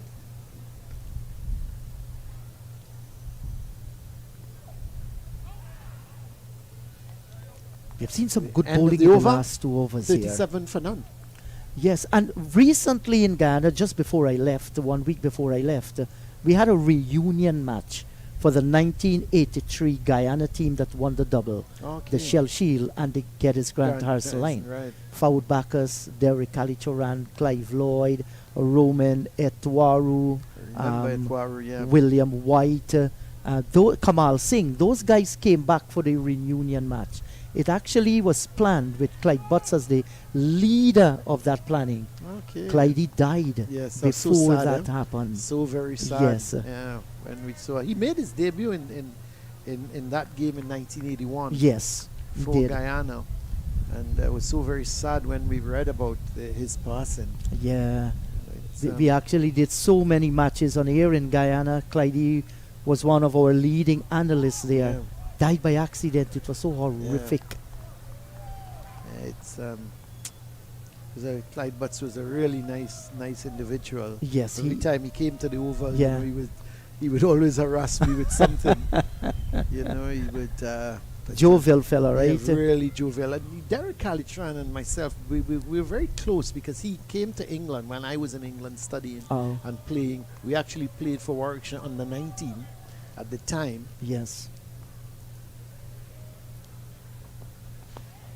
Well, And, he has a growing business in Canada where he lives. Is it Canada or New York? But New York? I think it's New York. New York. Is it? I Yes, think maybe it's I missed I it, think right. it's in the States. Right, yes. Because he's in touch with me, and every now and again Yes. he sends me. He actually does a lot of streaming of the games sometimes. Yes, he is And, in New York. That's absolutely correct. Yeah. He has recently made some investment with the Guyana Cricket Board, roughly 2.5 million Guyana dollars Okay. in youth development. So these guys are Fantastic. giving back. Right. No I- ball.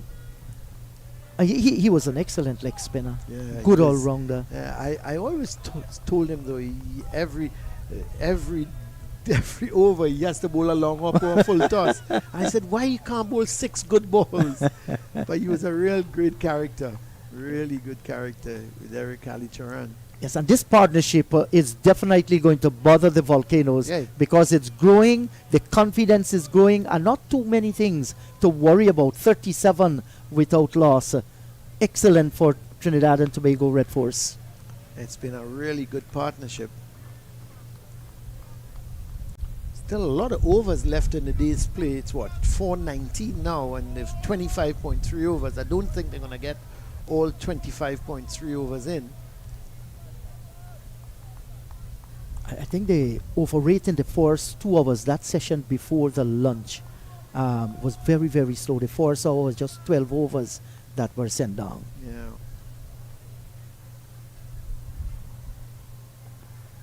That's a good shot. Just a single though, because there is protection out there. And it's always so pleasant to see when a batsman can get into nice position. He planted the left leg forward right to the pitch of the delivery and then stroked it nicely. Good looking shot for a single. Sometimes you feel those shots deserve a little bit more, but it went straight to the fielder coming in from the cover boundary. Good time to remind all our viewers, listeners, wherever you are, we are the Queen's Park Oval and streaming live here. Volcanoes, that's the Windward Volcanoes against Trinidad and Tobago Red Force. Oh, that's a lovely shot. Runs in it. It's probably going to go to the boundary rope. It's really a good shot from Otley. It was pitched up to him, and he pushed it more than driving it ferociously. It was just to the pitch, and the ball came off sweetly off the middle of the bat and has gone down to extra cover. What's a good-looking shot. Yes, and this is the third time we see Otley playing that lovely looking cover drive between cover and the extra cover. This one was actually between the mid-off and the extra cover. So he knows exactly where his scoring opportunities are. Some people will say you become aware of where the fielders are. Some will tell you, don't bother with that. Be aware where the gaps are. Yeah. Well, it's Shamar Springer. He's in his first over. Yes. 5 deliveries so far. And he's picked up 14 wickets in the tournament thus far. He's one of their main bowlers, but he's just completed his first over, none for 6. So replacing Shimon Lewis from the Branlar Pavilion end. Just about fast medium. But so far, none of the bowlers are creating much of an impact against these two openers, as it's 43 for none. Yes, on the other hand, when we saw the medium fast bowlers for the Red Force open their bowling, they were very steady. Most of the times they're making the batsmen play. They struck a good length and line. They kept that developing some pace as the innings roll by. That's the reason why Philip managed to pick up that 5-wicket haul. very disciplined. Bowled with some good pace too, and supported well by his partner, that's Jaden Seals. And then the spinner, Curry Peer, picking up those 3 wickets. So it was a combination of spin and good fast bowling. Wrapped on the pad. How's that? Well, not out. Not out, says the umpire. Yeah, it looked very close. What was also dangerous about that shot from Mohan, he seemed to be just going across the line.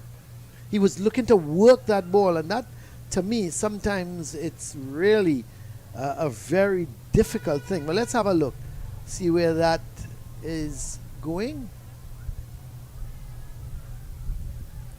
Well, that is really, really tight. That's very, very tight there, Colin.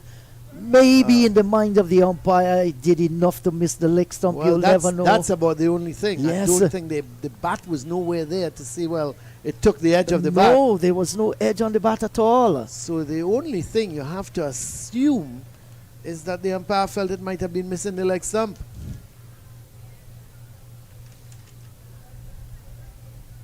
Ryan John tries again, and this worked away down towards the backward area. Once again coming across the stumps there, but the length was a little bit on the shorter side.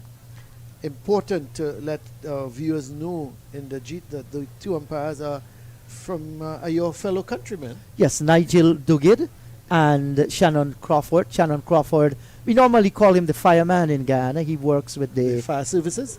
that's right. Oh, okay. So he's at the striker's end now, is he? That's right. Yeah, he's at the. Nigel Dugid is standing is up that at this square square. line? That's right. So the fireman says not out. That's too short, but he's only got a single because there is protection at the deep or fine leg position. So they only get a single there, but much too short from Ryan John. So the 2 successful bowlers for the Windwards thus far in the tournament they're both now on in John at one end and Springer at the other end. Yes, They picked up 29 wickets between them. right, and the expectation here for Alec Athanaze, the skipper of the Volcanoes. I am turning to my 2 most successful bowlers this season. I want this breakthrough. That's too wide of the off stump. That's not going to trouble Mohan. Still, he's got the 2 slips and a gully. He's looking to get the breakthrough. Is Athanaze. Yes, and I heard you mention when they started, Mohan scored a double century in the break during the break. It's good to see him playing competitive cricket in that break and putting runs on the board too. Yeah, most of the Trinidad and Tobago players, there were 2 weekends of club cricket, and most of them played. I think Joshua De Silva was nursing a slight injury, so he didn't play. But I know Carey Pear played, Mohan played, Otley played. Quite a number of them played for their various clubs. Is it a 3-day club competition or 2 days? It's mixed. There are some games are 3 days and some games are 2 days. The 3-day game starts on a Friday at 1 o'clock and then continues Saturday and Sunday at 10 o'clock. And if you're playing just the 2 days, it's Saturday, Sunday, and it starts at 10. Okay. I'm personally, I would like to see much more 3-day cricket played. Well, that's a very naughty shot from Mohan because the ball was almost past him and he was trying to dab it down somewhere behind point. Missed it. The end of the over, 45 for none. You know, there's so much things, you know, they need to look at. And I'm not sure in the other territories, but in Trinidad, you know, I maintain that we've got, if we want to produce cricketers for test level from Trinidad and Tobago, we've got to be playing more 3-day cricket because we've got to get these guys accustomed of scoring hundreds. And that to me, when you play the 2-day level, what happens is, and especially if one team is much better than the other, you send them into bat, you go to bat, you try and score quick runs to get them back into bat again and try and bowl them out. So to me, it doesn't give the guys enough of an opportunity to settle down and make hundreds as Springer starts a new over. Yeah, and But again, the argument is, oh, not all the teams are at the same level. Then reduce the number of teams. You know, reduce the number of teams and play, instead of having 8 teams or 9 teams, have 6 teams, or, you know, and play home and away. Or, you know, that to me has got, it's just like the 4-day tournament in the G. I have a problem with just playing one round of cricket. Yes. I don't think it's enough cricket for our guys. No, one round of cricket cannot be enough. Since the pandemic hit, remember before the pandemic, we had gone with the home and away matches where each team is guaranteed how Yeah. many? 10 matches, I think. Yes, it was. Right. Yeah, that's right. And then it was reduced to the 6 teams. Now, last year it was just 6 teams. This year it had They're gone to additional 8. 2 teams. I think it has to do with the economics as well, the way Yeah, Cricket West that's it. Indies Yeah. has found itself. Yeah, and I know all of those things would come into play, the economics and Yes. that kind of thing. But you know, when you think of guys playing,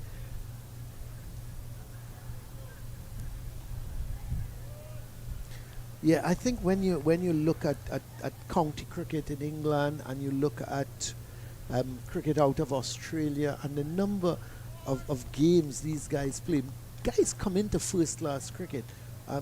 Come into test cricket, having played something like 40 and 50 first class games. Yes. Our guys come into to a test team with maybe 12, if we're lucky, 15 games behind them, and it's just not enough first class cricket. Yes, and when And you I'm going back to test cricket here. Yes. I'm not looking at the white ball version. I think that takes care of itself. Yes, and you know, Colin, in the heyday when we dominated the world, where was the strength of West Indies cricket? That strength was in club cricket.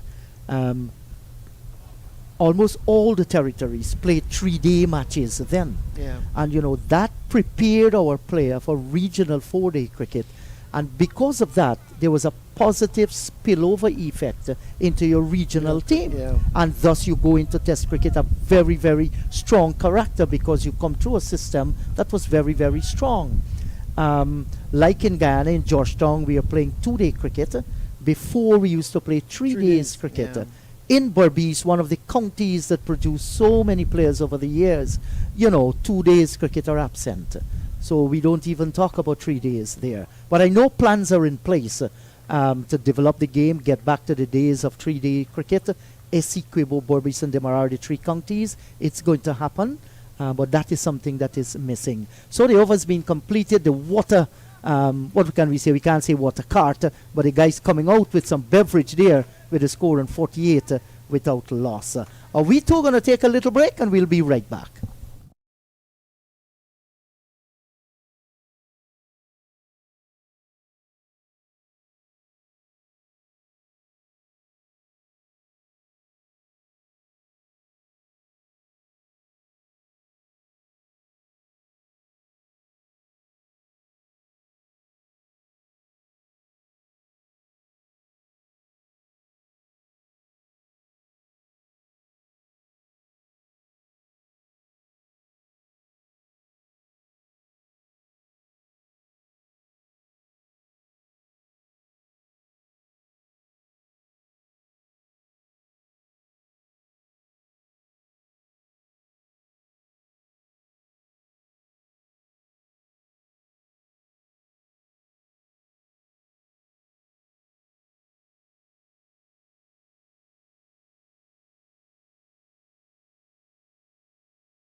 Hello there. Let me greet you with the news that the girls and boys with the water or whatever beverage has departed, and the game will continue with Trinidad and Tobago Red Force 48 without loss in response to the 191 made by Windwards Volcanoes. So we're in the last session here. Maybe we're going to go way past that 17 hours. There's a big, expansive drive, blistering shot, and out through the extra cover region for 4. That's a gorgeous looking shot by Otley, as if to say, welcome back, Keswick Williams. Fine Yeah, shot. it's a welcome shot. Sort of wake me up there. And we know what he's capable of. There's no doubt that he likes to play the drive. He likes to go over cover and extra cover. And with that boundary bringing up the 50 for Trinidad and Tobago Red Force, they have gone on to 52 without loss. Sound, solid partnership between these two. Also, we'd like to say congratulations to the Jamaica women team winning the Super 50 Cup, the Women's Super 50 Cup over there in St. Kitts. Big shout for Katya. Did he floor it? He has floored it, I think so. They're in disbelief. The keeper, Tevin Walcott, had to go down the leg side, gathered it momentarily, and then lost control over the ball. He has dodged a bullet here, Otley.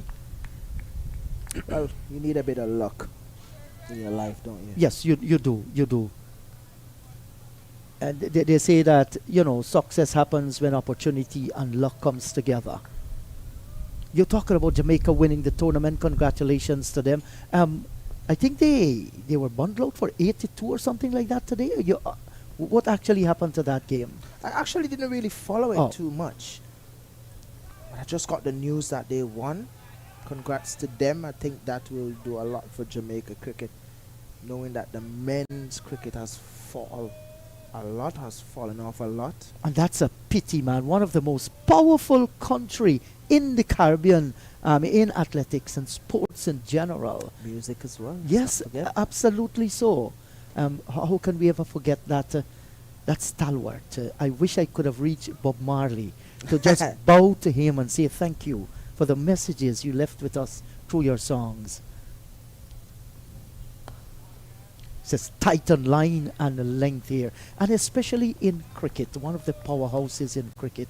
I was particularly happy when I hear that 4-day matches will be returning to Jamaica in this season. Yeah, and a lot of people was happy for it as well. They didn't Yeah. really get the crowd, but the people that came, they were really happy for it, knowing that Jamaica Talawas has just left, Jamaica. So they were happy to see cricket back in Jamaica. That's been about 4 years or so, or 3 years, I think, cricket Yes. haven't been played there. So they were really happy for it. What I was really impressed with is the wicket, the pitch. In the first game. And the second game as well, the pitch was really good in terms of consistency, in terms of bounce. It was really good. So I was very impressed with that. Yes, at one time, that great George Headley, they used to call him the Atlas. The reason why he carried the burden of Caribbean cricket on his back. And, to know that nation that produced so many cricketers, and you go back in history, you think about, of recently, Christopher Henry Gale, the universe boss. Solid defensive shot, good delivery, good line, good length. The over has been completed. The score is 53 without loss. Courtney Walsh, you think of him. Jimmy Adams, you think of him. So many outstanding players. I remember one of the most talked about captains, somebody who has had the ability to lead men and brought Jamaica tremendous success, was Marlon Tucker.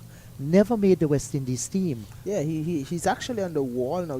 If you drive past Sabina Park, there's a wall that have pictures of players that dominated and do well for Jamaica. His picture is just being added to the wall, and I asked about it, and then they mentioned his name, and they say he was probably one of the best captain ever. Great to hear that. Here's a drive. So Longbot is there as well. Nikita Miller, I think, was the last one that was added to that wall. Christopher Henry Gale, Marlon Samuels is on the wall as well. Yeah, and I could also, Watch. yes, remember Everton Mattis, very, very good player. Hubert Chang, Mark Nita. When it comes to regional cricket, those guys score heavily. I had the opportunity in working with Mark Nita in Jamaica, enjoyed it thoroughly.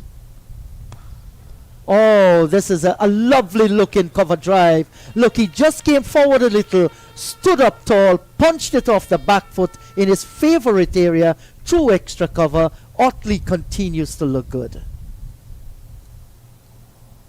Really good shot. Not a lot of pace in the wicket. Drive uppishly. Was in the air for a while, but it was safe. Yes. There's a huge gap between the mid-off and the short cover. So once he gets the power and he split them almost evenly. Brilliant shot.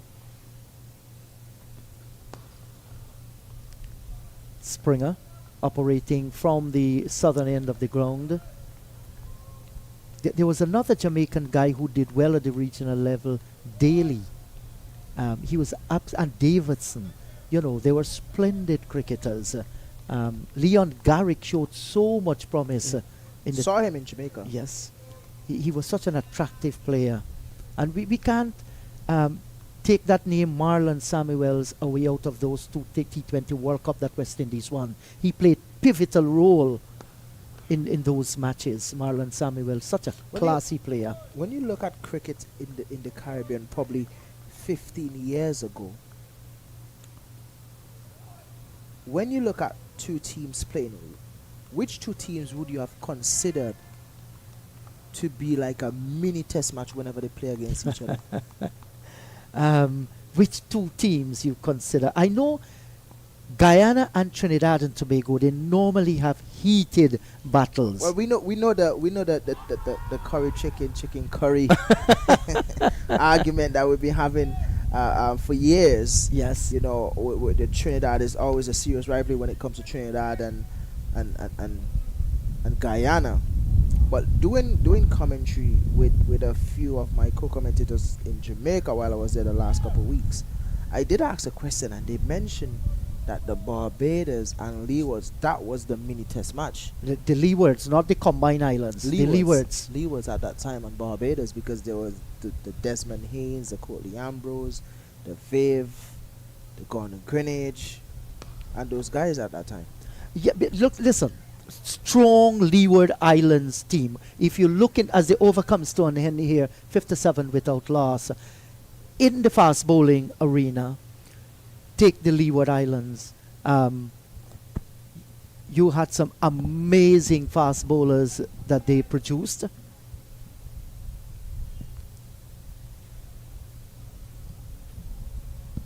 That's the points table. Yes. The Windward Islands Volcanoes, they're way ahead with their 62 points. Guyana women, 5 matches, 18 points. Barbados women, 4 matches, 14 points. Windward Islands women, 4 matches, 10 points. Leeward Islands women, 4 matches, 2 points. And Trinidad and Tobago women, they have not had the best of season, 4 matches, and they lose all 4 of them. Jamaica women, they are at the top there with 24 points, having played their 5 matches.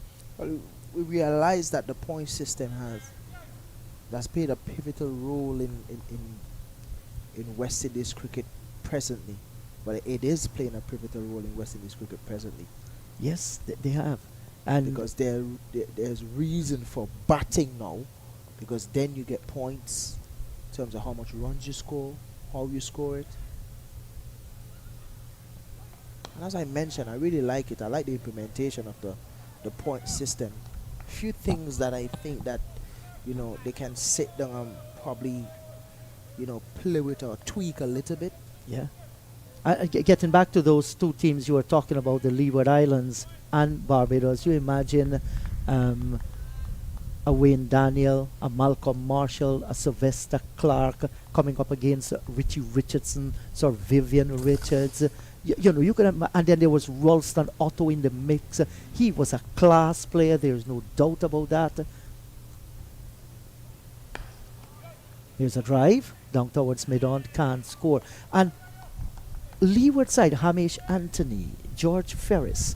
Those are brilliant fast bowlers as well. I can imagine the clash. What will that be? That's the reason why spectators used to come out. It's not. It's a mini test Yes, match. yes. Some of the players that couldn't even get into the West Indies setup at that time Yes. were really, really good to get in. Mm-hmm. But when you have someone like a Malcolm Marshall and those guys who are playing for West Indies, it was Yes. so hard to Yeah. really outplay these guys because they always perform. Exactly. Look, Guyana had an opening batsman, Suresh Daniram. He was one of the best in the region. But how could you have played as Suresh Daniram when there was Desmond Haynes and Gordon Greenwich opening the batting? Daniram and Timur Mohammed from Guyana went with the West Indies B team, scored very, very well, couldn't get into the team. Timur Mohammed was called to England because Alvin Kalicharan had an injury to his hand. He played 2 county matches before the next test match, scored 119 and I think 90 odd. Overnight, Alvin Kalicharan hand became good because he did not want to lose out that place to Timor. So you can imagine, and there are many others in the Caribbean who could have at least made a second 11 test team to compete with the rest of the world. It's like India now. Yes. Like what India have to offer. I honestly think India is one of those teams that you can pick 2 test teams and they can go out and do very well. As that one was a bit too straight from Ryan John. Just clipped down to fine leg, just one. No harm done. And that one, just a single to finish the over. The score is 58 without a loss. Yes, Keswick, and the times have changed. The world has changed. So many different things have happened. Sometimes you sit silently and you wonder, what is the reason? For many, it's not only a reason. What are the reasons that we have moved from the pinnacle? The world looked at us. Wherever we went, the names of our cricketers drew people to the gates. Today, the tables have turned. In T20, we're still a great force to reckon with. There's no doubt. I think in terms of technology, I think we're still behind. And a lot of teams are ahead of us in terms of technology. I should think that in terms of facility as well. I mean, when you visit and that one just a bit too wide from Shamar Springer. Mohan is not going to miss out on that one. Cut it past Gully. Well controlled as well. 4 runs. Yes, it was a good-looking shot. Controlled it beautifully and picked the gap too. That's going to do his confidence real good. Mohan, he has gone on to 27 and has looked the part. Yes, a number of things did not go as it should have gone. And, that's one of the reasons why. And when we thought we have, a set of players who can be competitive, franchise cricketers come in. How do you stop people from going and make their money at the franchise level? This is flicked away. Backward square, there's protection. Yeah, it's definitely. And when you look at, as I mentioned, when you look at the facilities, when you go to different cricketing nation and you see the facilities that they have, you wonder what is going on in the Caribbean. I can remember I looked at, I was at a facility in Washington because, as you know, cricket in America is getting a lot bigger. And I was at a facility in Washington. Now, when you look at the facility, the kind of machines that they have, it's just state of the art. It was wonderful, and it leaves me to think, like, what are we doing in the Caribbean? But then, I mean, we also have to take into consideration finance. These things is really causing us to really be lagging behind. So we have to consider that. But then, most of those countries, when you look at the development and their structure as well, we are really behind. And it's really happy that we have someone like Dr. Kishore Shala, who is now president, who is handling things, and also the director of cricket, Darren Salmon, who is now the head coach. These guys, they look to implement new things that will make West Indies cricket stronger. So good guys at the top. It's just to execute those plans now to make West Indies cricket stronger. Yes, I agree with you. I mean, we just cannot bow our heads and decide to say we are down, we are not going to do anything about it. We must do something about it. And that's the reason why Johnny Greaves recently said, he called out the top nations of the world with their economic advantage in comparison to poorer countries' economy. If we're not going to have, an improvement of that, those nations that are having the largest chunk of the wealth coming through ICC tournaments will continue in their developmental activities.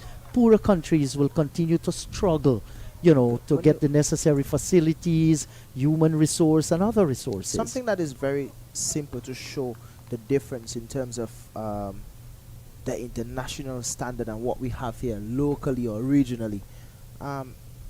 If a young man wants to play cricket but he has a job, say a 9 to 5,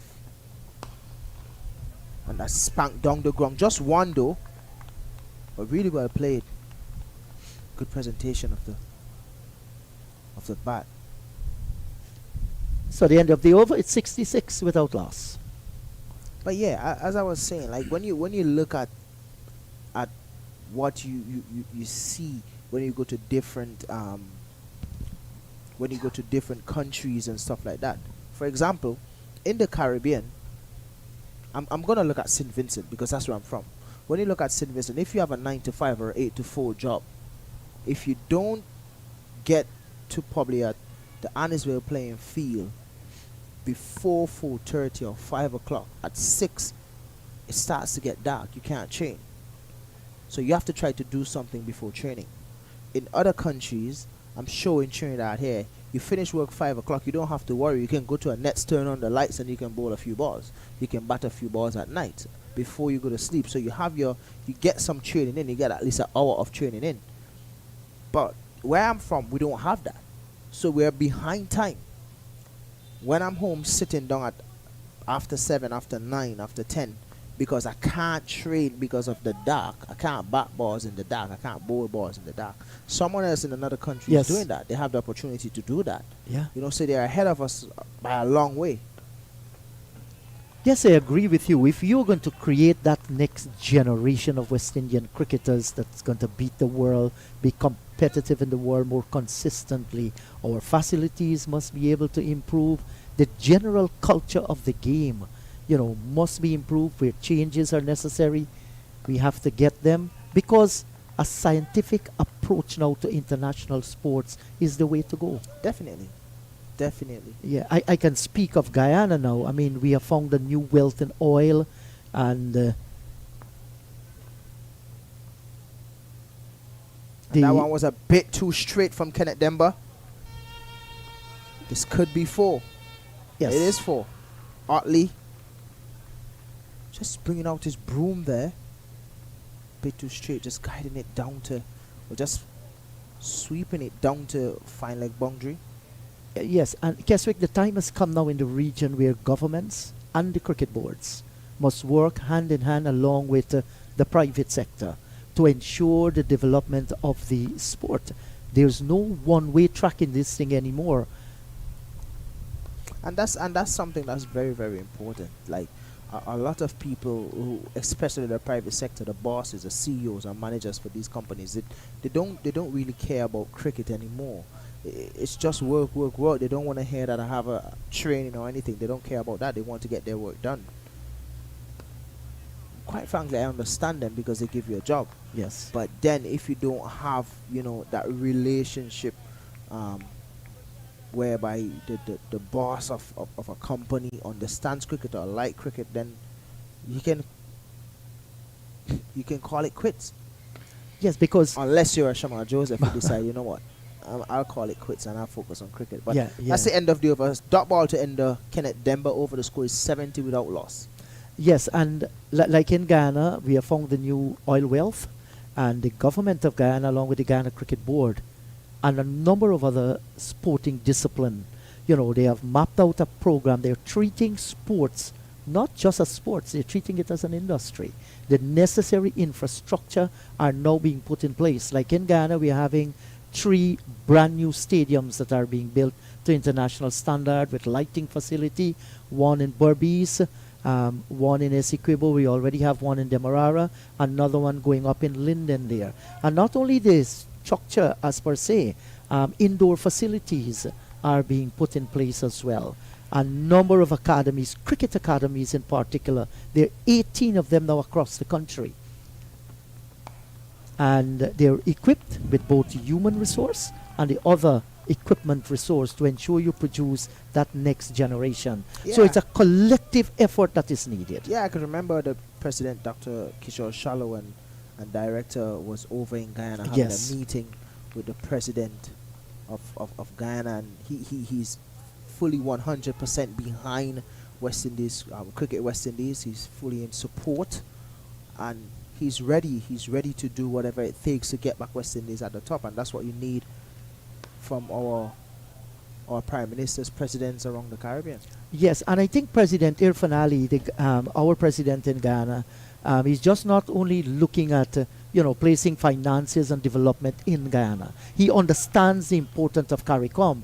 Guyana of itself alone can't do this thing for West Indies. It must be done regionally. That's the reason why in Trinidad and Tobago, not long from now, I think around the end of this month, there's going to be a discussion on West Indies cricket where prime ministers and so on will be meeting with Cricket West Indies and all those that are involved to mop a way out for West Indies cricket. And that's good to hear. I think they call it a cricket symposium. It's going to happen right here in Trinidad and Tobago with the best brains around the region coming together. As I mentioned, they're making the right step forward. They have the plans. It's all a matter of just executing it Yes. now. They are putting things in place. They have the players. Because there's no doubt in terms of the talent that we have here. Yeah, talent has never been our problem. I mean, you look at our youngsters play the game and you look at it, a flourish of talent is that period, to take it to another level. That has been the problem.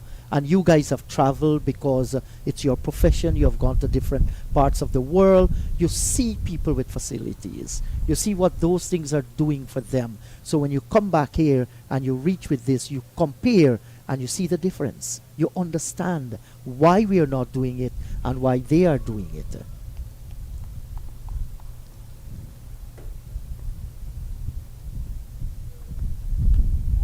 Oh, that's a big drive there, looking to get it between the bowler and the wide mid-off. A little bit of bat onto pad. Shamar Springer has some word there for Otley.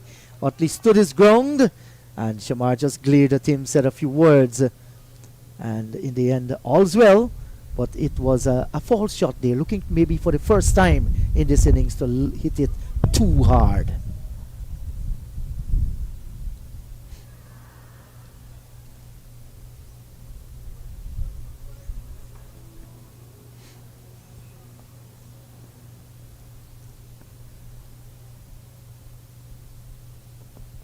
That's a bumper, and he's looking to swing one from outside the line of the off stump there. No doubt just being upset a little with that little confrontation. The over has been completed, 71 without loss. Yeah, just about 31 minutes or so left in today's play. Trinidad and Tobago Red Forces at 71 without loss. They're fully in control of this game now. And still how many? 17 overs remaining? So that's going to go past the hour of 5 o'clock. And just look at the screen there. Beautiful view of the northern mountains here in Trinidad and Tobago. Always famous Just for that. behind of us. Beautiful country behind of us, Yes. right? Absolutely splendid. Have you ever gone anywhere in Trinidad since you're here? Like, the mud volcanoes, No, I've not. I've not gone to. Maracas Beach. Yes, I went there several times. Maracas Beach. I love it there. You've had the bacon shark. I've never been to Maracas Beach. Oh, it's I'm lovely. always in Trinidad and I've never gone to Maracas Beach. Ah, It's absolutely lovely. I had a tour of Aranjuez, absolutely splendid part of Trinidad and Tobago. I went to a number of their shopping malls. San Fernando, I think, one of the largest. I went there. I like this. I could see you went to the shopping malls. I mean, you're well fitted out. You know what I mean? Well decked out. I can see that today. Yeah, it's a beautiful country. I love it. I mean, the Caribbean is paradise. There's no doubt about that. That's the reason why, you know, every single year thousands of tourists come here. They want to go dip the feet into the blue-green waters, the sand. In Guyana, we offer natural. Again, too straight from Kennet Dember, and again that shot is coming out. Just that paddle, a wrong to find. Like, did he make it? Looks really close. A good piece of football work there. Sherman Lewis, I'm not sure. I don't think he ever played for Grenada football team, but that looks like some good work. I don't know if we can see that again. Yes, when he realized he can't put in the dive, the ball was getting closer to the rope.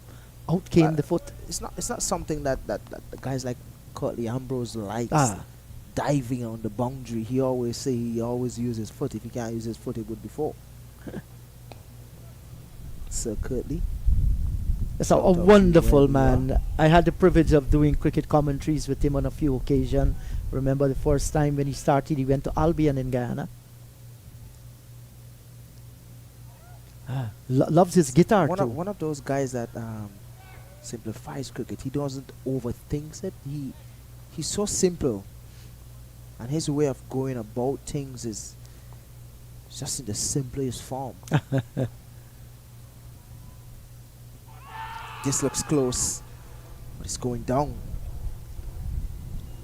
Yes, maybe you look at the movement of the keeper there at the last moment as he was getting up.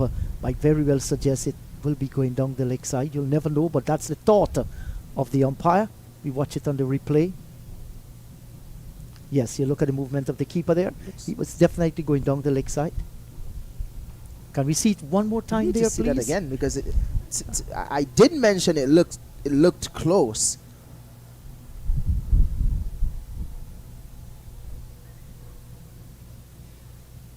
Maybe a bit of height.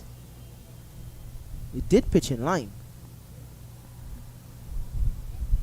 Could be height just above the knee It roll. probably missed the leg stump as well, Yes. because it did turn a bit. Good decision. It's not a bad decision at all. Another chance being put down. Alec Athanaze at gully there. Well, it went quick, but at this standard, it should have been taken there. Alec Athanaze, and I'm sure Ronnie, our technician here, will definitely give us something. That went to him like a bullet. Yes, it was Went to him really fast. and was dying too, as it got very, very close to him. More like that one catch him instead of him catch it. He's saying, "Wake up, Alec Athanaze." He is coming a little bit now closer. And once again, a drive here by Otley was in the air for a little while, but falling well short to the fielder down at extra cover. So a few deliveries now. We see the batters not being able to keep it right down on the turf. They've been aerial a little. Have to be a little bit careful here. Spare some thought for Shamar Springer. He's running in very, very hard as Athanaze keep this attacking field at two slips and a gully. Short extra cover and a short wide mid-off. Short mid-wicket as well. Just landing this time on the line of the leg stump. Probably one of the toughest game that the Volcanoes have played this year so far. All season, they haven't really bowled more than 15 overs without a wicket. So this is going to be a test of their character to come back in this game, because at 75 without loss, bowled out for 191, huge advantage to the Red Force team. Nice little tickle, and gets a single. But this partnership blossoming nicely here for the Red Force. Speaking of blossom, I'm hearing the songs of a steel pan in the background just behind of us. Steel pan originated here in Trinidad and Tobago. Yes.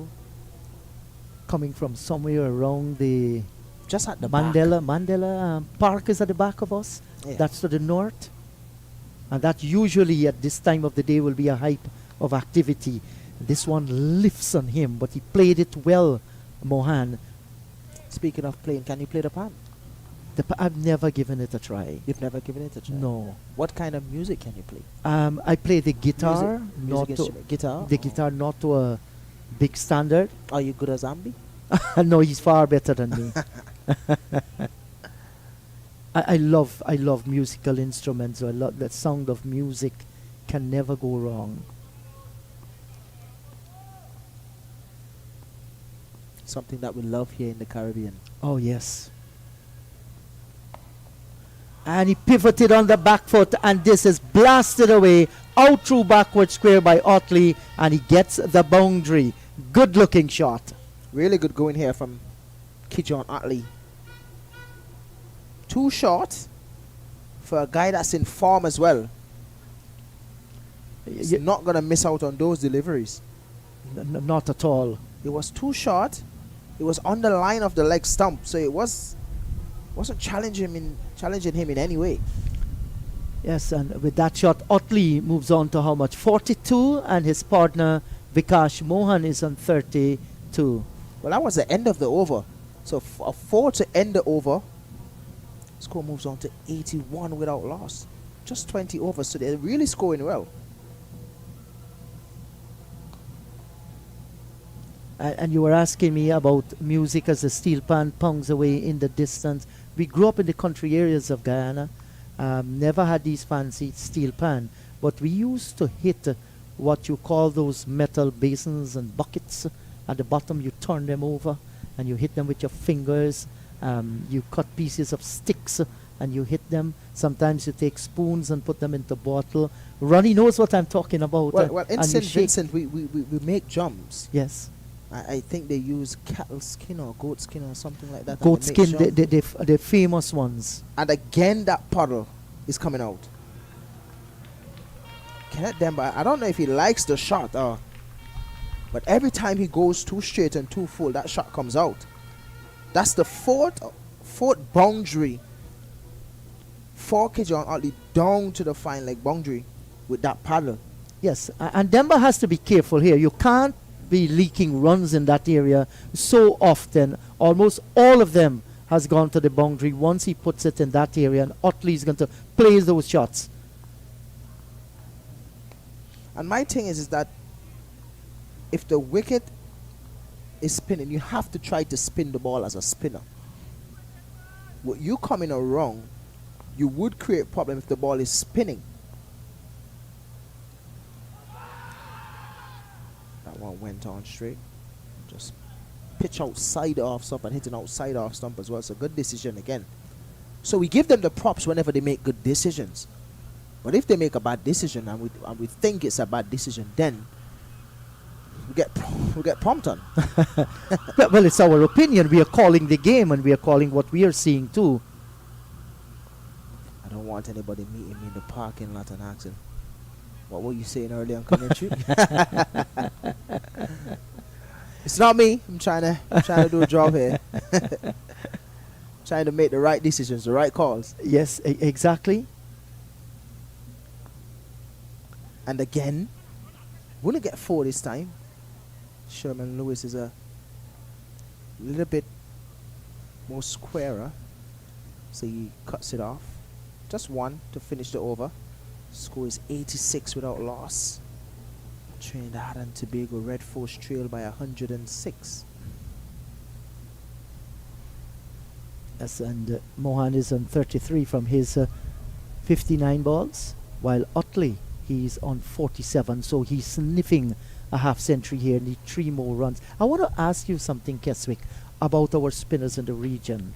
One of the things I've seen observing cricket over a number of years, we have not produced cricketers who can really spin the cricket ball, give it a tweak, make batters really think. We have slow bowlers, they will get some turn, but you look around the world and you see guys giving it a tweak, floating it up. I think one of the spinners that we have in the Caribbean that actually tries to spin the ball or spin the ball, Rakeem Kon Otley. Well, he's the best of the lot of our spinners in the region. There's absolutely no doubt about that. That one was a shout. I just think that one was pitched outside the line of leg stump. No trouble there for umpire. Umpire do good. That's it.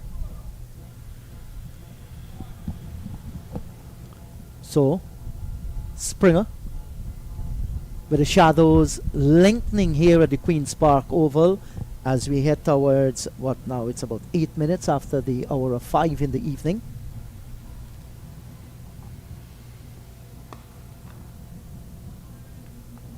Umpire Crawford, that's standing there now.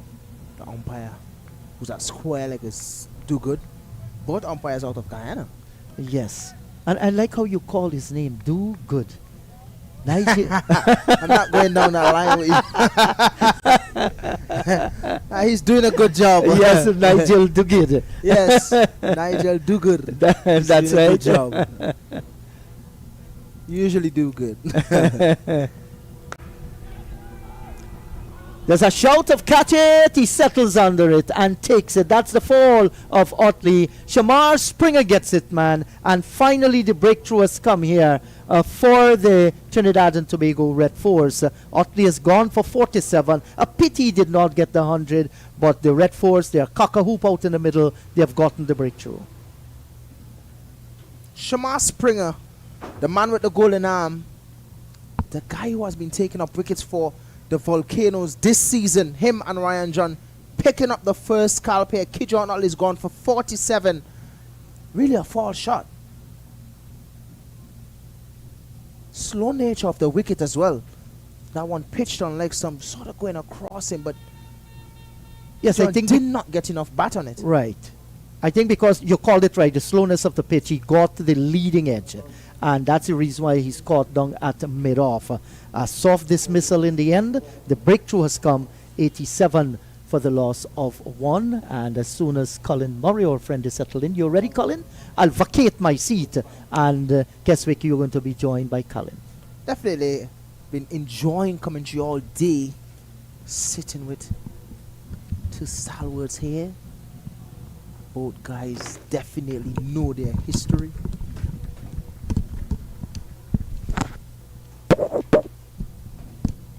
Have been around for some time. And welcome back to the commentary box. Thank you very much. Finally, the breakthrough comes for the Windward Islands Volcanoes. And seems that I was thinking they may have well been thinking of a night watchman, but they're not.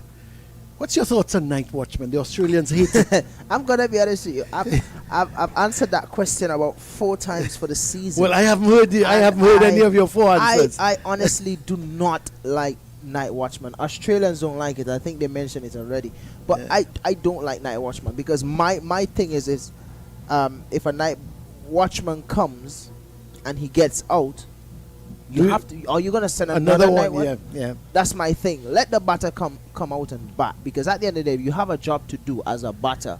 You just have to just be aware of the situation that you're going into bat, and I have 3 overs left. You have to understand how to play that situation. You're a batter. That's the reason why you were selected. Another bowler. A bowler shouldn't be in the position to go there and try to defend his wicket all night. Because I could remember there was a situation in Jamaica where they sent Gordon as a night watchman in a game. And he did score 30. But then, I think it's Romain Morris. He was supposed to come, but they sent Gordon.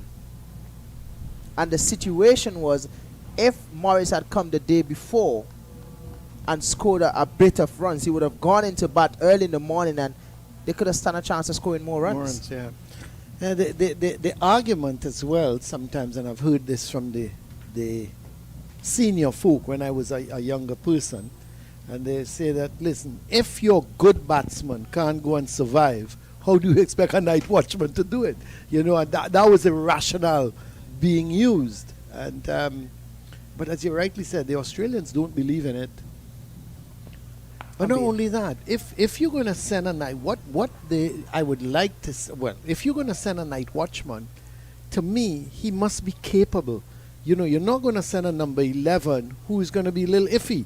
You know, he may survive, he may not survive. You send somebody who is not bad in terms of being able to defend and that Being kind able of to thing. occupy the crease. And occupy the crease, and you know, then you say, okay, but you know, it's a good. It's to me again another thought process is that you're on a hide into nothing when you're a night when you're going as the regular batsman and you're going a few overs to bowl to go, you've got nothing. Well, it's the end of the over. 22 overs have been bowled, 87 for 1. Yeah, so it's a lot of different thought process.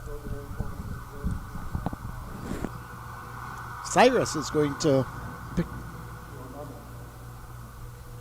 bowl.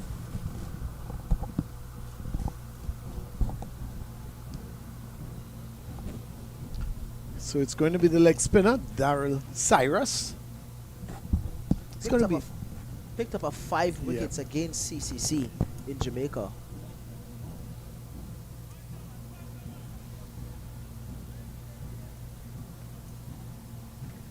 I'm looking for his exact figures. 6 actually. 6 for 72. Pick up a 5 wicket off. 6 for 72 in 25 overs. He started the season like that, so he's full of confidence. What I would like to find out, Keswick, is where did he get this run up from? The hip scup. Everybody have their own unique style. Yeah, it's true. I'm happy that you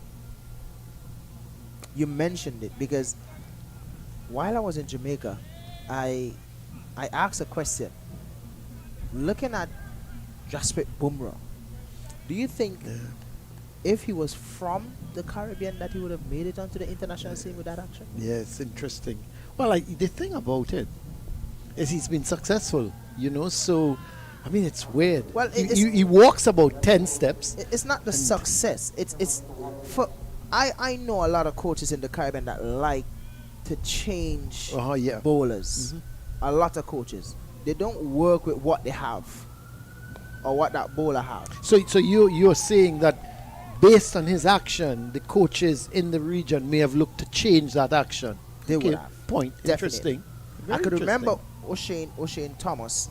The first time meeting O'Shane Thomas, he used to run, but his run up was really staggered. Yes. It was somewhat like he going around a corner to go up the road. Yeah, no.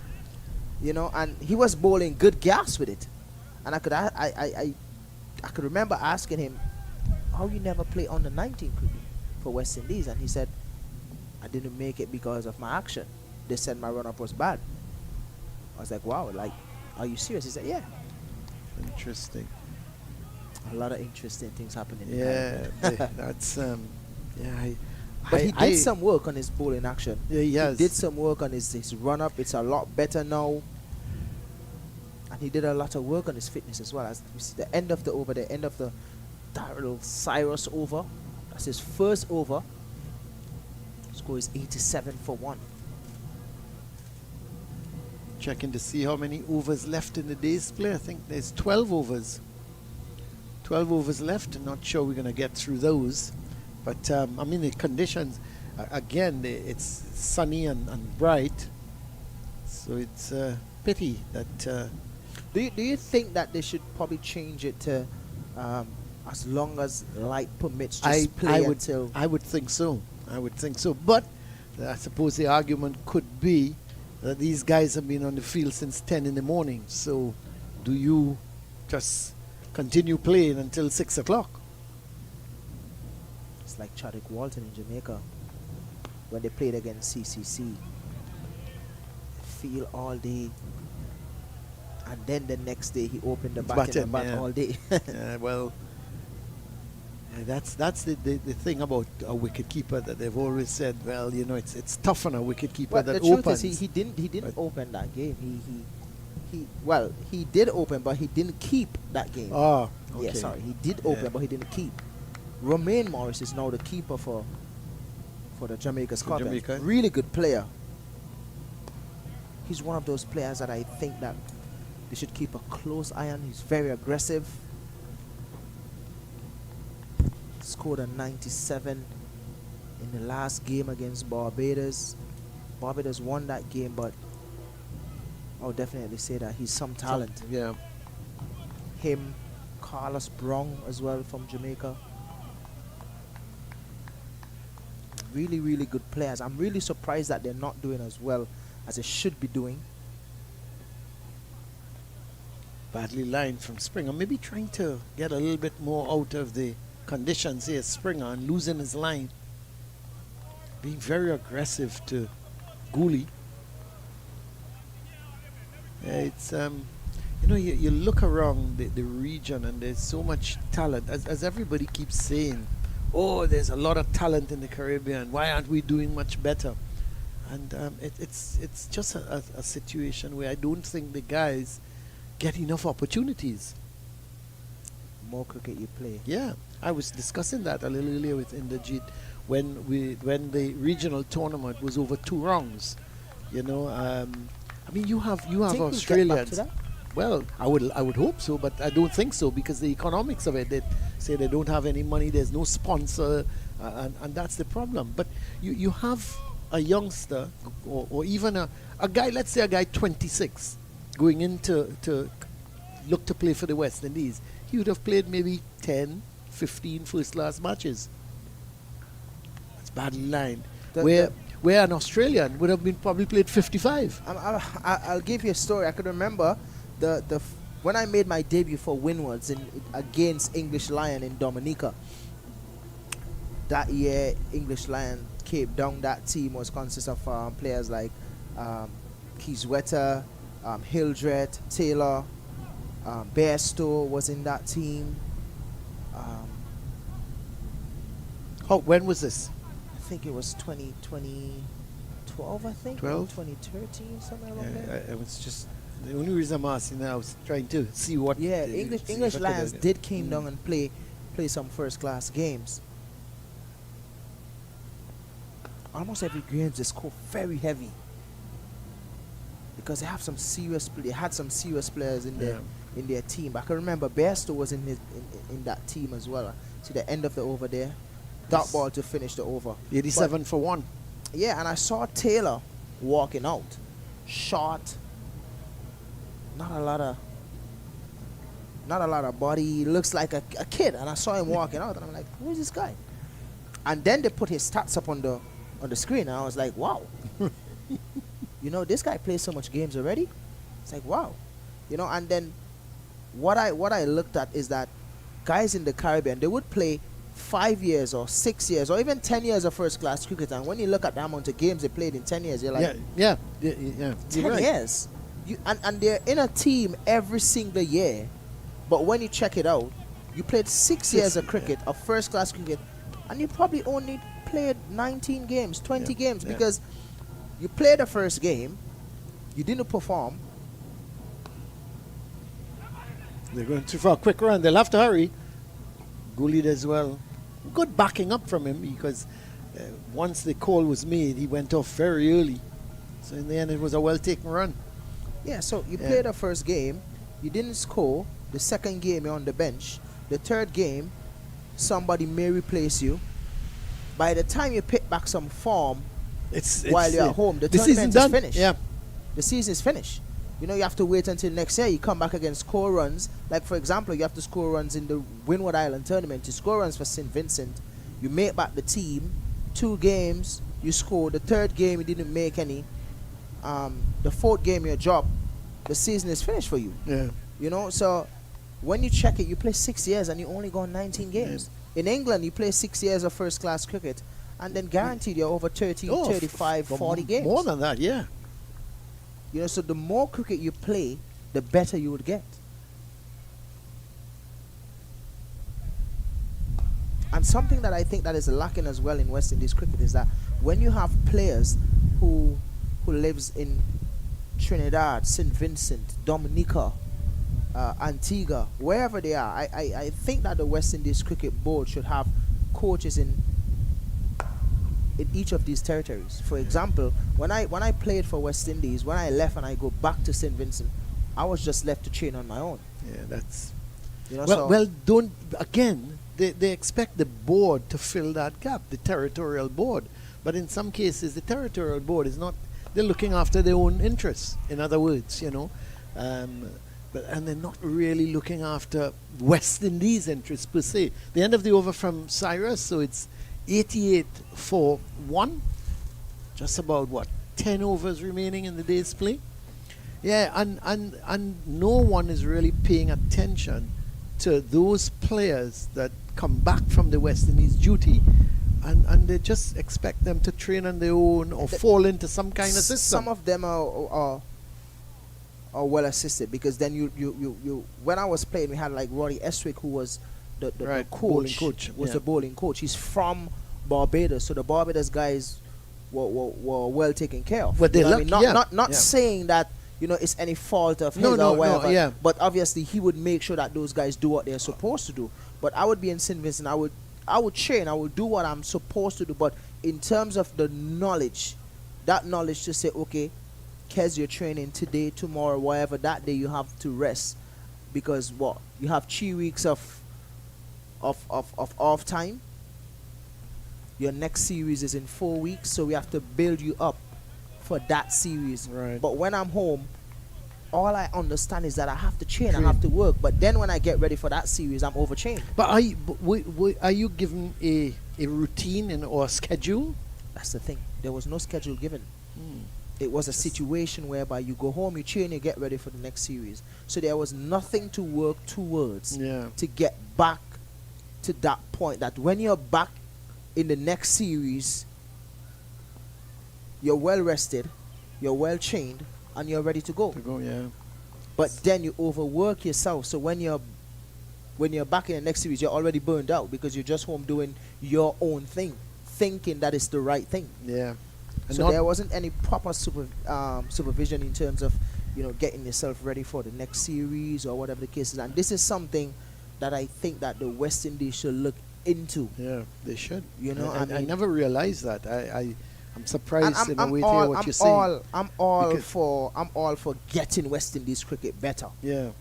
As I mentioned, the president, the director, Darren Sammy, and also Kohli from Jamaica, who are now at the helm of West Indies cricket, and the CEO in Johnny Graves, they're making the right step towards making West Indies cricket better.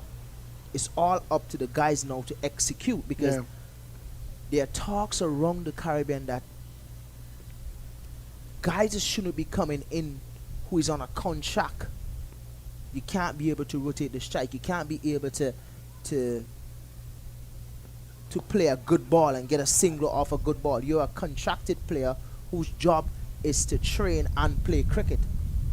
So when the Super 50 was playing, and the only team that could have really played well through the second phase of the game, which is the second power play, was the West Indies Academy, it sort of raised your eyebrows. Right. Like, why the first class teams that have contracts, and this is your job, this is what you're supposed to be doing, why you're having problems to bat through the second power play? Yeah. And a team that is not on contract, a team that we put together that is full of young players who just probably finished under 19, why are they playing better in that second power play than someone who's on contract, whose job is to play cricket? Yeah, it's interesting, extremely interesting. So I'm all for making West Indies cricket better. Yeah. Because I'm tired of hearing other countries, say stuff about it. It was very embarrassing to listen to commentary that was done in Australia in the first game against West Indies and Australia. And I'm very happy, and I felt so good with the interview that was done by Craig Bratty, that we see the end of another Shamar Springer overs, 88 for 1, still chased by 103. 103, yep. Yeah, and I was very happy with that post-match interview with Craig Bradwitt, you know what I mean, what he said, because it was really embarrassing, you know, and how they look at West Indies cricket. And we are better than that. There must be respect given to what we have done over the years and what we have done for cricket. And when you look at cricket like T20 cricket, Test cricket, we really made Test cricket what it is. Yeah. And then when you think about T20 cricket, we did that as well.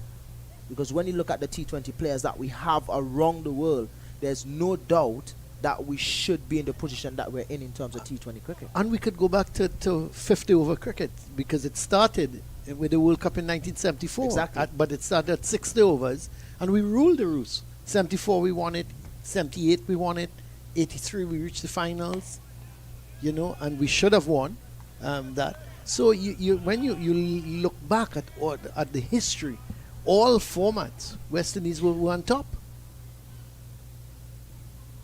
As you see, a change of ball in Sunil Ambris. Yes, Sunil Ambris. He bowled a few overs in Jamaica as well. Maybe just the Trying to get maybe buy a wicket here. Just, I didn't want to say it. I want to leave it for you to leave say. it for me to say. I have I'm no still problem. playing. I have no problem with that.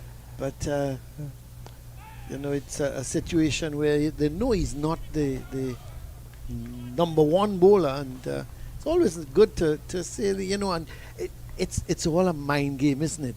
You know, you look up and you see Sunil Ambris come into bowl, you think, okay, well, I'm gonna spank it. yeah, I'm good. And you just drop your guard. And once you do that, you find yourself walking back to the pavilion. You don't want Sunil Ambris to out you. No, you don't. That's gonna be a long talk.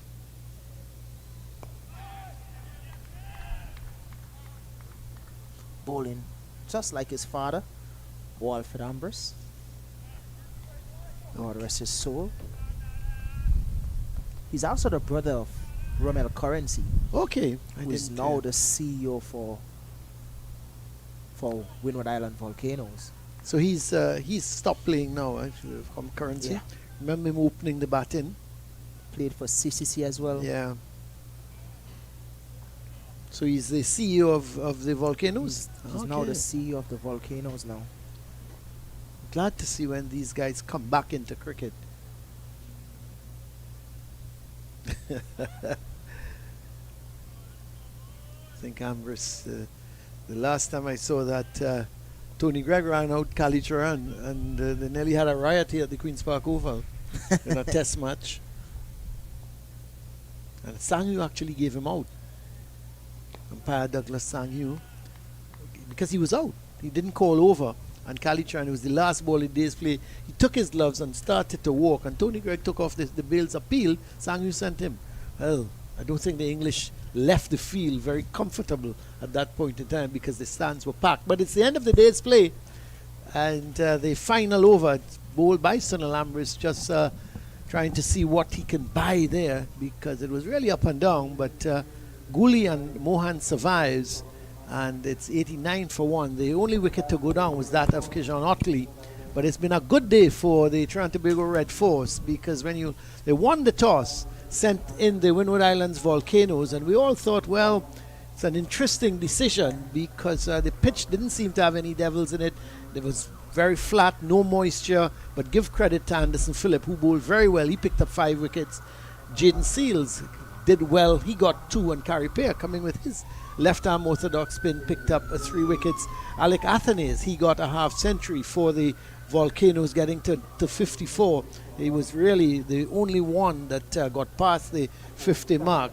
And in reply, after they were dismissed for 191, the Red Force comfortably placed at the moment an 89 for 1. Vikash Mohan is not out on 34. With him is Jed Guli. I already said Otley is back in the pavilion. But it means that the Volcanoes, they have a lot of work to do tomorrow. And the Red Force, they trail by just 102 runs, but they've got 9 wickets intact. So the Volcanoes, they've got to come tomorrow, maybe pick up some early wickets, put the Red Force on the back foot. And if they can get them on the back foot, who knows? It could be a very competitive game. But as it stands now, the Red Force very much in control. After day 1 here, the leaders, the Volcanoes, having won 3 games outright, they've suddenly come unstuck here after the first day, but it's a long way to go. This is a 4-day game, and anything can change. So that's the situation from us here at the Queen's Park Oval. On behalf of the entire technical crew, Ronnie Bikram Singh, and of course the fellow commentators, Kesrick Williams and Inderjeet Prasad, this is Colin Murray saying, hope you've enjoyed the coverage, and we'll see you again tomorrow, day 2 of the Windward Islands Volcanoes against the Trinidad Tobago Red Force here at the Queen's Park Oval. Until then, it's goodbye.